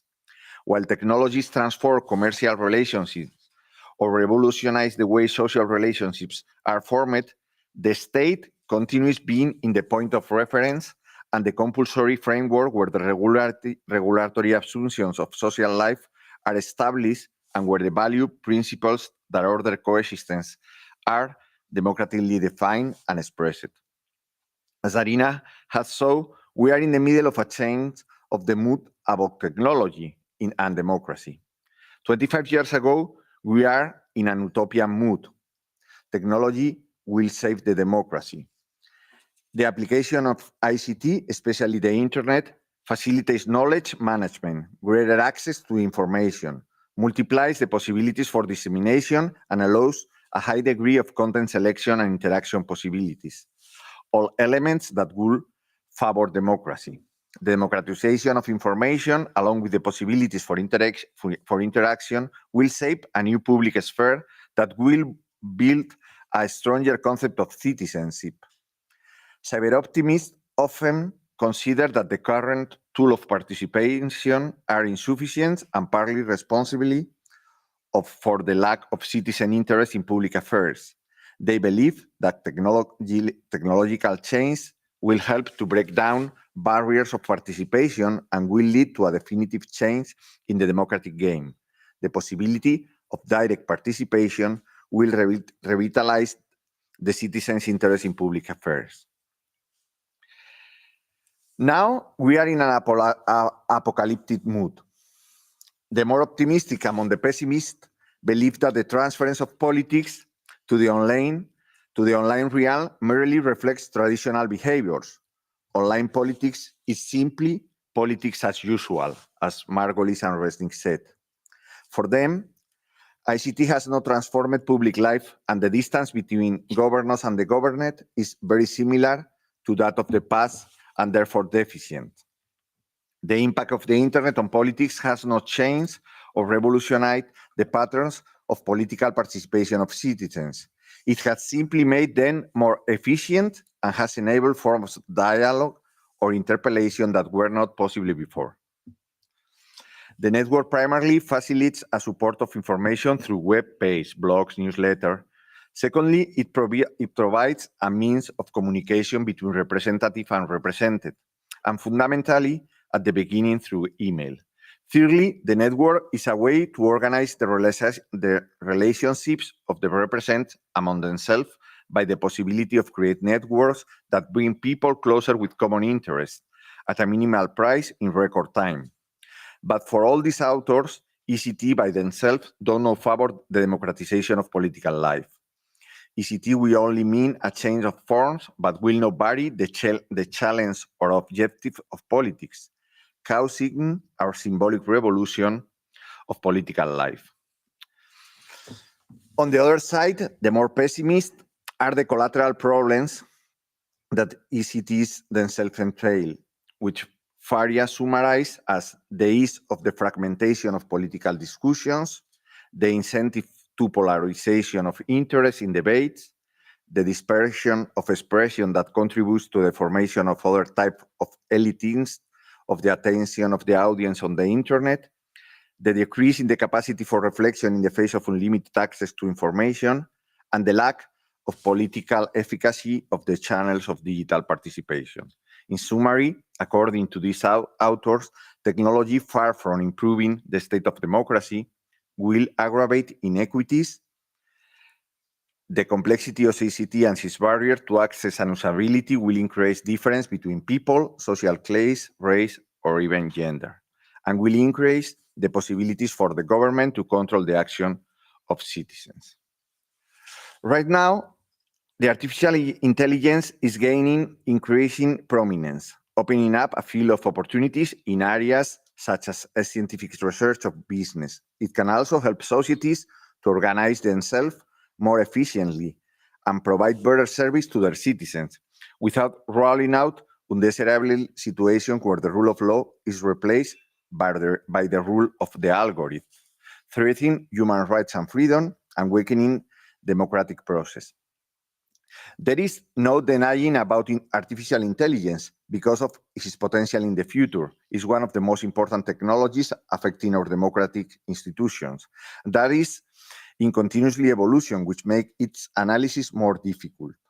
But is artificial intelligence a tool that deepens what already exists or a real game-changing for our societies?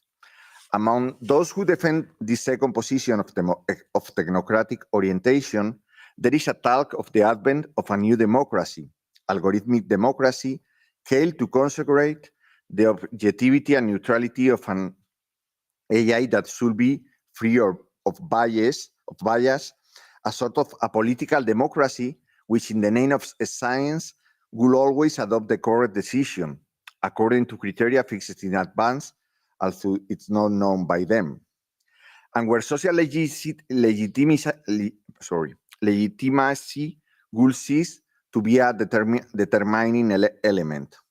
Others, based on current developments, one of the risks of a democracy that will amplify existing historical bias and new fragmented public sphere, invite but intoxicate fiction, structure around algorithms and the service of a specific interests and logics. Therefore, the relationships between AI and democracy must be a prudent and responsible one, considering the advance that can bring when it's placed at the service of the logic of political representation, where the free and sovereign of citizens will find their reflections through their representatives.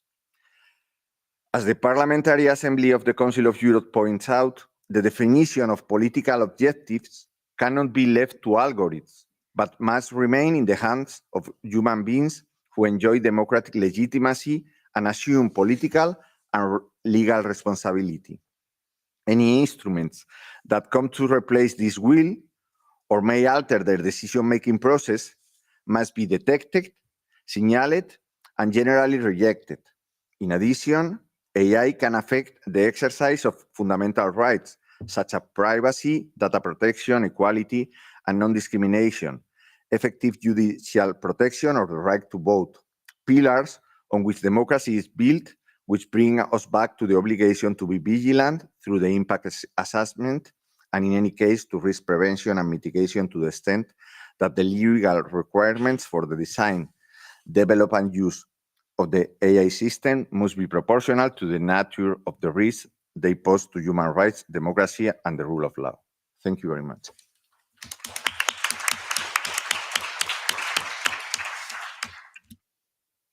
Muchas gracias. Thank you very much, Rafael, for this very interesting also presentation.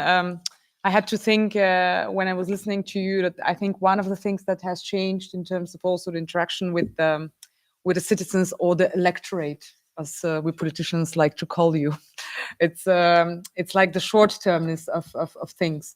So it is for us politicians also.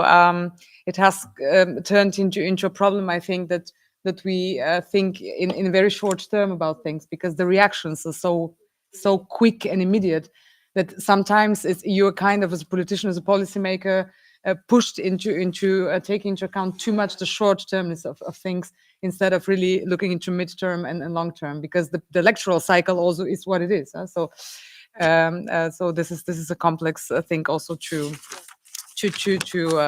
resolve. And now we go to Mark Kokelberg on my left this time. He holds a PhD in philosophy, and he's professor of philosophy and media and technology at the University of Vienna, and has written several books about AI ethics. And this is what he will address in his intervention. The impact of technology and democracy is clear, as we have seen in Rafael's presentation, but the challenges that AI poses to our democracies are all specific in nature. So the floor is yours, Mark. Thank you very much. I'm happy to talk more about AI and democracy. I think my presentation can be seen as complementary to yours. Let me try to change. Yes. So I wrote indeed about AI ethics, and I took especially a sort of political turn, in particular turn to political philosophy, because I noticed that many topics that we discuss in AI ethics for a while now, since also I was member of the high-level expert group for European Commission, many of these topics have a political dimension. And I knew already as a philosopher of technology also that, that technologies are political indeed. And based on that, I went back to my political philosophy and looked at the contemporary problems in more detail through the lens of several principles. And I'm mainly busy with democracy. And of course, we know this theme from the media when, for example, misinformation is reported or manipulation, like the Cambridge Analytica case. But there's much more to say about democracy. In particular, as a philosopher, I was asked the question, what do we mean by a particular concept? And this is also true for democracy. One way of defining democracy is to say what it is not. It's not authoritarianism. It's not totalitarianism. This is. I thought this was, something that I learned in my books long ago when I was studying political science before philosophy. But unfortunately, even in Europe, there are tendencies and so on. So it's very important theme, I think, to look at that. What is actually what are the roots of authoritarianism and totalitarianism, and how can we avoid that in order to get democracy? And a second conceptual direction is, of course, then to look at democracy theories. And for me, there, I'm not so interested in democracy as voting. Of course, that is still relevant. For example, when we talk about these cases of manipulation of elections. But for me, I'm interested in what is really the basis of democracy? What is it really that we need to defend if we care about democracy, if we care to defend democracy and to further develop democracy? And then I see two elements. One is that democracy is not a kind of isolated value or principle, but it's linked to other principles. So in my book, The Political Philosophy of AI, I used political philosophy to discuss these principles. And then knowledge. I think democracy needs a very good knowledge basis, knowledge for the citizens, knowledge for the system as a whole in order to function. So in my book, I looked at these different principles, and I'm quickly just touching upon these. freedom, for example, is about negative freedom. We don't want that, for example, the state interferes with us, but also it's also about positive freedom. It's also about not wanting to be manipulated, wanting to choose yourself, how you lead your life, having control over your own desires, and so on. And there, I think that the problem is so that AI is not only impacting that negative freedom by, for example, by means of surveillance, giving the state possibilities to do all kind of things with us, but also is impacting the positive freedom, namely the power to shape our choices, for example, through advertisement. And so there we should not always think only about the state, but also about that commercial environment. A concept that's interesting there is nudging. What you do with nudging is that you don't coerce people, you don't force people to choose something, but you gently push them. You push them by changing the so-called choice architecture. For example, in the supermarket, you put the chocolate near the checkout, and then people will be more, and not only people in general. I think many of us recognize this. This kind of things, I mean, we each have our weaknesses in several food products. Exactly. So that is for sure something that's recognizable, and it's not only happening in the supermarket. It's also happening, for example, when we shop for books on Amazon. In the case of academics, is something we do, and there is, for example, the recommendation algorithm that says like, well, people who bought this book. For example, the political philosophy of AI also bought AI ethics from Mark Zuckerberg, and so on. And so the recommendation argument, just to give a very neutral example, but this is very powerful because it works. Nudging is really targets not our conscious rational capacities that are celebrated in the Enlightenment, for example, in humanism, but also those the different ways we make decisions.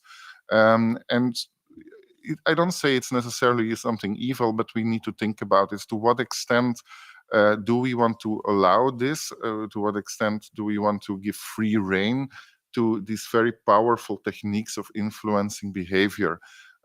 Do we want, as a state, to use it for positive goals? Do we want to use it, for example, to make people more environmental sustainable in their choices, or not? So we don't want to do that. As a philosopher, I can only point out these different aspects. Equality and justice. I think we already had a presentation about bias and discrimination. My point there is not just that there is this bias and discrimination, or to analyze that bias and discrimination in technical terms, but to show that when this bias happens in court, in credit scoring, also in the social welfare state, like in Austria and in Netherlands, for example, that this discussion, in my view, is quite superficial often, that people say like, yeah, there is bias, but without really explaining why is there bias, why is it not fair, why is it not just. And there again, political philosophy can help us to with theories about justice and fairness. And so I kind of brought that toolkit in my book to the reader to say like, hey, here is some thinking about this. Democracy, then, as I said, there is not just about voting. It has this basis. So on the one hand, I looked at what it said about totalitarianism. I think there the danger is that in terms of knowledge, that AI, as it's often put, like knows us better than ourselves, in the sense that it analyzes our data. And so people who use AI can, for example, even pretend to know more about our political choices than we do. And we learn about ourselves in this way too. I don't say it's only negative, but we have to think about this again, like, yeah, what if people that gain this knowledge use this against us, for example, use this in a more totalitarian way. The totalitarian aspect is that, yeah, that in principle, this technology can support a society where the state, but also a capitalist system really intervenes in all aspects of life. So that's totalitarianism. And then when it comes to these knowledge bases, there I think there are different. It just goes on without my. Okay, yeah. So I think democracy needs a healthy knowledge basis and a healthy kind of epistemic environment, an environment of knowledge and information where we indeed can trust the information, where we are also exposed, very important, especially for the participative ideals of democracy, where we're exposed to the views of others, perhaps even others that we don't agree with.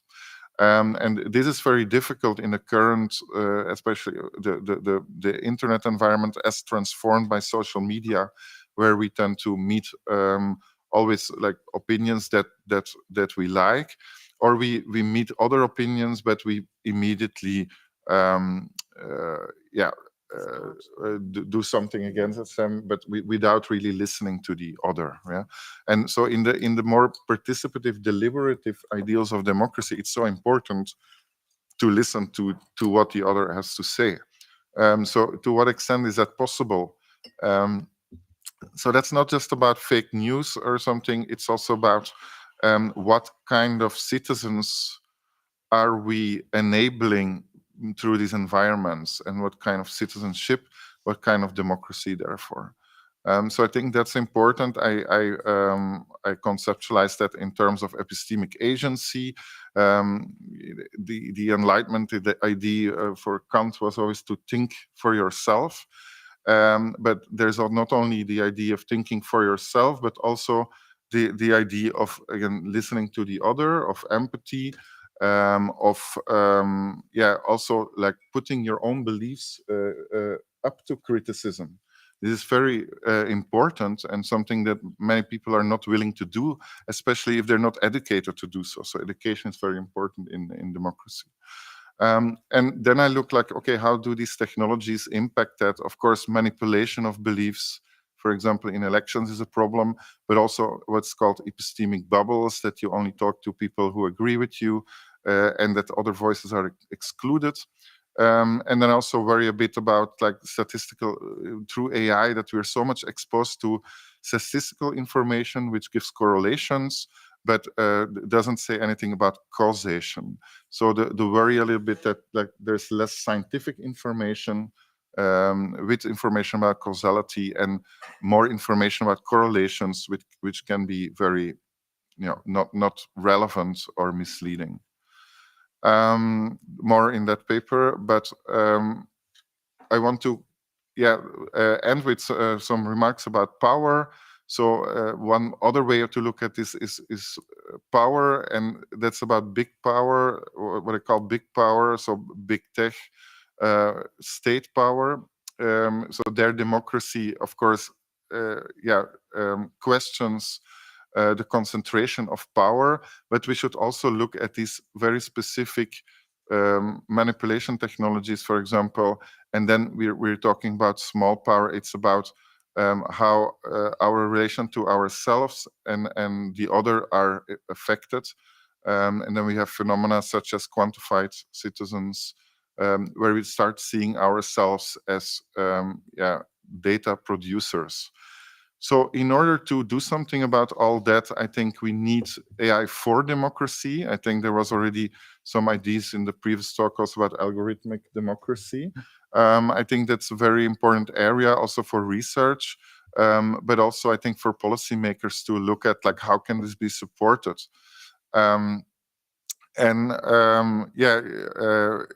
If that's possible to develop AI in a way that supports democracy, that's great. But still, we need regulation. And there, I would like to end with a call for not only governance at a national level, but also supranational level.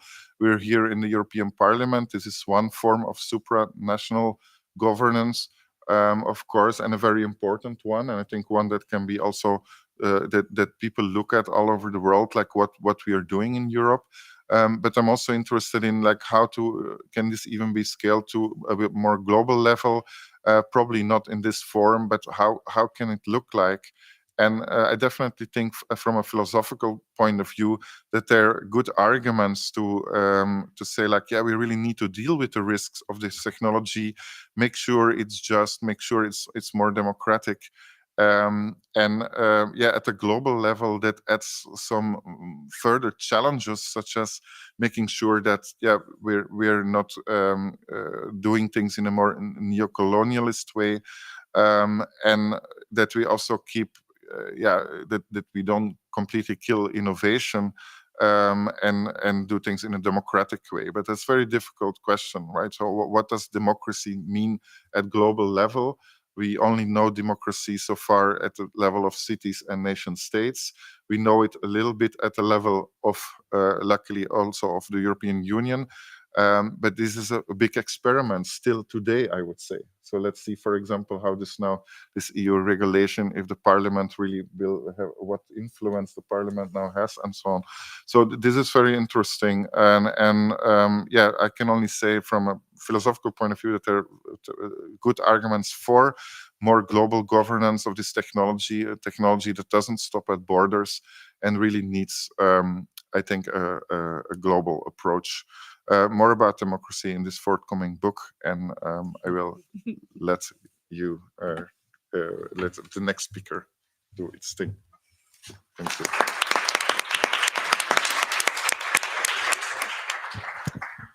Thank you very much, Mark. Let me just on maybe your last remarks on a little bit of democracy to your level. Actually, this is the only directly elected supranational parliament that we're sitting in. So it's not only a little bit of democracy, it's a lot of democracy. And I agree that voting is not everything, but please go and vote. We have European elections on the 9th of June. Maybe you don't vote for me, but the voting is definitely also part of the democratic process. So I'll turn now, give the floor to Sonia Vanier, who is our last speaker. It's better that you always get the micro on your left afterwards, yeah. Who is associate professor at University Paris Panthéon-Sorbonne. But maybe you can tell us more about it. And she's also in charge of industrial relations at the IT lab of the École Polytechnique of Paris. And she's here today to talk about using AI technology in businesses. There has been many advances in technological and AI research, but it is essential that there is a transfer of knowledge between researchers and businesses, something that it has been very much criticized here in the European Union, that we have kind of a lack of matchup between research and what the industry needs. So Sonia, please, the floor is yours. So thank you very much. It's a great honor and a great pleasure for me to be here with you today. And I would like to thank the organizers for the invitation, for this warm introduction, and also for providing us this wonderful opportunity to discuss and exchange between people from different fields. So it's always enriching to discuss and exchange with people having other different skills and expertise. So thank you. So what we have seen today and since the beginning of the day is that definitely AI build bridges and links between communities, between companies, between people, and between the public institutions. And nowadays, more than ever, we need to build bridges between people and communities. So my talk today is on bridges between industry and research and academic areas.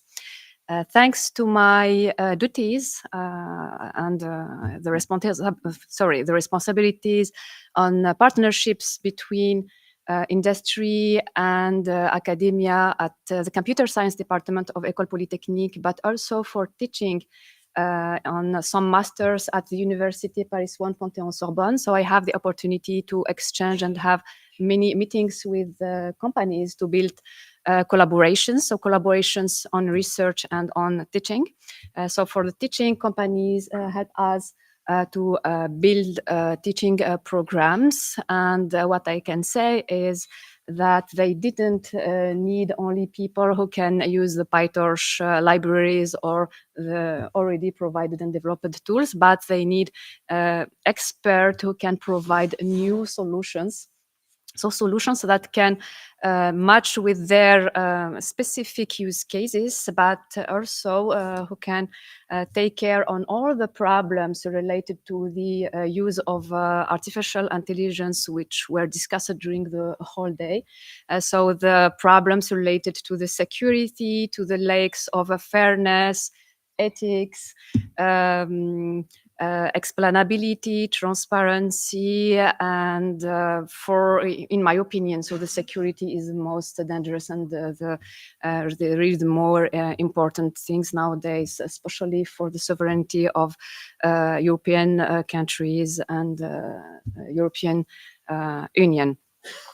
So we have the responsibility to educate the next generation and to train them for the need of the market labor, and then to teach them the new tools and the new solutions to build the next generation of artificial intelligence systems, because in my opinion, the current models, which are becoming larger and larger and involving more and more billions of parameters, cannot be used for a longer time, because they are required huge resources, huge money to train them. So to be accurate and efficient, they need more and more data and huge financial resources and the huge computation resources, with disaster on ecology, on the use of energy, and also for security.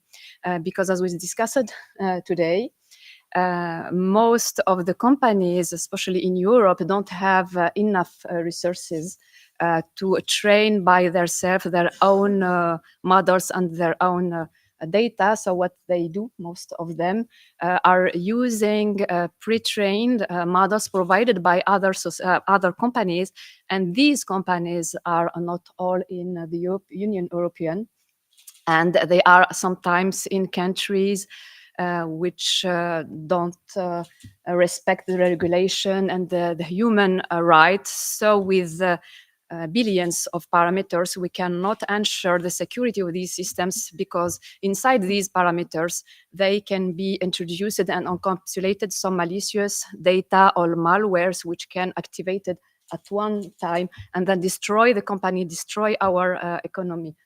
So today, we really need to work together to build inside Europe, from end to end, the next generation of AI systems. So designed inside Europe, trained and tested and used on the European companies and academia, in order to have the control of these system and the use of this system, and also to have models which are subject to the European regulation and European rules. So this is why I think that we need another seminar, this kind of seminar with the same organizers. So maybe we can schedule it, yeah, please. And saying again, elections. Yeah, also, yeah, the same elections, so hopefully. And so this is for so the problems of AI, but I'm very optimistic for the future, because in computer science and applied mathematics, whenever we have problems, we build solutions. So in my opinion, there are wonderful research topics to build the next solutions, and very interesting research to develop on this field. And in our team and our lab at École Polytechnique, we are working on these solutions. So for example, for the lakes of rules and fairness and explainability and security inside the current language models, or in general machine learning models, the problem is they are used as a black box, but there are solutions to introduce in these models rules. And one efficient way is to do it by mathematics. So generating rules as a mathematical constraint and mathematical objective functions to optimize. And by this way, by writing the rules on variables, so we know what we are writing, and we know how we define the variables. So when we get the solution, we get also the explanation of the solution, and we can introduce in the models the knowledge and the expertise of people and some human rules and so on. So these are the research projects that we are developing with our industrial partners at École Polytechnique. So there are many positive hopes for the future. There is another thing about which I would like to talk is maybe the applications. Maybe if I have time, I can talk about some applications. So the number of applications on which AI is involved is huge, so I cannot summarize them, but there are some common points and some topics, especially in networks optimization, so telecommunication, transportation, networks, which can be generalized to other sectors and other services. So I can give you an example of an application of this hybrid approach between machine learning, so neural networks, so the current neural networks, and then mathematical programming and optimization tools. So the transportation systems seems to me a good example, because it has a good impact in society and ecology also. But to convince people to use trains, for example, instead of their cars, we need to provide a very high quality of service. So for that, the main challenge for railways companies is to optimize the resources of the railways system. And one of the main problem is to optimize the planification of the work and the supply chain of the works on the railways. And to optimize this planning and supply chain, so we do it in order to minimize the impact of the work on the circulation of the train and the quality of service. So we develop a hybrid approach between machine learning and mathematical programming. So the optimization problem can be modeled as a mathematical program. So as the mathematical rules on which I was discussed with the optimization function, so minimize the impact of the work on the circulation of the train and maximize, for example, the quality of service. But these problems are very complex and involve many parameters with uncertainty and many complex problems. So we need machine learning to speed up and to enforce the optimization tools. So we can use machine learning inside the optimization models to enforce them, but also we can use machine learning to more use the data and identify, for example, the more relevant scenarios and the data to provide to the optimization solver. So this is an example which can be extended, as I said, for telecommunication networks and cybersecurity problems in telecommunication networks, and for maybe airlines, transportation problems. And there is another problem coming from transportation network optimization, but also from banking problems, which is fraud detection and the optimization of the analyze and extract information from document. So in order to detect the fraud, and also to build machine learning models which are robust to the cyber attacks. So there are some examples, so I can extend more if there are questions. And as I said, we need and we have the responsibility to train the future generation to these new technologies and a new approach. So that is I finished my talk. Thank you.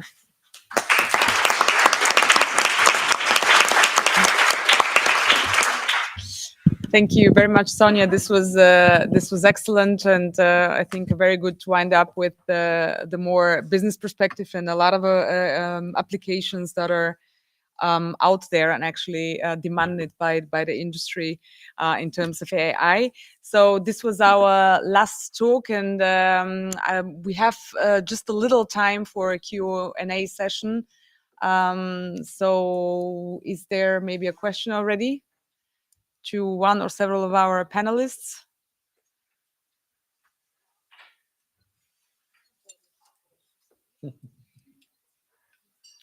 Or do you all need a drink already, or is it, yeah?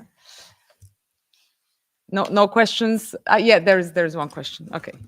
Please go ahead. Introduce yourself also when you start. Hi, I'm Björn. I'm a PhD student at the Artificial Intelligence Research Institute in Barcelona. And it's a general question, but I think it quite aligns with what a lot of panelists have said, and maybe also for you, Eva. And that is, what do you think of the potential or the role of deliberative democracy in general, and then specifically for the European Union? Thank you very much. Who wants to go? Rafael, or maybe also you, Darina? Well, sorry. It's a very tough question. I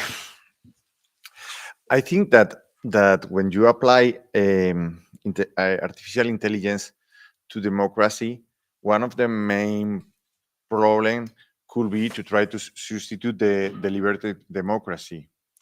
And I think that when you see the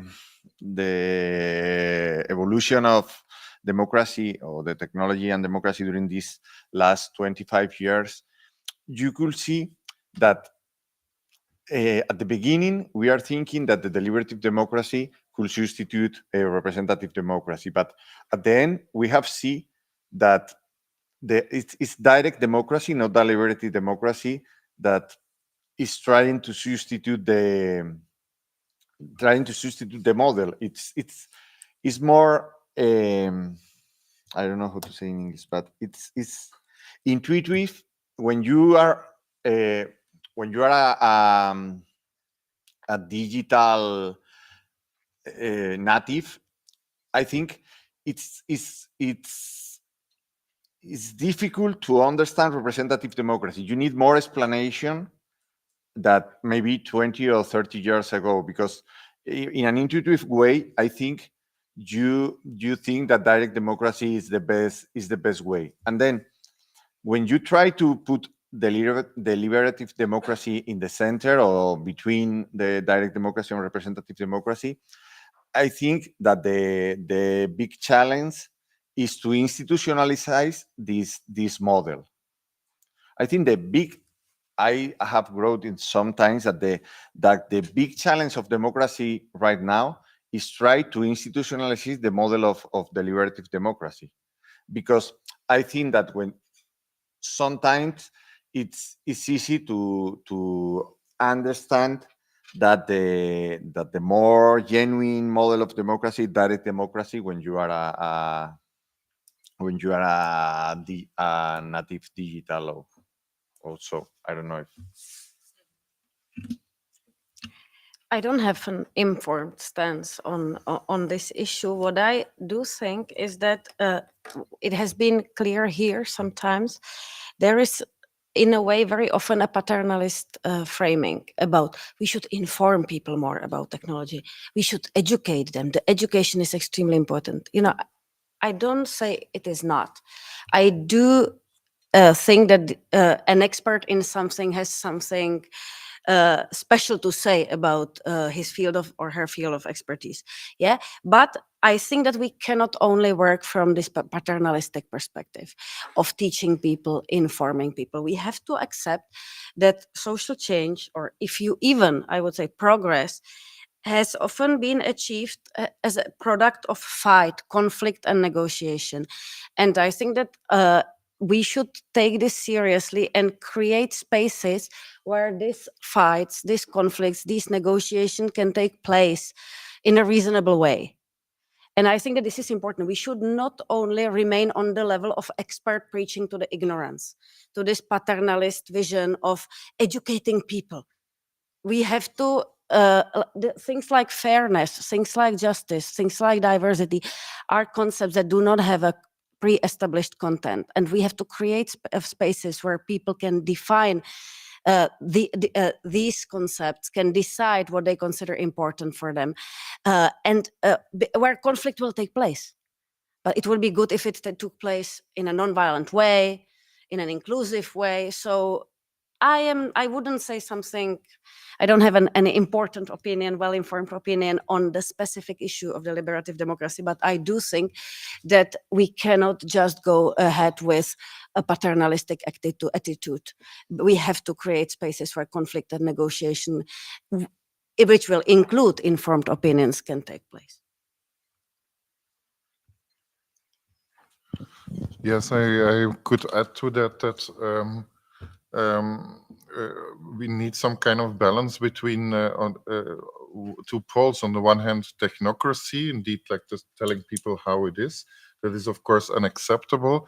But also just asking the people is also not acceptable, especially in a complex society, in a knowledge society, in the light of AI and other emerging technologies. So we need some kind of balance, and we need to also do, if we want processes and spaces that are more democratic, we need to also think about how to guide people, how to support them with knowledge in a non-paternalistic way. But still, of course, also providing a basis that they can really discuss in an informed and knowledgeable way.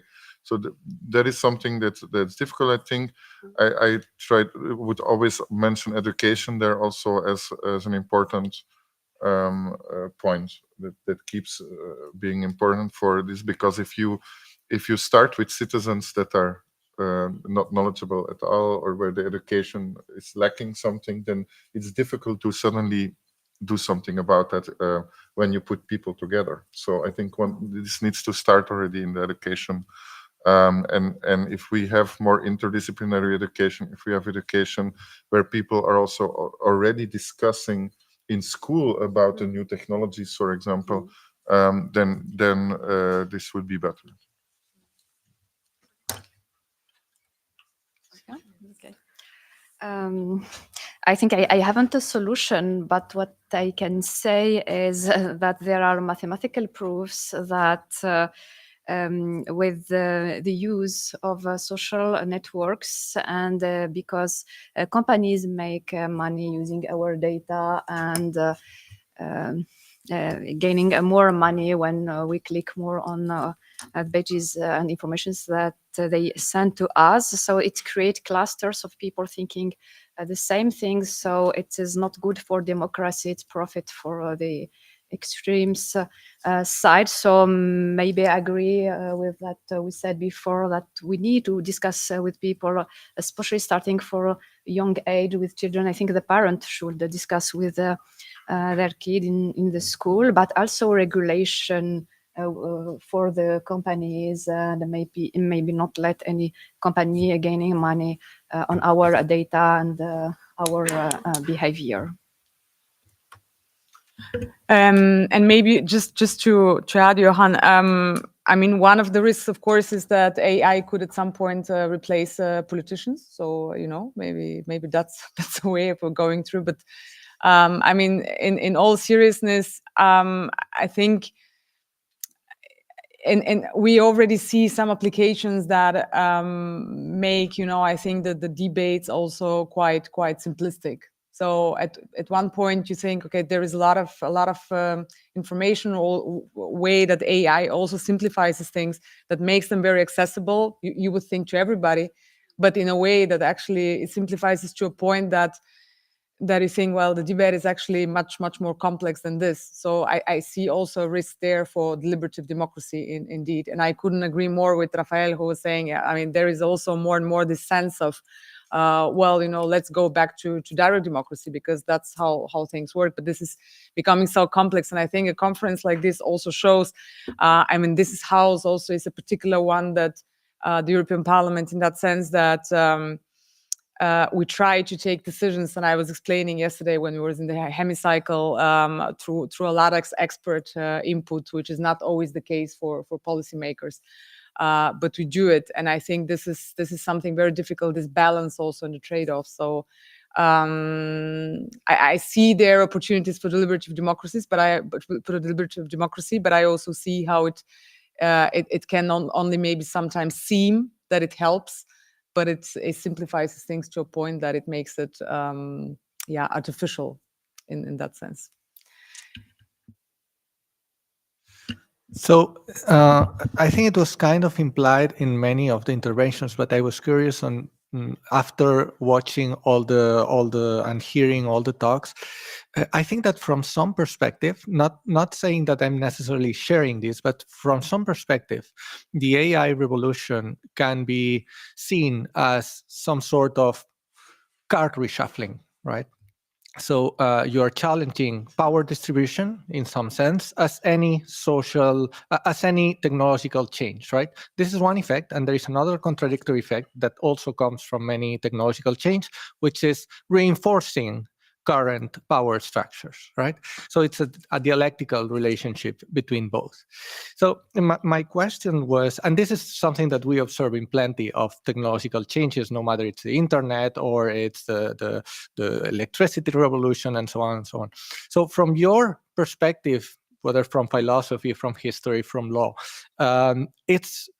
is this yet another example of this, or do you see anything specific from AI that is fundamentally different from previous technological changes? Darina? I will admit that I don't know. I think that you defined the issue very well in terms of that it has an impact on the society, but also it will be shaped by the by the existing power dynamics in the society. It's already shaped by them, so what we can't be is fatalistic. It doesn't help us to think that like in terms of technological determinism, we know that the current power structures already influence the way artificial intelligence is used. So we can be creative in imagining the ways we may use it to change the existing power dynamics if we wish so as citizens.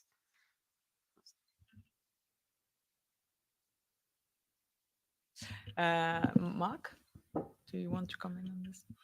Yeah, I think it's a good question. So in general, of course, all emerging technologies tend to shift the power to more technocracy, to more power concentration on those who own and develop the technology. In this case, I think one needs to do a specific analysis of what the power shifts are as a result of the technology, and I've tried to do that a little bit there with the nudging and with this kind of micro shift in power. I think there's much more work to do on this. And what is important, of course, is that then for policy and regulation, that we try to also see what regulation is already there that can be used already for addressing these things, and what is exactly what needs to be done new, and so that connects with that question, right? What is new, what is old? But it's of course already there to some extent. Sorry. Thank you, Juan, for this interesting question. I think that the previous technological evolution helps more people than damaging them. And maybe the AI systems now are maybe much more powerful and used everywhere with more damage on the people, their lives, their security. I think it's more damageable and more dangerous than the previous technology. This is maybe they are more powerful and more helpful, but in the same time, we really need to develop solutions to protect ourselves. And maybe it's more speed, and so it grows very quickly, and the regulation is slower than the evolution of these AI technology. So maybe it can be the difference. Thank you very much, Sonia. And on this, so we are out of time, but I think it was very interesting, and just allow me to close this event by summarizing that we have seen, I think, a lot of extremely interesting potential for AI, for our economy, and also the changes in our society, and also the solutions that we need to find in order to cater for different risks, but also to harness this potential of AI. So I think it's a very interesting time in front of us with a lot of trade-offs to make. So I think also for me and also as policymakers, this is an extremely interesting exchange in terms of the way we have also to but also for you as experts, I think that we have to enter the debate much more and to talk about the different options on the table and not to present them as black and white, because it's everything else in black and white. So we will have to decide at the end in which direction we have to go. I think some have made also the point that, I'm always in favor of economic growth, but I know that there are others that also think, well, green transition is only to be achieved through degrowth. So, there are different options out there, but it's important that we talk about all of this. So it's very interesting for us and very important. This is why we're going to make a policy paper out of this, because it's good also that it stays as follow-up here for us as policymakers, because this is an extremely important input. And also you have these cards that probably you have seen with a QR code. We are going to have the link to the conference on it, so you can watch it, or you also send it to friends of yours or families that or family or whoever is interested in the topic, or colleagues. And we're also going to put on the on this link that you have there also a lot of pictures that is also interesting as a reminder of our time today together. So again, thank you to the panelists for being here. I think the level of discussion was extremely high and interesting. I've learned a lot, so thank you very much to all of you, and also for your participation as audience through your contributions and questions, which were extremely enriching. And I hope you had a very nice time. Allow me also to thank my team, and actually the team of the Ciudadanos delegation. So we have Laura in the back and Juan, please stand up. So these are the great people who organized. Gustavo was also here. So these are the people that deal with our communication, that took these excellent pictures and also organized the whole streaming, and also this excellent design of our poster, etc. And then also to Julia, who is, I don't also see her, and Marta, who are in charge of the logistics, and my team, who are just absolutely amazing. From my office, Andres, who is there, Clara, please stand up, and Victoria, who is working somewhere, and thank you. And a very big thank you to Violetta, who has done a lot for this event. Please stand up, and big applause to you. So, and again, thanks to my a very good friend and an incredible expert in so many things, Juan Antonio. Please, big applause for you. So that's all for today, and I hope we stay in touch. Please also, you have my email. Don't really hesitate to send me any input that you have or thoughts. I would be absolutely pleased to read you. Thank you very much.